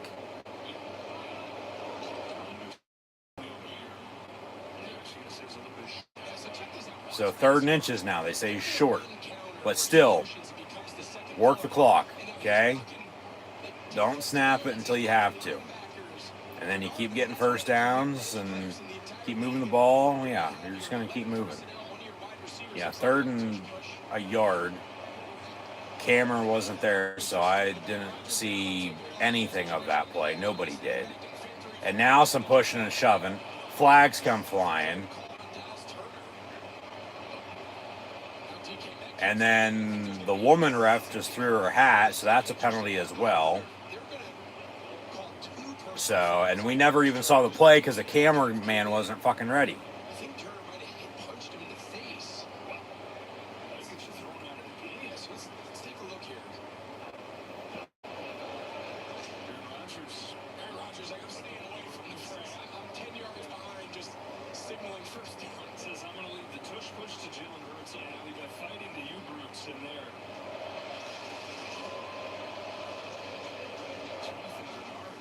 Here we go, Steelers. Here we go. Oh, okay. It was a direct snap. Rodgers stayed back. And, like he's a fucking running back, just stood there, hands on hips, and then signaled first down. 15-yard penalty, automatic first down.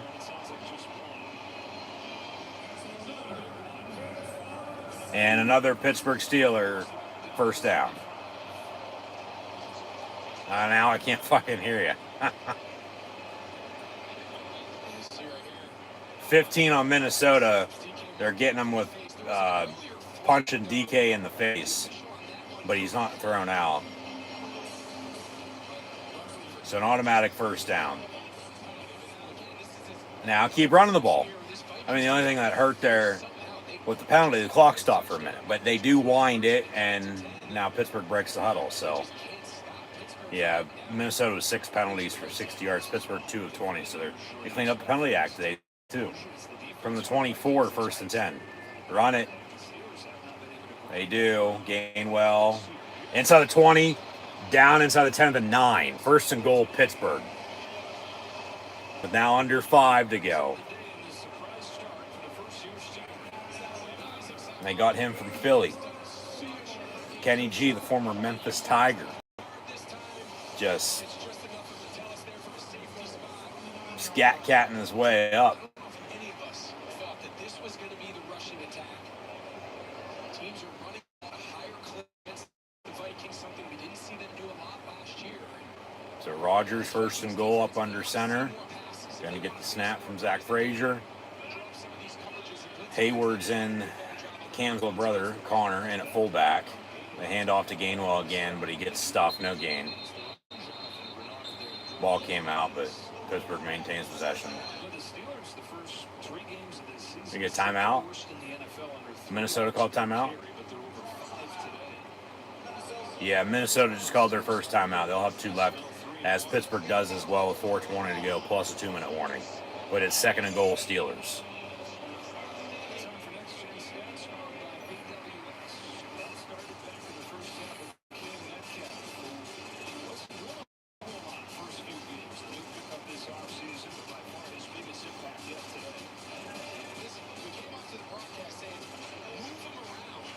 Well, he's had a touchdown in 3 straight games now, though.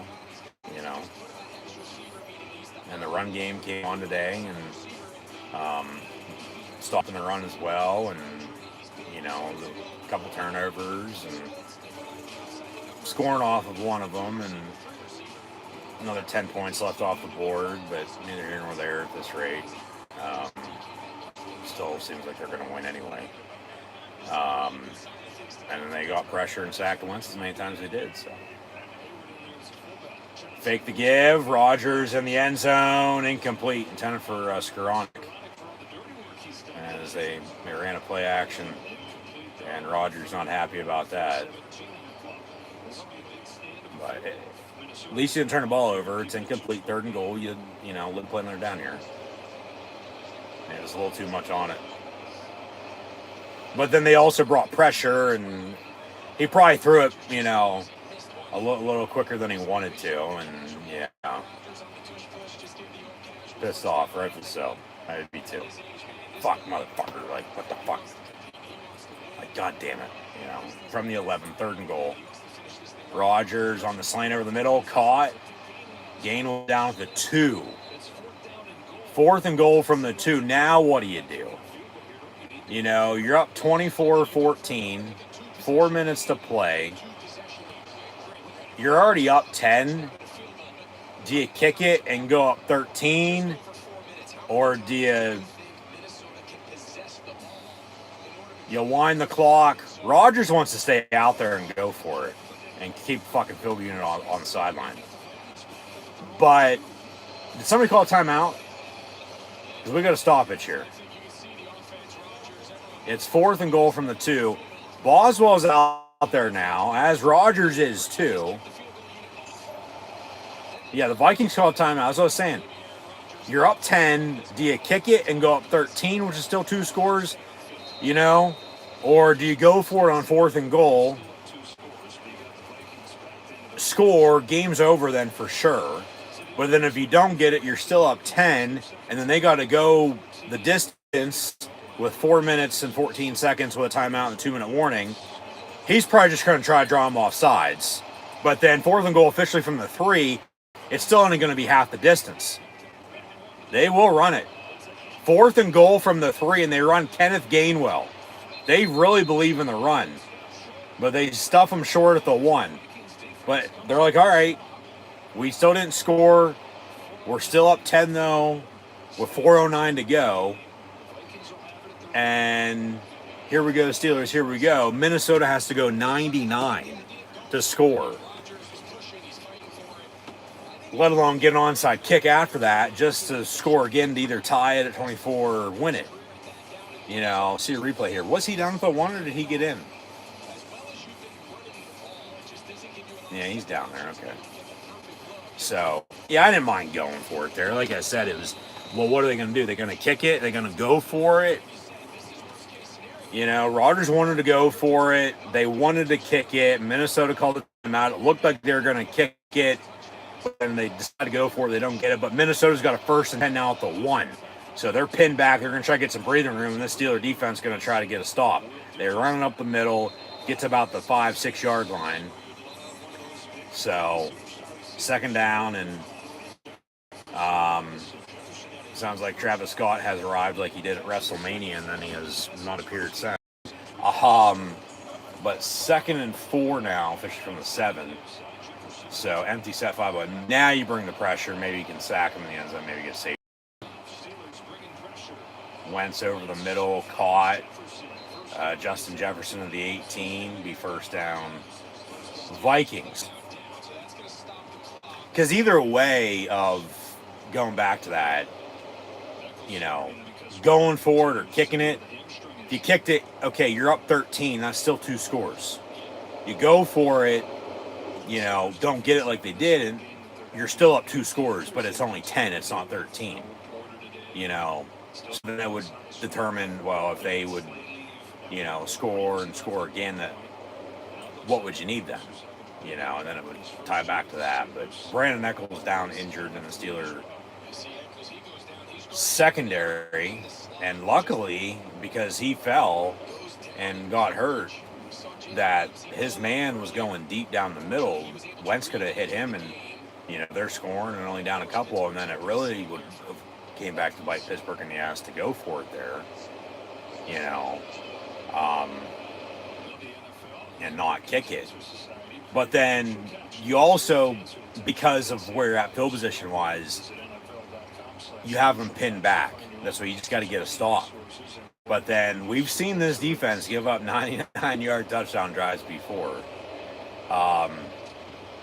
Hopefully, it obviously doesn't happen. But yeah,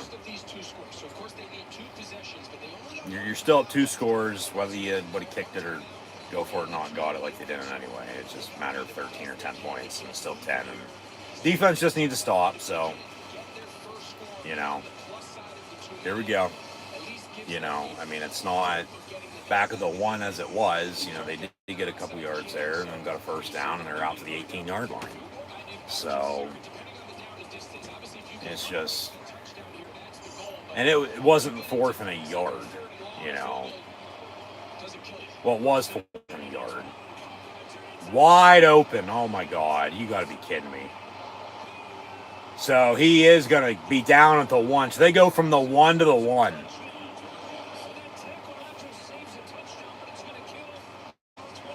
Yeah, it's going to work some clock. So now they probably should have fucking kicked it to go up 27-14. But then even if they still would have kicked it, you're up 13, still 2 scores. Minnesota scores is 27-21, rather than 24-21. They get an onside kick, they can tie it, or they would still score a touchdown and then either be up a point or 4 points. So that was the thing with the field goal to the no field goal and go for it. It's the thing, the defense still needs to make a fucking stop, but they just gave up a big play, and now Minnesota's got a 2nd and goal at the 2. And this defense needs a stop. And it's going to be in the end zone, dropped incomplete after the coverage by James Pierre. So incomplete, clock stops with 2:16 to go. 3rd and goal. Yeah, that's a big tackle by Peyton Wilson. Yep. And then Patrick Queen with Chuck Clark as well. And then the incompletion. James Pierre getting his hand in there. So...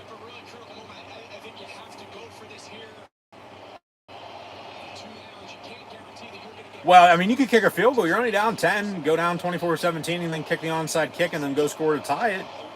You don't want to be still down 10 and not get it. Pass incomplete on 3rd and goal.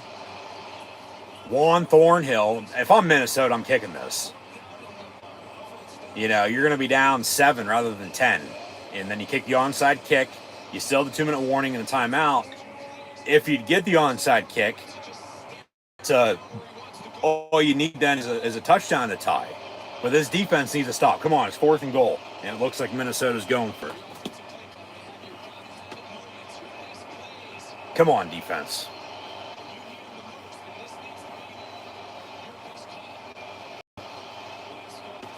Play clock winding down. Maybe a delay of game, but they hand off. No, Wentz keeps it for himself. Throws in the end zone, caught, touchdown. God damn it. What the fuck? You're up 24-6. And then give up the touchdown, the 2-point. You go drive. You can't punch it in from a yard out. You go for it rather than kick it, which that just came back to bite them in the ass. And then, I mean, the thing that's going to hurt Minnesota here, though, now, unless they kick the onside kick, is there's only 2-something left, 2-minute warning and a timeout. That's all they're going to have to stop the clock. You know, they'll kick the extra point here. Minnesota's fighting back. And kicks good. So 24-21. Good God. Still coming down to the wire after all that. So they come back. Wentz with a couple passing touchdowns after those interceptions. And then, you know, okay. Like I said, Pittsburgh just drove and didn't score. Defense gave up the touchdown. So here we are, 24-21. But it's going back. Remember, the fumble, scoop, and score from earlier that they overturned. No touchdown by Pittsburgh there. That's 7 points off the board. And then the blocked field goal from 30 yards out. That's another 3, maybe 10 points. You know, if you have the touchdown as well that Pittsburgh doesn't have, and now they're holding on by 3. Unless this game would be tied if Boswell didn't even make the 33-yarder he made. So Minnesota's probably going to kick an onside kick here. So get your hands team out there. You got to fucking recover this. They just love, you know, making us wait and play a full 60 until they know they're for sure going to win it. But, hey, at least they have a running game now today. And, you know, they get an onside kick. They can run the ball and run the fucking clock out and win it. You know, and what? Minnesota's a 2.5-point favorite. Obviously, Pittsburgh's covering that right now. 3. But the Vikings' last successful onside kick was Christmas Eve against Aaron Rodgers and the Green Bay Packers in 2016. So Minnesota will kick an onside kick from the right hash, right to left. They'll kick it near side. And did Pittsburgh call timeout?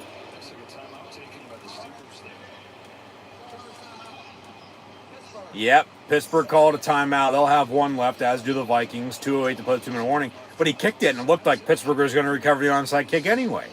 So then now that timeout just came back to bite him. Good God.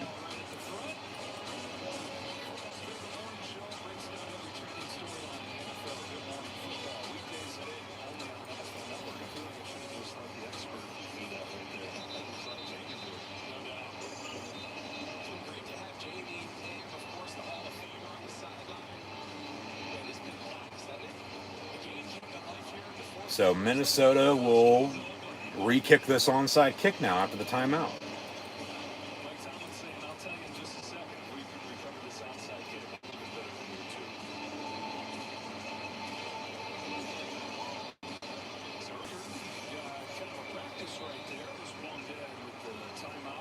So still from the right hash, coming from the right side. And Roman Wilson out of Michigan will recover the onside kick. Only 1 second came off the clock, though. So Minnesota still has their 1 timeout and the 2-minute warning. So they still have 2 timeouts then. And Pittsburgh has the 1 timeout. But it's run the ball, get a first down, and fucking need out. I mean, they really got to do this to us every fucking time, though, don't they? You know? Like, oh God, here we go again. Like, they can't even fucking hold on to a 24-6 lead and win it, you know, until it gets to 24-21, and then, oh shit, we got to fucking do something again and find a way to win this game now, you know. So Kenneth Gainwell on first down gets decent yardage up the middle.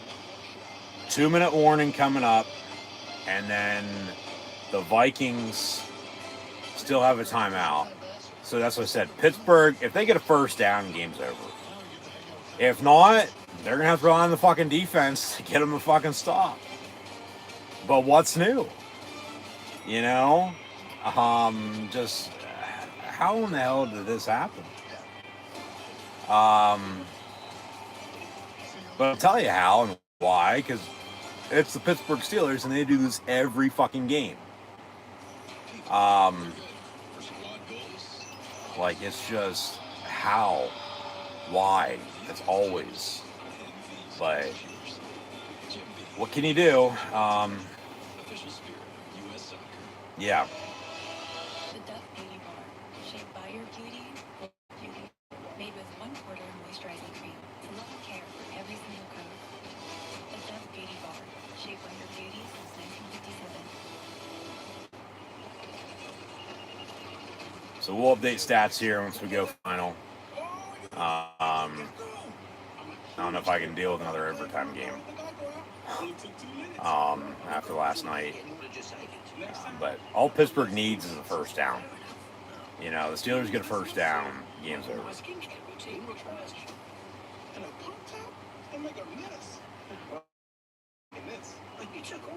Get more than your savings. Get more with Geico.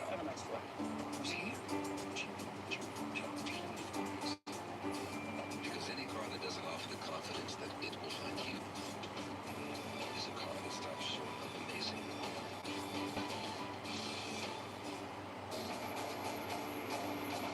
Who's ready to see some tasty touchdowns? It's crunch time.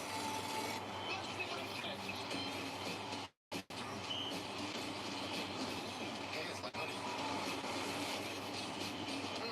Lucky about that catch. Justin just left in his finisher.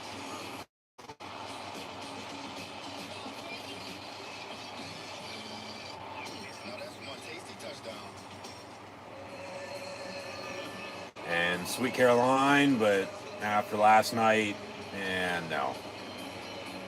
But eat shit. I will say that. We are Penn State. Here we go, Steelers. So yeah, Sweet Caroline. Eat shit, Pitt. So good. Need a first down to seal it. Come on. And it shouldn't even had to have come down to this, but here we are. 2nd and 6. They'll run Gainwell again. And then, ooh, boom, blocked by Rodgers. That'll be on a highlight reel for sure. That's just a teammate being a teammate. You know, he needed a fucking block. And, you know, Rodgers saw he needed help. And he got there and lowered the right shoulder. And, you know, the defender never fucking saw Rodgers coming. Vikings call their 3rd and final timeout. Let's get a replay of that. Here we go. Yeah, Rodgers just handed off. Gainwell cut back. Then Rodgers came around and, yeah, got the block. Stiff arm on the other guy. And then he got to what, 3rd 2? 3rd and a yard. So all they need is a first down here. They get a first down, the game's over.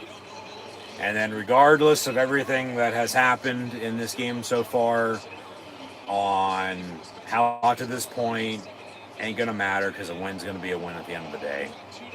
Even though they probably should have more points on the board, and Minnesota should probably have a few less. You know, just get a first down, the game's over.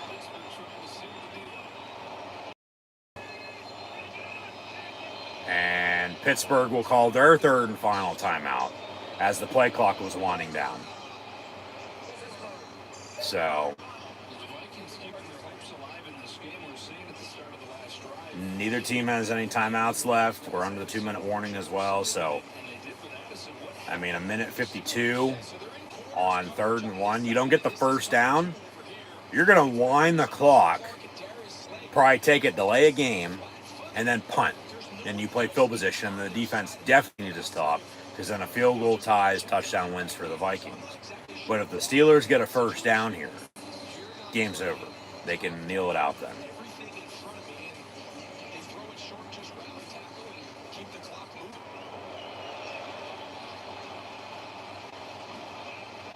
So 3rd and a yard, Darnell Washington in motion.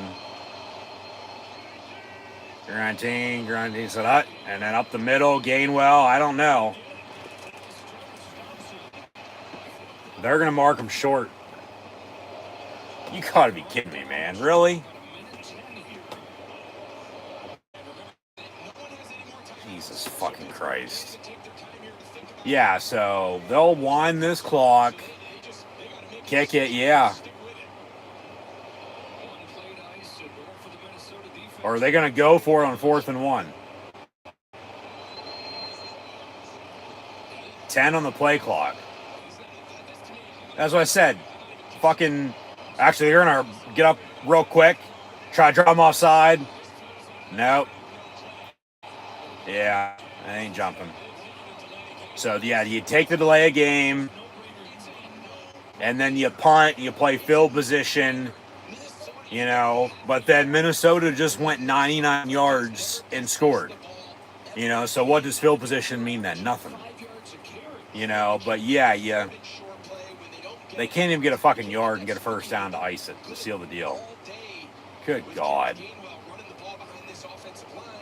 But then, yeah, you take the delay game as they did, you punt, you play field position, and then you just need to stop on defense. You know? Who's it going to be? But this is just your typical Steeler game, especially in the 4th quarter. Especially with the finish. So, Corliss Waitman punts. Maybe a little too much on it. And it'll be down in the end zone for a touchback. So, Minnesota's got a minute 1. And they're going to start off from the 20-yard line.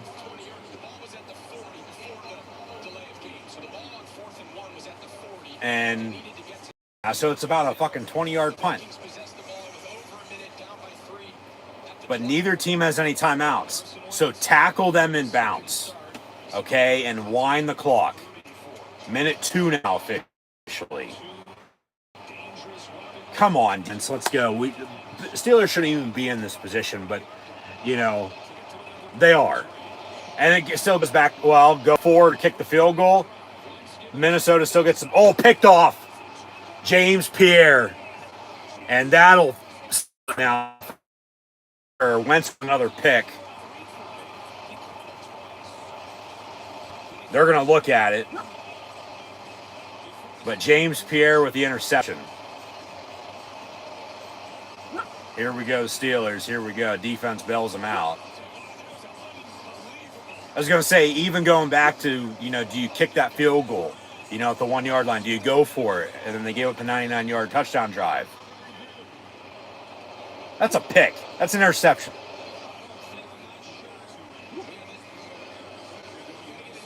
That, you know, they'd still only be up 27-21, still one score. Minnesota would need a touchdown to win it, though.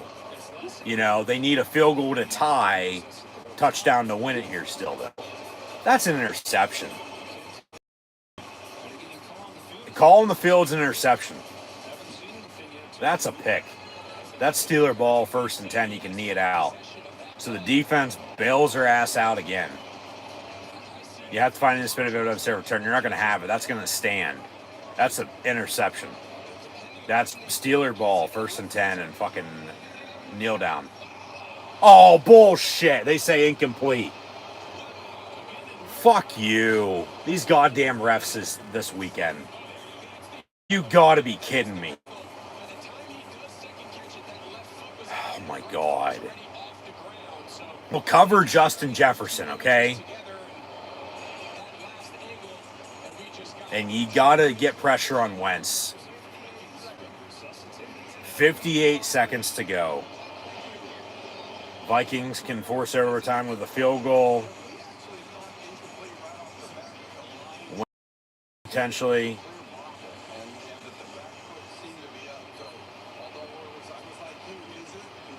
The defense needs to stop.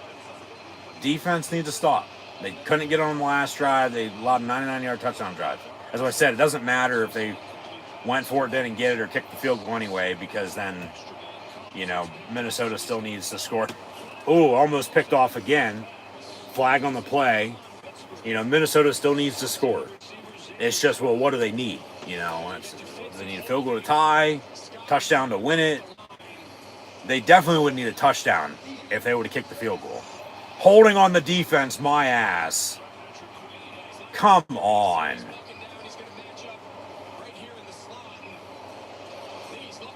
Jesus Christ.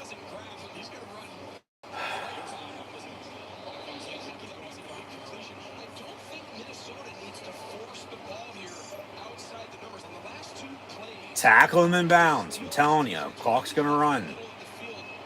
Keep him out of fucking field goal range. Keep him out of the end zone. Neither team has any timeouts left from the 25, 1st and 10.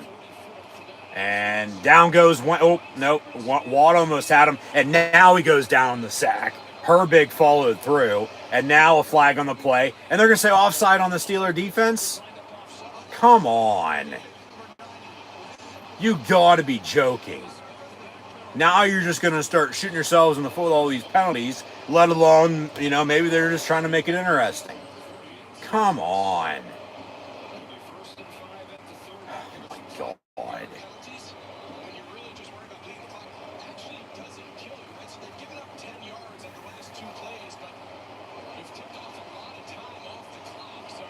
From the 30, it's 1st and 5. Empty set.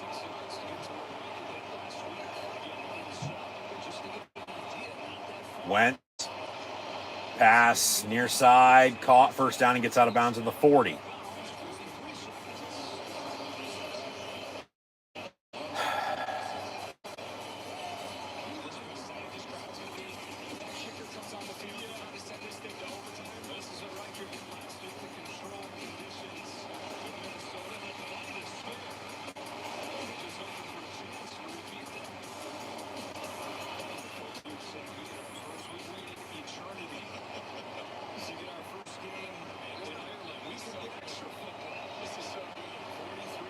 Come on, defense. Let's go. Play clock winding down. They'll get the snap off again. And intentional grounding. Where's the flag for that? There's nobody there. That is intentional grounding. He should have been sacked. And that's intentional grounding. You got to throw the flag. You're throwing flags on every fucking thing else. See, that's intentional grounding. Herbig, Harmon, Hayward, Triple H for you. Hit him with the fucking pedigree, and that's intentional grounding. Thank you.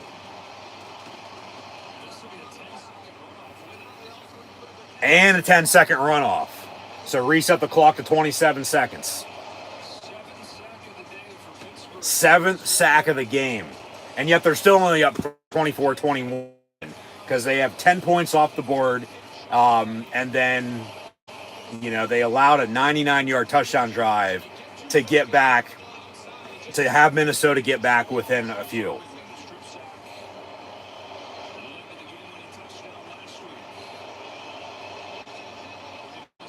So 2nd and 26 from the 23.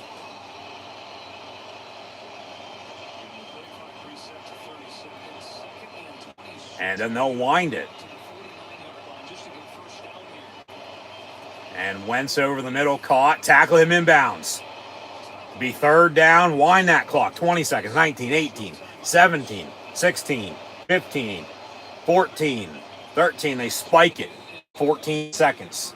So it's going to be 4th down, though, because neither team has any timeouts, that's why they had to clock it. It'll be 4th and 8, 10? It's 4th down, not 3rd down.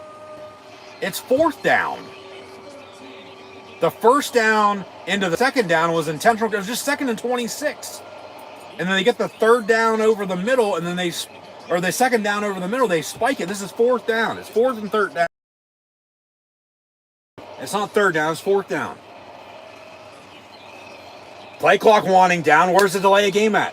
That's delay of game. Delay of game. Delay of game. Delay of game. Thank you. Throw the flag on that. They're going to say they didn't reset the play clock. That's delay a game. Back them up. 4th and 18 now.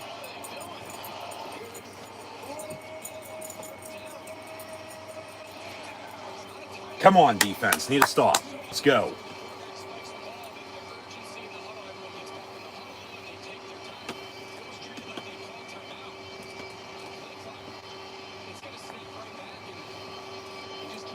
Fourth and 18.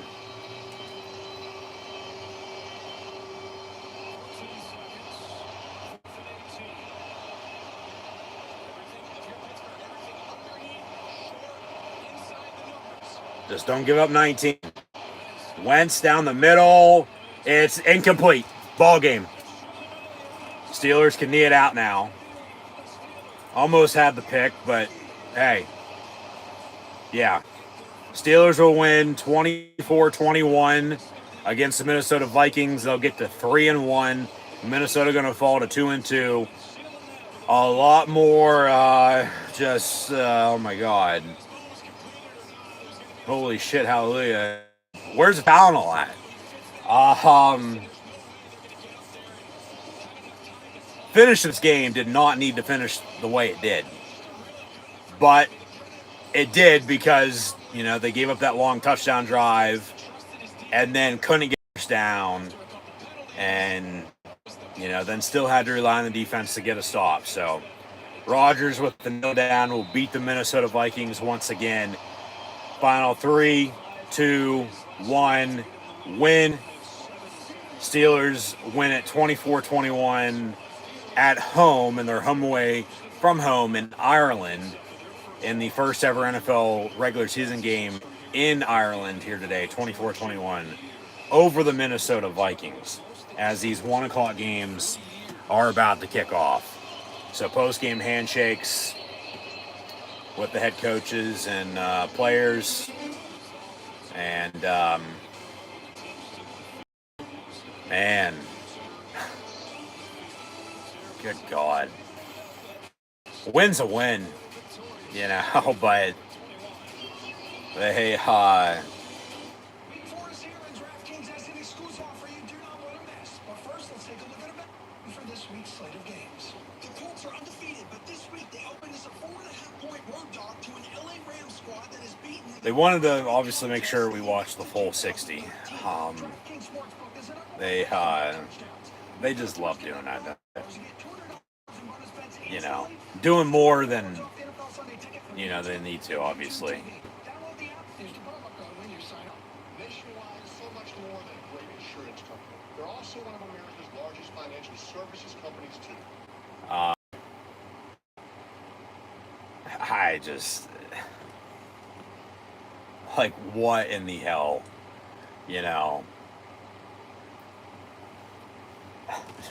Like I said, the ending of this game did not end the way it did, but it did. As CBS and Fox are now showing highlights of this game that just ended. So, hey, a win's a win. That's what matters. But being down 3-0, up 7-3, up 14-3. They didn't score again until second half. And, obviously it's 14-6, but then 21-6. And then 24-6. And they had 10 points off the board because of a fumble, scoop, and score that got overturned earlier. So there's 7 points there, and they had a 30-yard field goal blocked, so it was no good. It was missed. So that's 9 points. That's 10 points. So, from 3 to 7 to 10 total off the board here today. They ended up winning by 3. Been nice if they would have had those other 10 because it wouldn't have mattered with what happened, late. Game would have already been over. And seemingly already was over, prior to that. But they almost blew a 24-6 lead because it came down to, Minnesota had scored, okay? And then they went for 2. It's 24-14. But then it's Pittsburgh was driving down inside the 5. Do they go for it? Do they kick it? Rodgers wanted to go for it. They wanted to kick it. Vikings called a timeout. It looked like they're going to do both on that play. I don't know how they would have drew that up, other than Rodgers is the holder and Boswell kicks and then they still fucking throw it and it's a fake field goal. Because that's the thing I said. You're still up 10. Which is 2 scores. You kick it, and you go up 13, that's still 2 scores. If it would have made it a 3-score game, I think they easily would have kicked it. And then definitely ball game then, and none of the shit afterwards would have happened.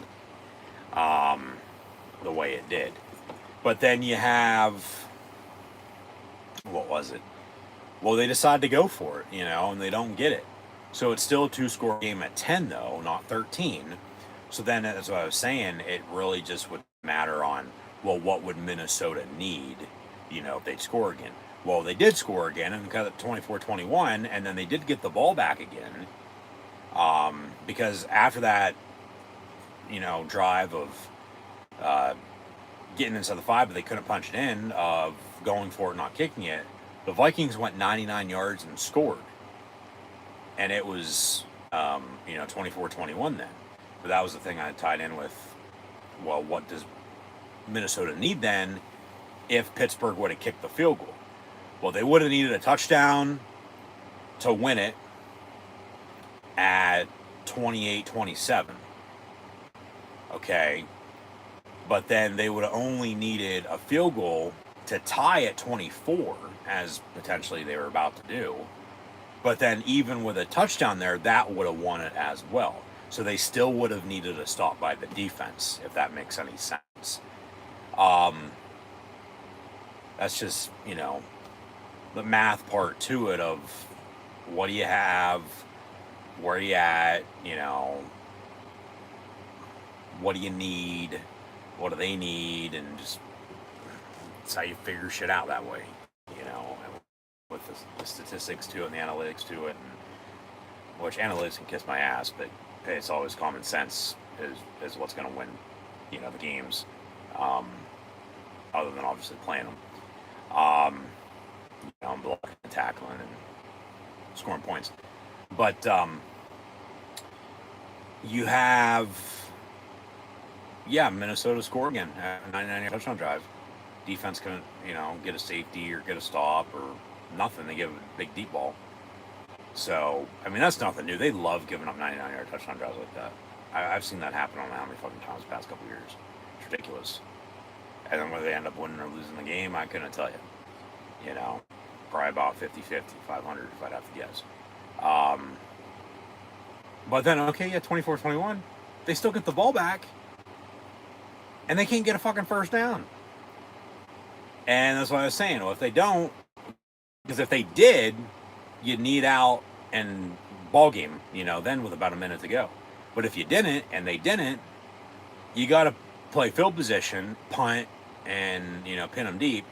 Well, what does that fucking matter when they just gave up a 99-yard touchdown drive, let alone then they do punt because they didn't get that first down. Did try to draw them off sides, but they didn't budge, they didn't jump, which is no surprise. Even with Rodgers and Hurt down, they knew what was coming. They weren't going to jump. That they, down in the end zone for a touchback on the punt. So then, Minnesota starts at the 20, down 3, 24-21 with about a minute to go. Neither team has any timeouts. And then all they need, the Vikings, is a field goal, tie. But then a touchdown wins it. And that's when it goes back to, well, do you go for it, do you kick it? It still was going to be a 2-score game anyway. That was the thing to that. So you still needed to stop by the defense.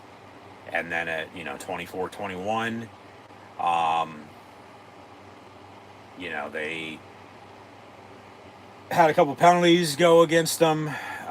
Looked like they intercepted it, on the first play of that Viking drive. But then they overturned it incomplete. Couple penalties, as mentioned. And then, they get to Wentz. There's a grounding. And then, like I said, tackle them in bounds, run the clock. They don't have any timeouts. Neither do you. And, after that, they got after the intentional grounding, it was second and long, got a third down. They clocked it, so fourth down. And then over the middle, it's incomplete. Almost picked again, but incomplete in the ball game. And then Rodgers, foul nil down. The Pittsburgh Steelers defeat the Minnesota Vikings 24-21. Your final score here today, kicking off this NFL Week 4 Sunday following Thursday Night Football the other night. But the first ever NFL regular season game in Ireland. Pittsburgh now 2-0 in Ireland. They won in Dublin at Croke Park, where they played at today, back in 1997 in a preseason game over the Chicago Bears. And now they, beat the Minnesota Vikings, also the NFC North, here today in the first ever NFL regular season game. in Dublin, Ireland, also at Kirk Park, 24-21 your final score. So next time they play in Ireland, well, it might be either the Packers or the Lions. Because originally the rumor was they were going to be playing the Packers in Ireland this year, and then it ended up being the Vikings. And then they host the Packers on Sunday night in about a month or so. As Rodgers obviously has already 1-0 against one of his two former teams, and that was on the road. Now he's going to get them at home. But they still haven't won at home yet, this year. Technically, this is a home game, but they haven't won at home in Pittsburgh. They won at New York, beat the Jets, lost to the Seahawks at home, and then obviously beat New England a week ago, last Sunday at 1 o'clock, and these 1 o'clock games are about to kick off now. And then they win today at home, but not at home, not in Pittsburgh, because it was in Ireland. And then they're off next week on a bye before they host the Cleveland Browns in 2 weeks. And then they go to Cincinnati the following Thursday on a short week. And then they'll have that mini bye before then they play the Green Bay Packers at home, like I said, in about a month's time, late October. So they have a bye week next week, and then they have 3 games over the next month. And 2 of them are at home, and 2 of them are back-to-back also in division on a short week, as mentioned. So they're 3-1. Win's a win at the end of the day. They scored, 34 week 1 in a win. Lost to Seattle. Scored 21 last week. Scored 24 today. So they got the run game going, and they were able to stop the run. And they got pressure on Carson Wentz. Sacked him 7 times. Picked him off twice. Almost 3 times there. Twice on that last drive because it was incomplete, and then incomplete on 4th down. But then overall as a defense, they killed that 9-yard touchdown drive when they desperately needed to stop. But then they still got the stop at the end of the day anyway, and they still found a way to win, so that's what matters. A win's a win. DK had a good game receiving. If somebody else could step up behind him, it'd be nice. At wide out, tight end, whoever, running backs in the screen game. And now with Warren sitting out today, he's going to get some extra rest, obviously, because they have the bye week next week. So, yeah. Hopefully they'll get Highsmith and back in due time. It seemed like Jalen Ramsey was okay. He faked the hamstring injury earlier on that fumble scoop and score for a touchdown. But then he did go down with a hamstring injury later in the game. But then he was back out there after that. And then I think Brandon Echols went down with an injury, and somebody else. Cam Hayward maybe, but I think he went back in as well, so should be all right. Still next man out mentality though, that's why you have to be through on the active roster and the practice squad and everything. Yeah, win's a win at the end of the day. It was just the ending to it. It didn't need to get to that because they were up with everything that happened and leaving points once again off the board. They're up 24-6 late in the game. And then they ended up winning it only 24-21. Because Minnesota came back and scored twice and also got a 2-point try.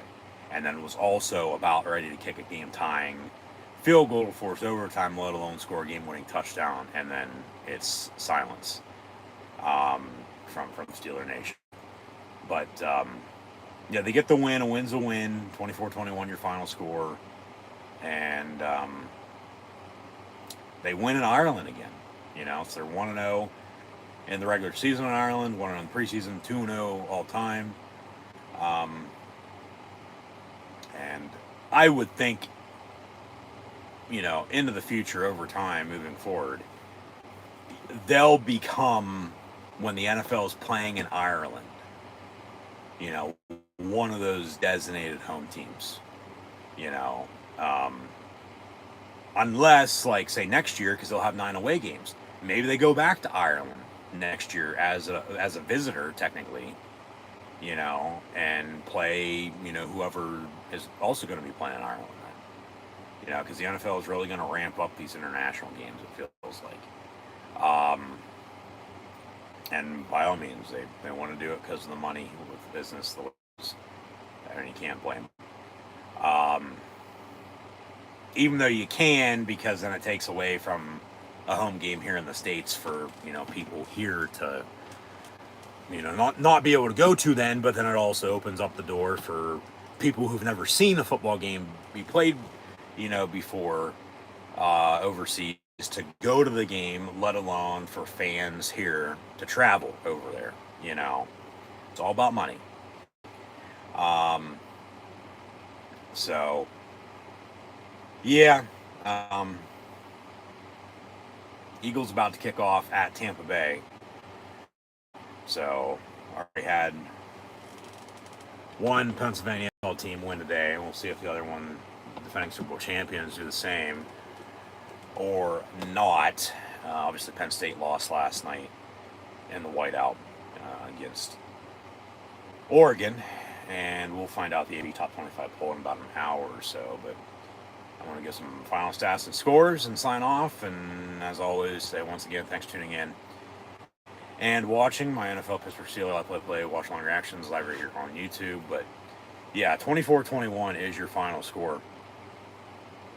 Steelers hang on to defeat the Minnesota Vikings, and even the all-time series now at 10 games apiece, 10 wins and 10 losses for both, as today obviously was a Super Bowl IX rematch. Pittsburgh covered 2.5, and the over would have hit for anybody interested in that.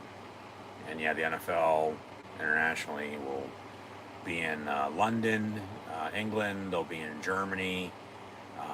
They'll be in Spain the rest of the year from now until like mid-late October. Total of 7 international games this year, from Brazil to Ireland. They moved back to Mexico City in a while. But yeah, then England and Germany and Spain. And then they'll, like I said earlier, going to Australia sometime soon, I believe, next year. But good to see the Steelers got the run game going. I mean, they're going to be Minnesota's going to be 0 in the turnover margin now, even at 0, because they had a couple interceptions. They're +2 coming in, and then Pittsburgh at +7 in the turnover margin, or +5, excuse me. Now I'm going to be +7 with those interceptions. Almost fumbled, got it back though.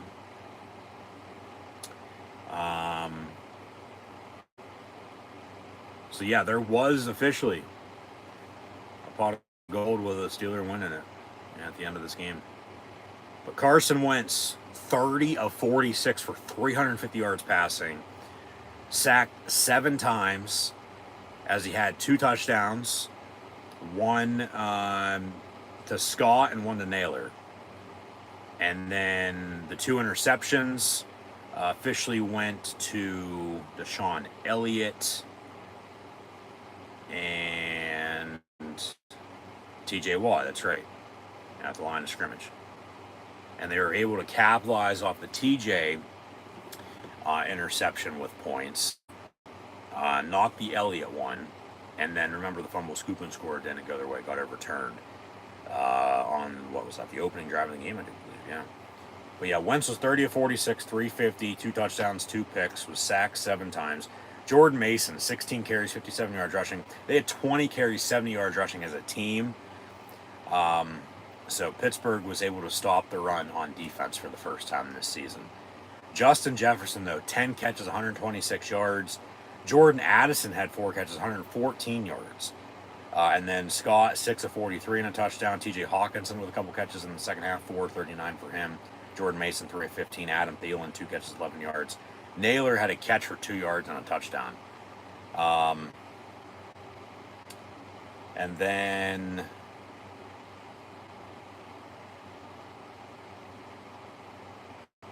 Reichard had a couple field goals, 3 and 6, with a long of 41.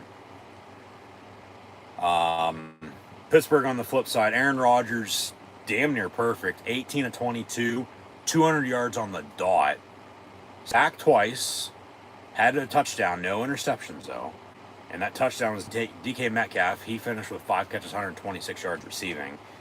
And Kenneth Gainwell, of course, he was 1 yard short of 100 yards because he was a yard short on that, 3rd and 1, and they didn't get the first down to run the clock out then. and or else he'd been over 100. And then, because remember, on fourth down, then they delay a game after the hard count, and then they punt, and Minnesota still has a chance, but no cigar. Pittsburgh wins at 24-21. But yeah, Rodgers was 18-22, 200 yards on the dot, a touchdown. Kenneth Gainwell, 19 carries, 99 yards rushing, and 2 touchdowns. Also had 6 catches, 35 yards receiving. So yeah, they got to work him in the offense a lot more moving forward. Caleb Johnson, 6-22, backing him up. As Jalen Warren did not play today, he did try to go in warm-ups, but they said a knee injury was the reason he was held out. Metcalf, 126 receiving, a touchdown. Kenny G, 6-35 receiving. Darnell Washington, 3 catches, 20 yards, excuse me. Calvin Austin, the third, 2-13. Jonnu Smith, 2-6. Yeah, they got to get Freiermuth going. They got to get Jonnu Smith going. They got to get somebody behind DK Metcalf going at wideout. Whether that be Calvin Austin, Roman Wilson, the third, Ben Skoranek, Scotty Miller, maybe somebody else if they trade for another fucking wide receiver at the trade deadline in about a month or so. It's actually early November, like I said, November 4th. I looked it up, but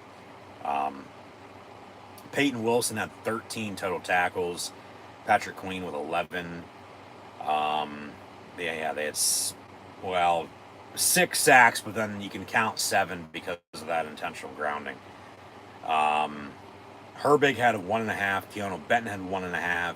TJ Watt had a sack, as did Patrick Queen and Deshaun Elliott as well. And they had 10 tackles for loss. And then the 2 interceptions on defense, 1 by Elliott, 1 by Watt.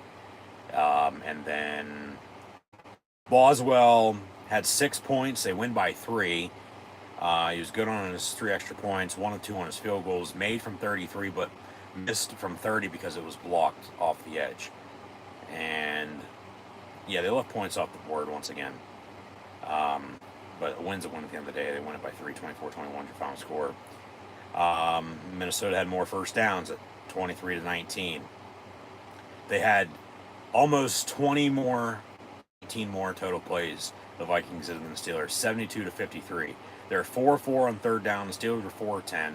Vikings were 2-3 on fourth down. Steelers 0-1. Vikings had more passing yards at 302 to 182, really 200. And then they did have only 70 yards rushing, Steelers 131. But they still had more total yards, 372 to 313. And the Steelers had one more drive because of, the end of the game there with the final kneel down, so that doesn't matter. So it was really even at 10 apiece. 13 total penalties, 5 of 35 against the Steelers, 8 of 82 against the Vikings. They also had the 2 turnovers. And then they did control the clock by a good 7 minutes, 33-34 to 26-26 in front of 75,000 people. So yeah, they're probably wondering not how do they lose this game, but why didn't we win this game after we were able to come back? So Steelers, I mean, they got to be able to finish. That's the thing coming out of today. You're up 24-6. 24-6. And, you give them a touchdown, you go 2-point try, them the ball back after going for it, not getting it, and not kicking the field goal, because it still would have been 2 scores anyway. And yeah, the 99-yard touchdown got him within 3. And then that was the thing. The Steelers couldn't even get a yard, or else they would have wound the clock then. The game would have been over. But no, the Vikings just had to get the ball back. And, Pittsburgh's defense still needed to make a stop. Which they did, at the end of the game, which is no surprise for the most part. Every once in a while they won't, but they did. And, like I said, at the end of the day, a win's a win again. They're 3-1 after 24-21 here today. Pittsburgh Steelers defeating the Minnesota Vikings by that final score once again, 24-21, your final from Dublin, Ireland. in the first ever NFL regular season game in country, as the Steelers are now 2-0 all time in Ireland. They played a preseason game over there back in 1997, defeating the Chicago Bears. They defeat the Minnesota Vikings today, 24-21. Once again, your final score. So, yeah, that'll do it for myself, your host, Encyclopedia Sports, Cool and Luke 96, live right here on YouTube. So, thanks for tuning in and watching. Tune back in next weekend for more live play live right here on YouTube. It'll only be in college football, though. Penn State, UCLA, Saturday at 3:30, because next Sunday, next week, week 5, the Pittsburgh Steelers are off on a bye week. And then they'll return to action 2 weeks from now at home against the Cleveland Browns. As technically they do win today at home, as it was a home game for them, but it was across the pond in Ireland. In another one of their home away from homes, whether that be a home game, away game, neutral side game, it's always a home game away from home for the black and gold as Steeler Nation, shows out, waving those terrible towels. So here we go, Steelers, here we go. And as mentioned, there was a pot of gold with a win in it at the end of the Rainbow game here today for the NFL in Ireland, with the Pittsburgh Steelers once again defeating the Minnesota Vikings by your final score of 24-21. So yeah, that'll do it for myself, your host, Encyclopedia Sports, Cool and Luke 96, live right here on YouTube. And if I don't see you next week, and with college football with Penn State, I'll see everybody in 2 weeks' time with both college football for Penn State and the NFL for the Pittsburgh Steelers returning home after this Ireland trip, and a win in the win-loss column is what matters, but then the bye week next week once again. So get rested up. It's an early bye week this year, unlike last. So they'll have, to really go at it, down the stretch, and, hopefully it doesn't, come back to bite them, because normally you want your bye week somewhere, middle of the season if you can get it, or even later at this rate with the, season as long as it is now with that extra game. They're off next week on a bye, so except if I don't see you next weekend with college football, I'll see you in 2 weeks' time with college football and the NFL. We are Penn State. Here we go, Steelers. Here we go. Obviously, I was hoping for 2 wins in a span of about 12 hours, but got the 1-1. Penn State will be all right. So will the Steelers. And so from a double overtime loss last night to a nail-biting finish that didn't need to be a nail-biter. 24-21, your final score. Steelers beat the Vikings in Ireland here today. So once again, thanks for tuning in and watching. But yeah, that'll do it for myself, your host, Encyclopedia Sports, Cool and Luke 96, live right here on YouTube. And be sure to like, follow, and subscribe to social media if you haven't done so. Links in the description below. And once again, Steelers don't have next week, so they don't play.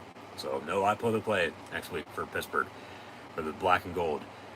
Back in 2 weeks, host Cleveland Browns in the AFC North, their first divisional game of the year. Before then, as mentioned, they go on a short week on Thursday night to Cincinnati. So,